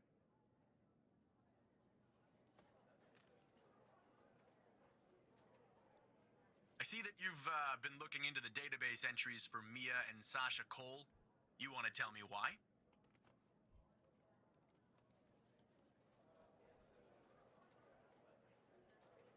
I see. In the future, I want you to avoid anything related to Sasha and Mia Cole. It's a closed case. A total waste of your time. And if by chance something else pops up concerning the Coles, and this is very important, you come to me right away. Understood? I'll talk to you later.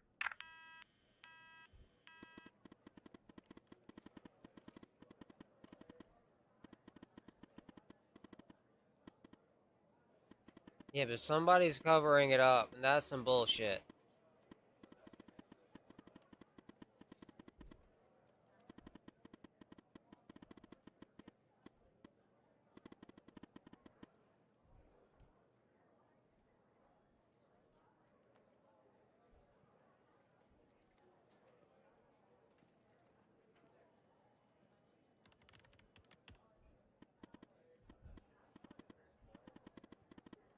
Okay. Well, he'll just be in touch for now.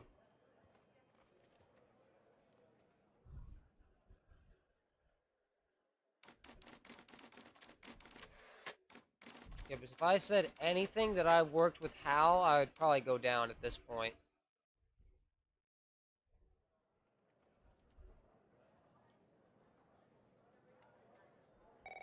Especially considering that they've covered up the case. So who the hell am I talking to this time? The same operator Tanner from before?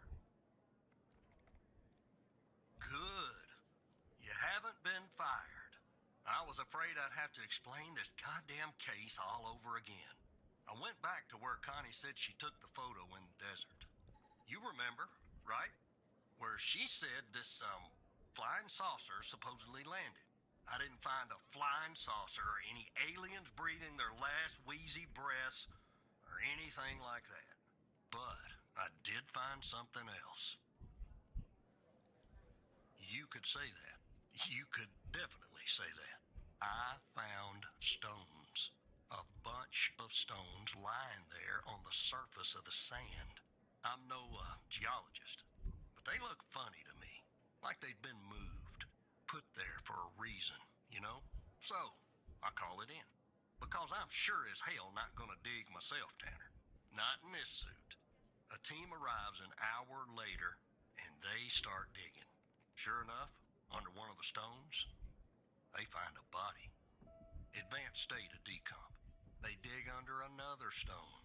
And lo and behold, this time they find an entire skeleton. Turns out, we're standing on some sort of desert graveyard. Hard to say, but I counted more than 100 stones. If they're all grave markers, well, I'll let you do the math. That's a fucking serial killer. Yeah, messed up, right? And judging by the size of the skeleton, it belonged to someone young, Tanner. Real young. Look, I won't beat around the bush. The medical examiner has finished a preliminary report on the skeleton, and they found what That's they sad, believe is a bro. photo of the victim in the sand, buried there by the bones. Never seen that before. Any chance you can take a look at all this and get me an ID, Tanner? Let me send you the files. Well, It's taken a while. Hard to access the satellite out here in Roswell. Dryfield. Okay. Looks like it went through. About all right. goddamn time.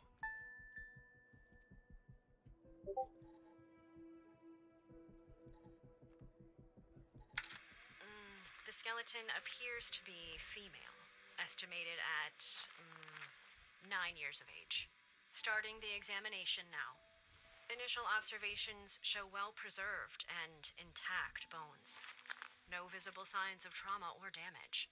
The subject is missing her left incisor. The rest of the dentition looks good. No decay or disease is present. Moving on. Here's something interesting. One of the metacarpal bones on her left hand, the metacarpal 3, has a slight curvature. You don't see that a lot. So, to summarize, the subject appears to have been a female, approximately 9 years of age, with a missing left incisor tooth and a slight curvature in the metacarpal 3 in her left hand. Based on the level of decomposition, the body appears to have been buried for approximately 6 to 8 months. Further testing and analysis is needed to determine the cause of death. Okay.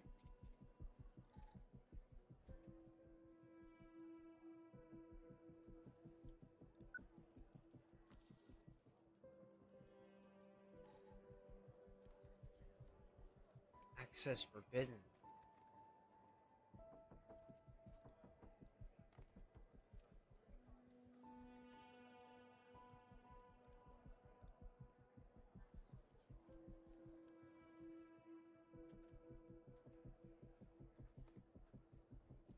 Gabby.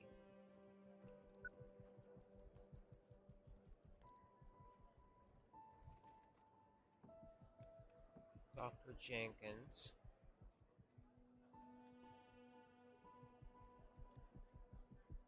Okay.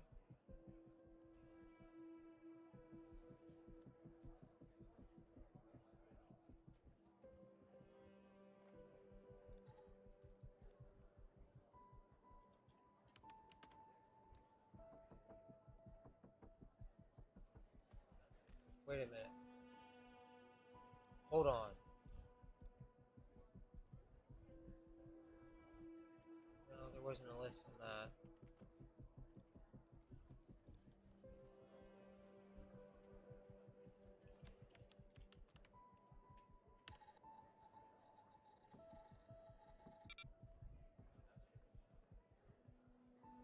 Okay.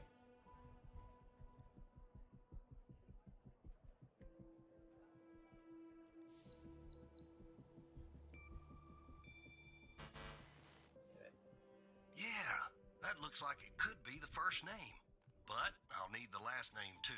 I'm thorough like that. Same. Photo front.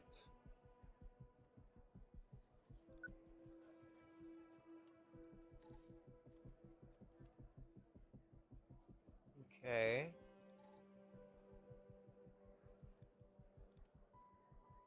Anything else on her that I can click around?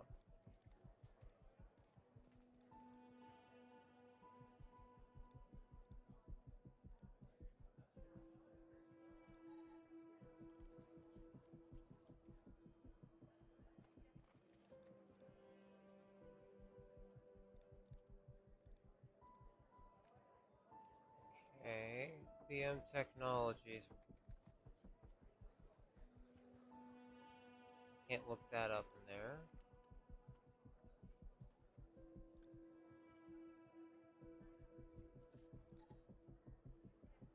Let's see.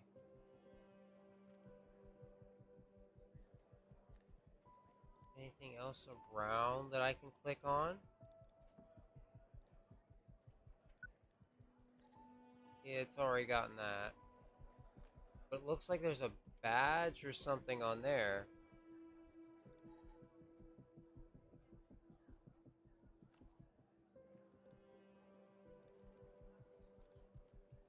Anything else?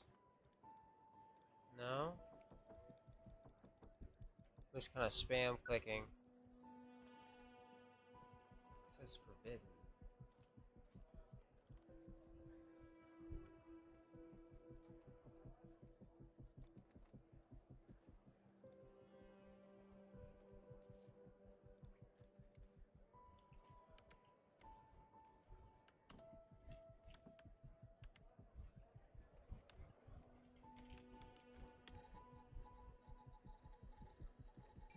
Yeah, I'm getting the same thing. Wait, he's dead?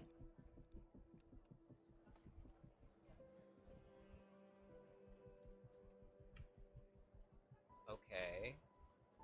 That's interesting. Okay.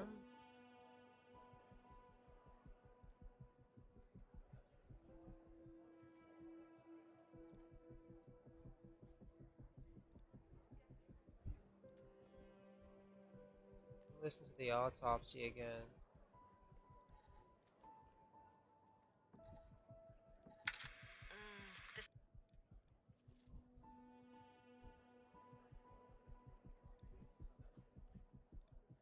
This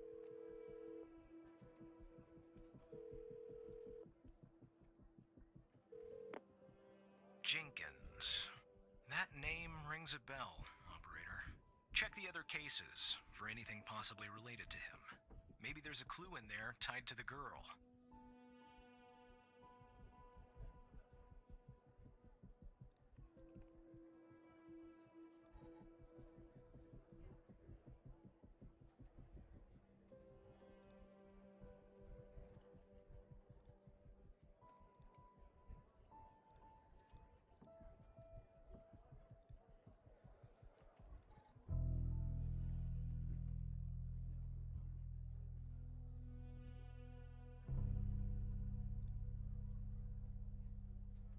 Okay, so check the other cases for anything related to him. What do you mean?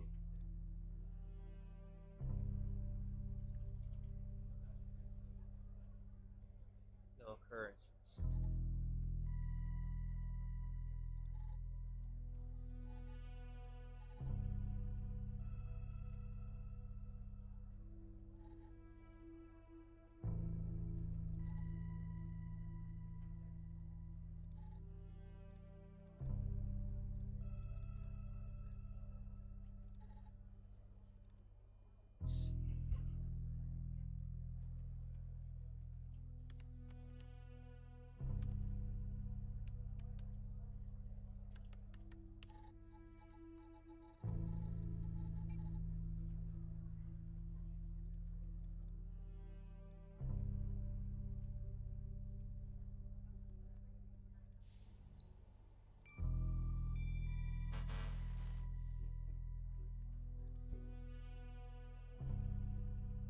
Hmm.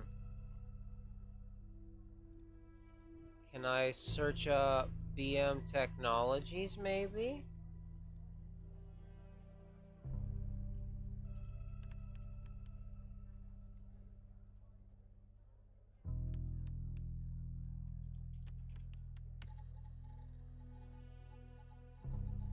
Okay.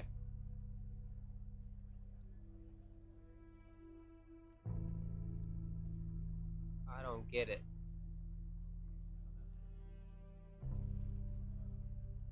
Notepad, settings, terminal, calculator, cases, documents.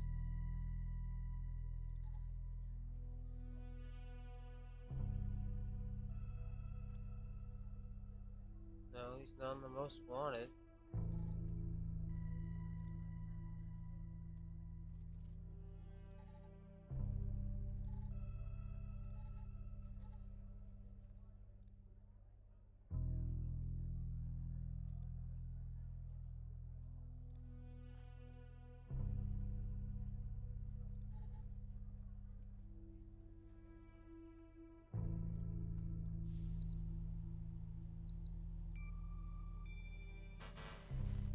Oops, didn't mean to do that.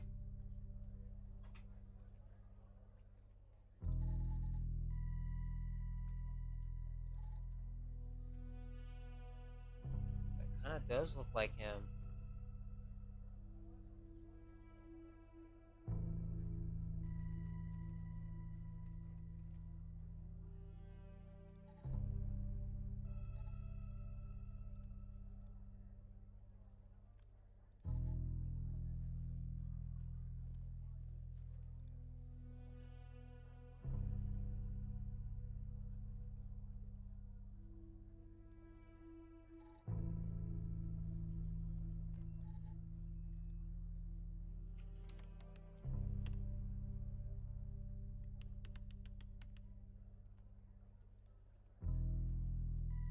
Wait. Gabby Bruce!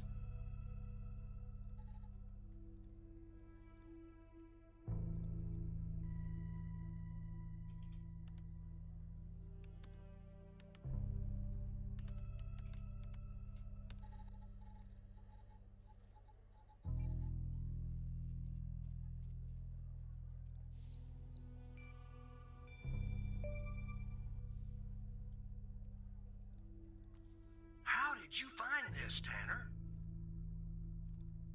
Just when you think this case can't get any weirder, that's exactly what it does. But I need concrete proof it's her. Got anything else in your bag of tricks? How would I show evidence?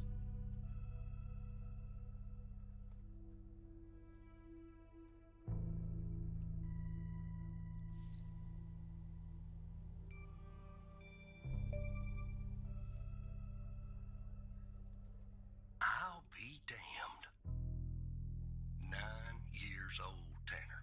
Breaks your goddamn heart. Yep. What the hell is going on out here? And what's a connection to Connie? Oh, this is just like kind of solving murder cases, it The seems. examiner has just finished processing the second body I was telling you about. The one in the advanced state of decay. Let's see here. Adult male, early 60s. Ah, they got an ID on him. Quentin Spence. Want to see if that name is on your magical list too?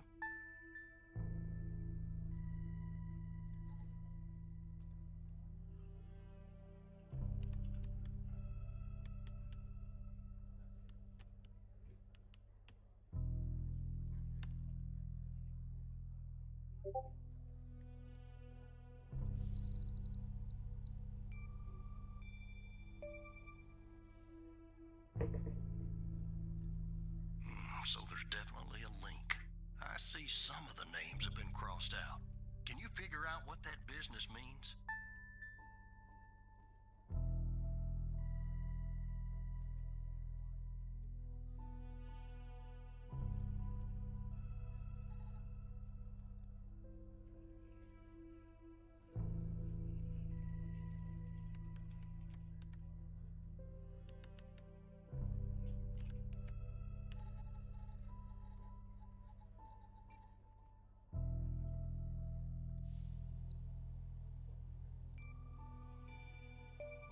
They're missing. Looks to be about 100 names like that. That number matches the stones. God damn. And if I was a gambling man, I'd say the circled persons are still alive. Like our Connie. There's something else about Spence, Tanner. They found him buried in a lab coat with some, you're never gonna guess. Floppy disk sewn into one of the pockets. Remember what I said about this case getting weirder and weirder? Now, Yeah. the second disk password protected. Open that second floppy disk and give me an address tied to Spence. Something I can look into. I'm getting a little restless with you doing all the work. The operator program. Oh, I'm sending everything your way.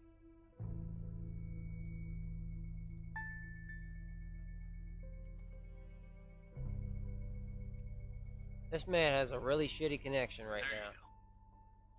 you go. Alright, floppy disk 2.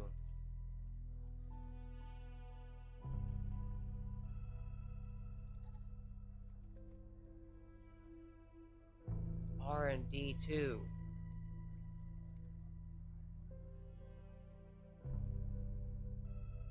Hold on. Let me go to the to that badge.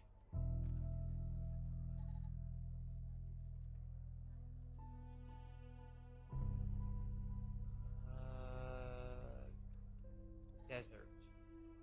No. Cases. Let me just do it that way.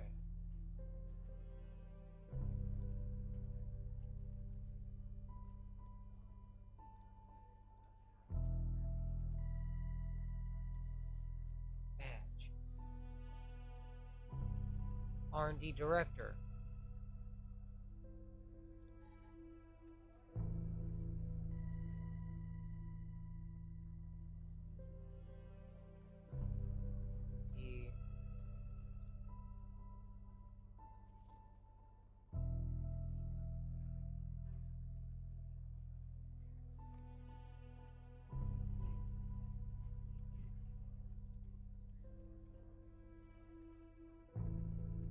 Okay, I'm guessing it has a space in between.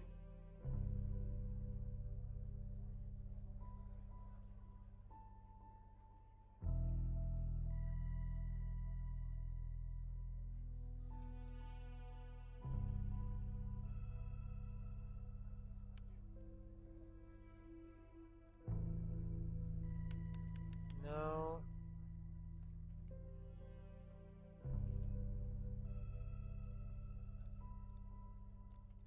I can't click on it, so floppy disk 1. Let's see what's on here.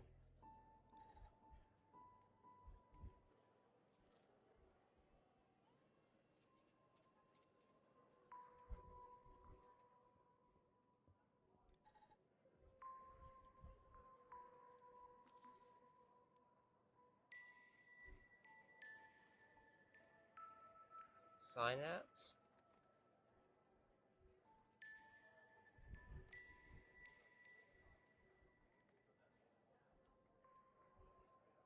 To unlock.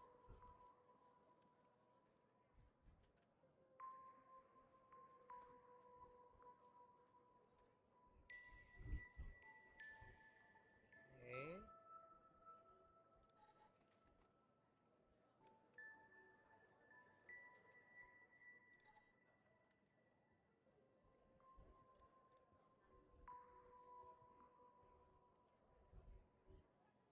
Okay. So I'm guessing these two probably don't mean anything.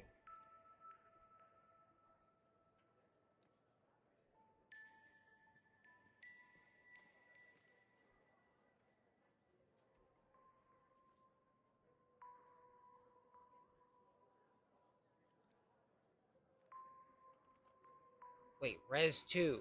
Hold on. Res 2.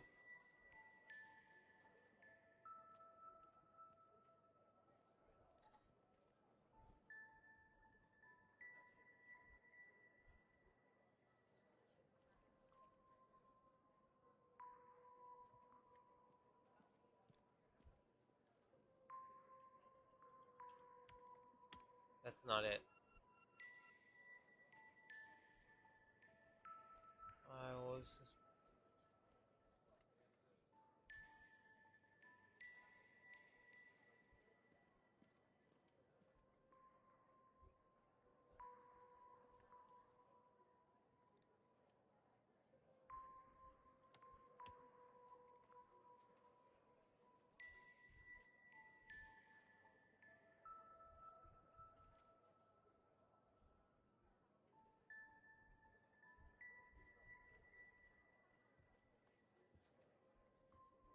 Okay, I'm stuck. Wait a minute. The key right here. To unlock the full potential. And there's the lock.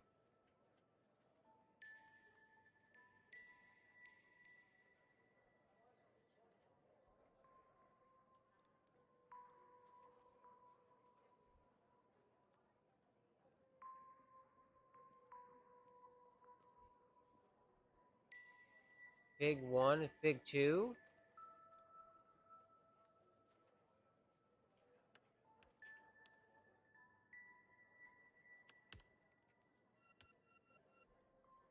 Yeah, definitely need some help. The symbols and file names written on the second floppy disk look to be there for a reason, Tanner. I suggest checking those two files for clues about the password, focusing on the symbols. Maybe keep those two files open and see if you can do something with them.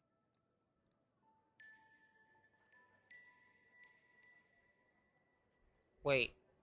To unlock the full potential, use Edian.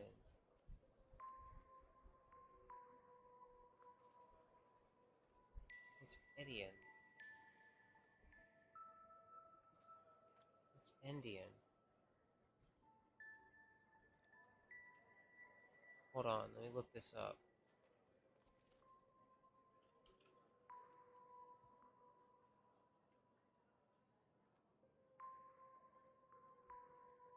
Refers to which bytes are arranged in memory.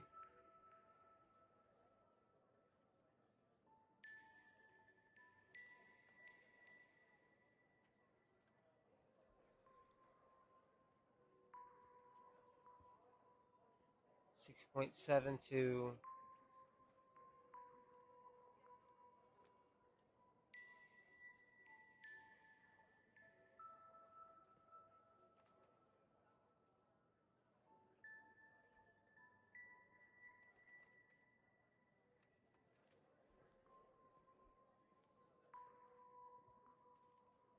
Hold on, I'm trying to figure this out. Can you guys figure got any ideas?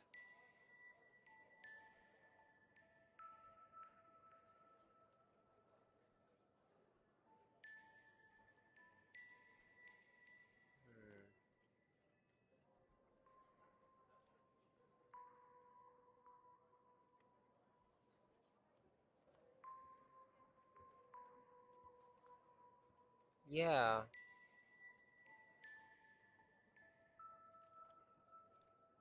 I'm like I will use the little Indian standard.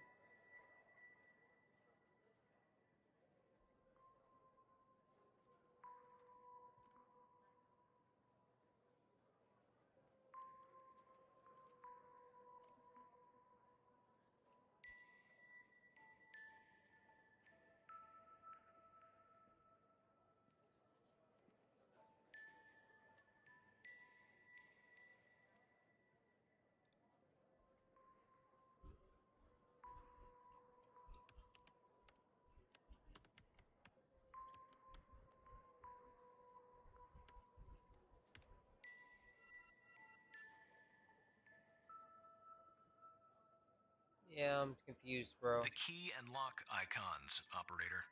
They must be important. I suggest you combine them to reproduce the schematics on the second floppy disk. My hunch is that the content is not very important. Just the part with the icons in the two files mentioned, FMP 1138 and Res 2. Wait a minute. To unlock files, use Indian. I typed that.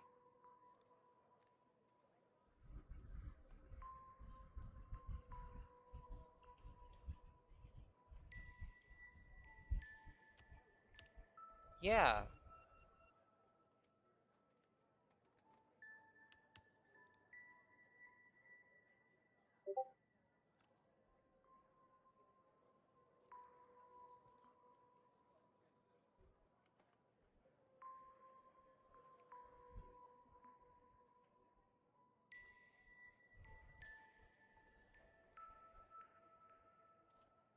There's no way.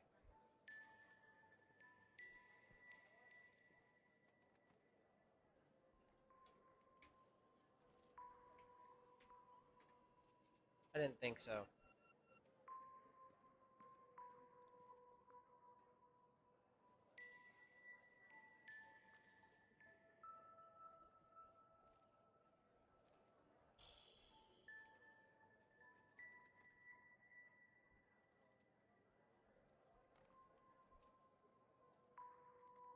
Maybe I'm missing something.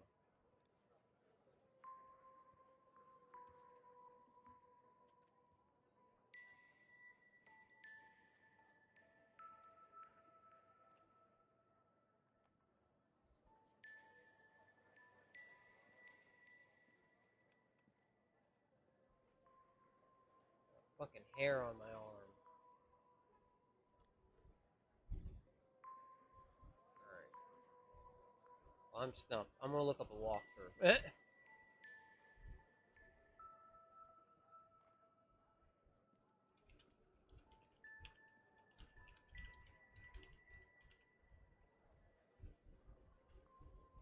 Okay.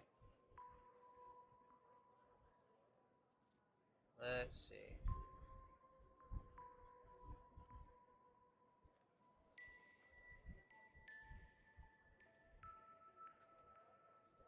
Okay, so I'm on day 3, not day 2.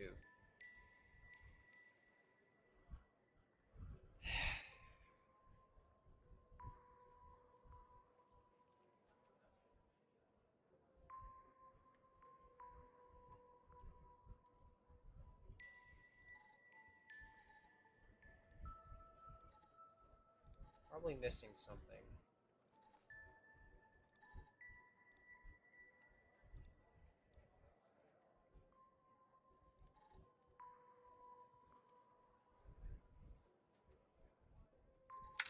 Autopsy report of a male, approximately late 50s, early 60s. Initial observations show no sign of trauma or blunt force injury. Dude, that's gonna be that's gonna be fucking awesome. The decedent appears to be wearing some kind of lab coat. Starting the external examination now. Excellent dentition. The decedent is wearing some kind of badge. Let me put this to the side. Abdomen seems healthy, with no signs of trauma or injuries. The lab coat seems to contain a hidden pocket. There's something inside. It's sewn shut. I'll open this with my scalpel. There. There appear to be 2 floppy disks inside the pocket. Strange. In my estimate, the body has been buried for approximately 2 to 3 months, based on the level of decomposition. At this point, the cause of death is uncertain. Further testing and analysis is needed, including toxicology reports, before I can provide a conclusive determination. Okay.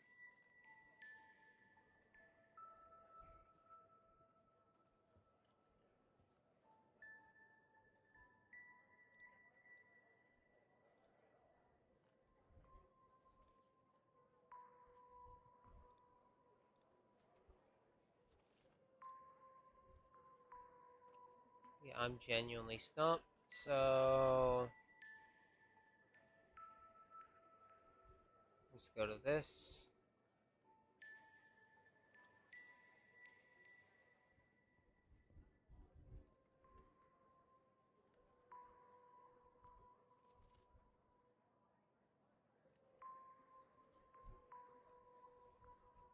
Okay.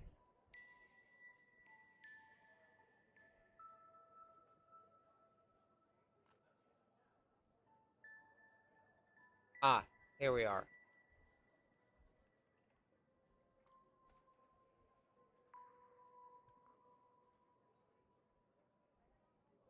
"105 Indian." So I was already on the right track. Okay, so that's the fucking password.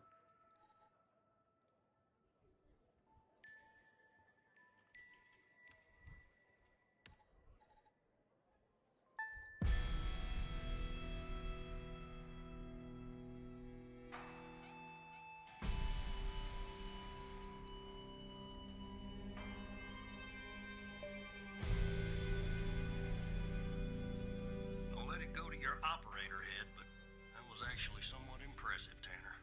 The address you sent, it's not far from here. I'll check it out first thing in the morning. Tonight, I think I'll help the team exhume the rest of these bodies. Screw the suit. God help us, Tanner. God help every single one of us.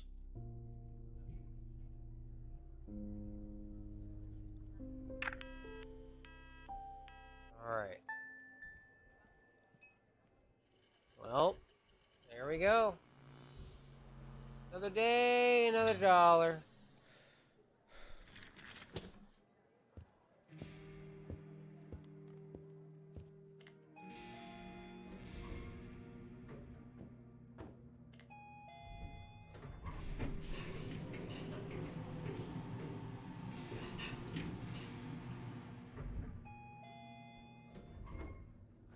Look, you need to do something about it.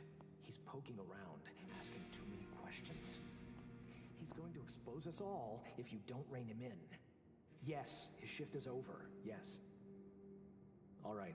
Yeah, fine. We'll talk later. Bye.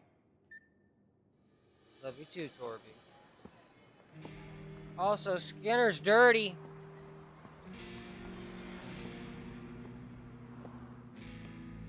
Skinner's a dirty agent.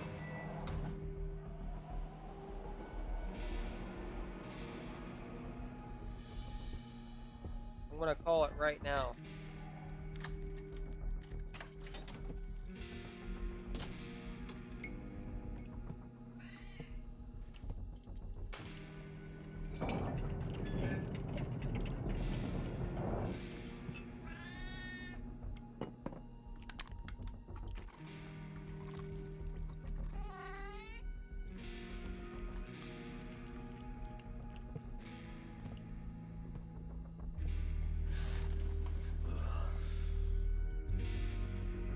gonna get a dab ready real quick.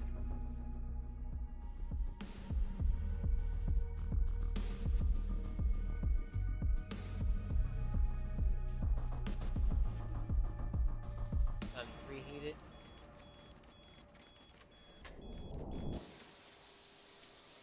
All right.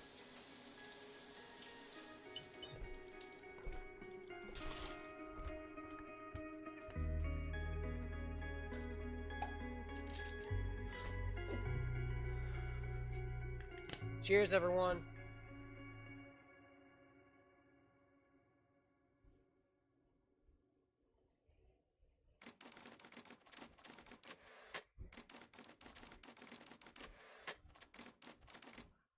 My boss, he's a dirty agent.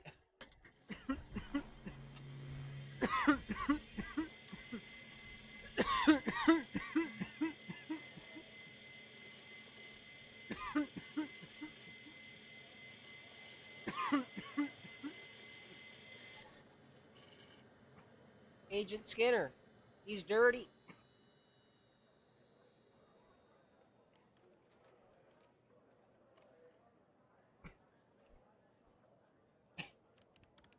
Good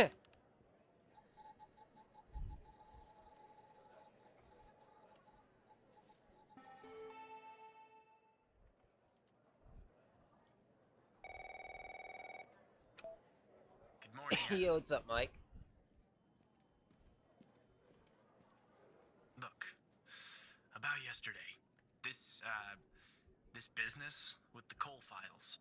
Sorry if I came down on you a little hard, buddy. It's just that I know you have what it takes to rise in this place, Evan. Become a supervisor. Hell, maybe even replace me one day. But I can't protect you if you start poking around in the wrong places. Okay? Absolutely understand, Mike. Guess the FBI has got me wound a little tight these days. Well, I'd better get back to it. You have a good one. All right? Again, I can't tell you how happy I am to have you here at the operator program, Evan. That way, I can keep a close eye on you, can't I? Let's grab a beer later this week, all right? Once everything calms down in the madhouse.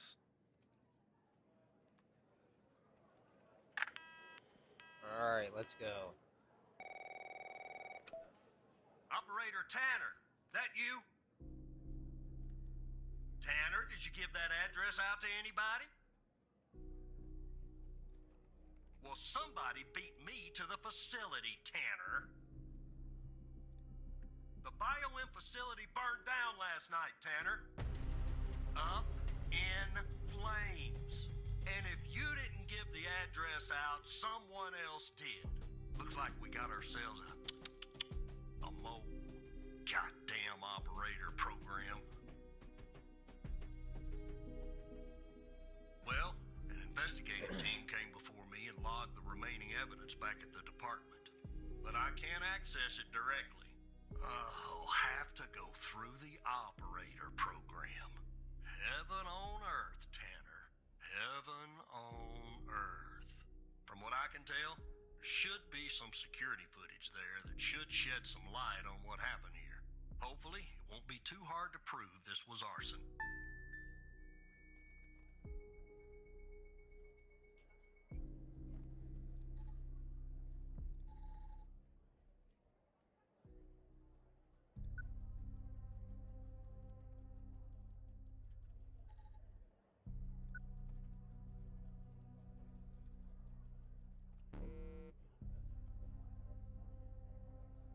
No match.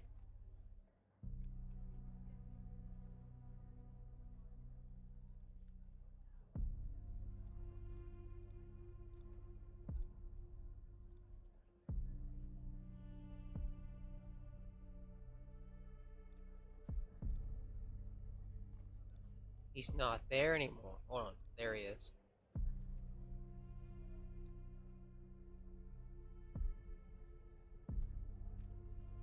Maybe there's something on him that he does when he shows up.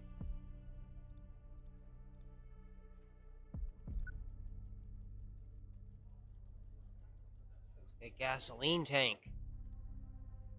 That's a jerry can.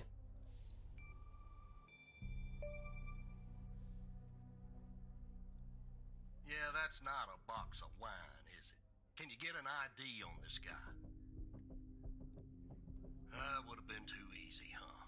I'd like to get in the facility. Take a look around. Good Lord willing, the roof won't collapse on me. But I need a code for the door. You see where I'm going with this, Tanner?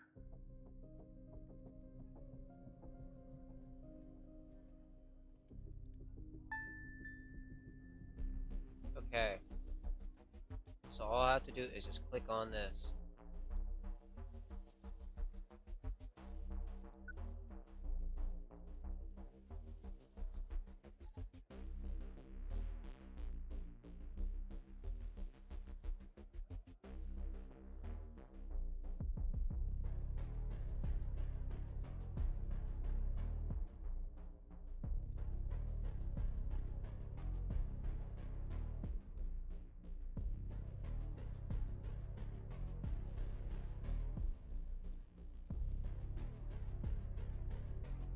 Let me see if this works.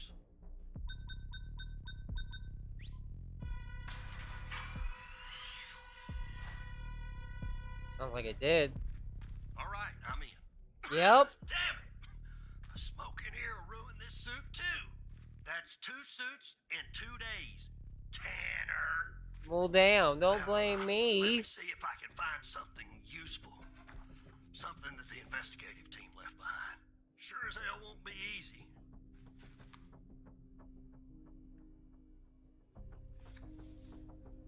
Ooh, nice, bro.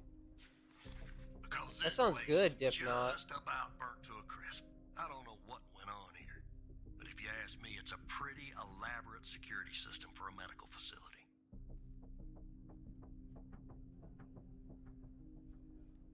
While I look around, maybe you could dig more into our little arsonist friend.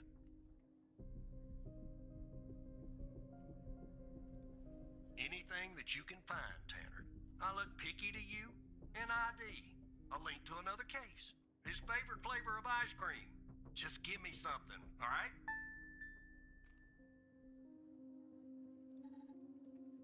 I know where to go with this.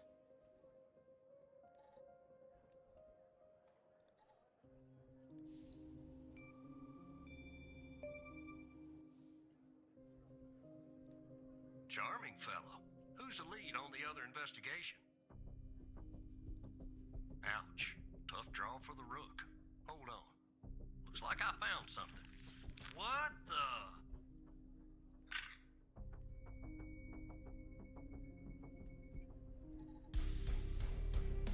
You see what I'm seeing, Tanner? Looks like our gal, Connie Moore, was a bio-impatient. Beats me. Passed her polygraph with flying colors.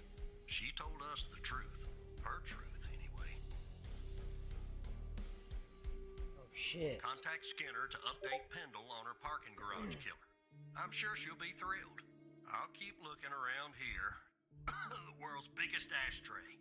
Tell me if you find out anything new about our pyro head, Tanner. And I'll contact you if I come across something on my charred end over here.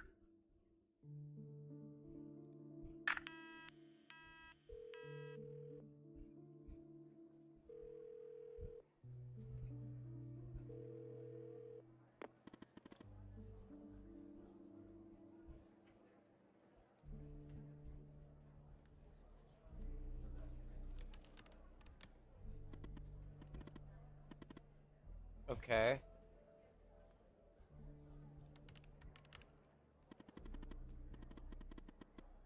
So how does it want me to contact the boss?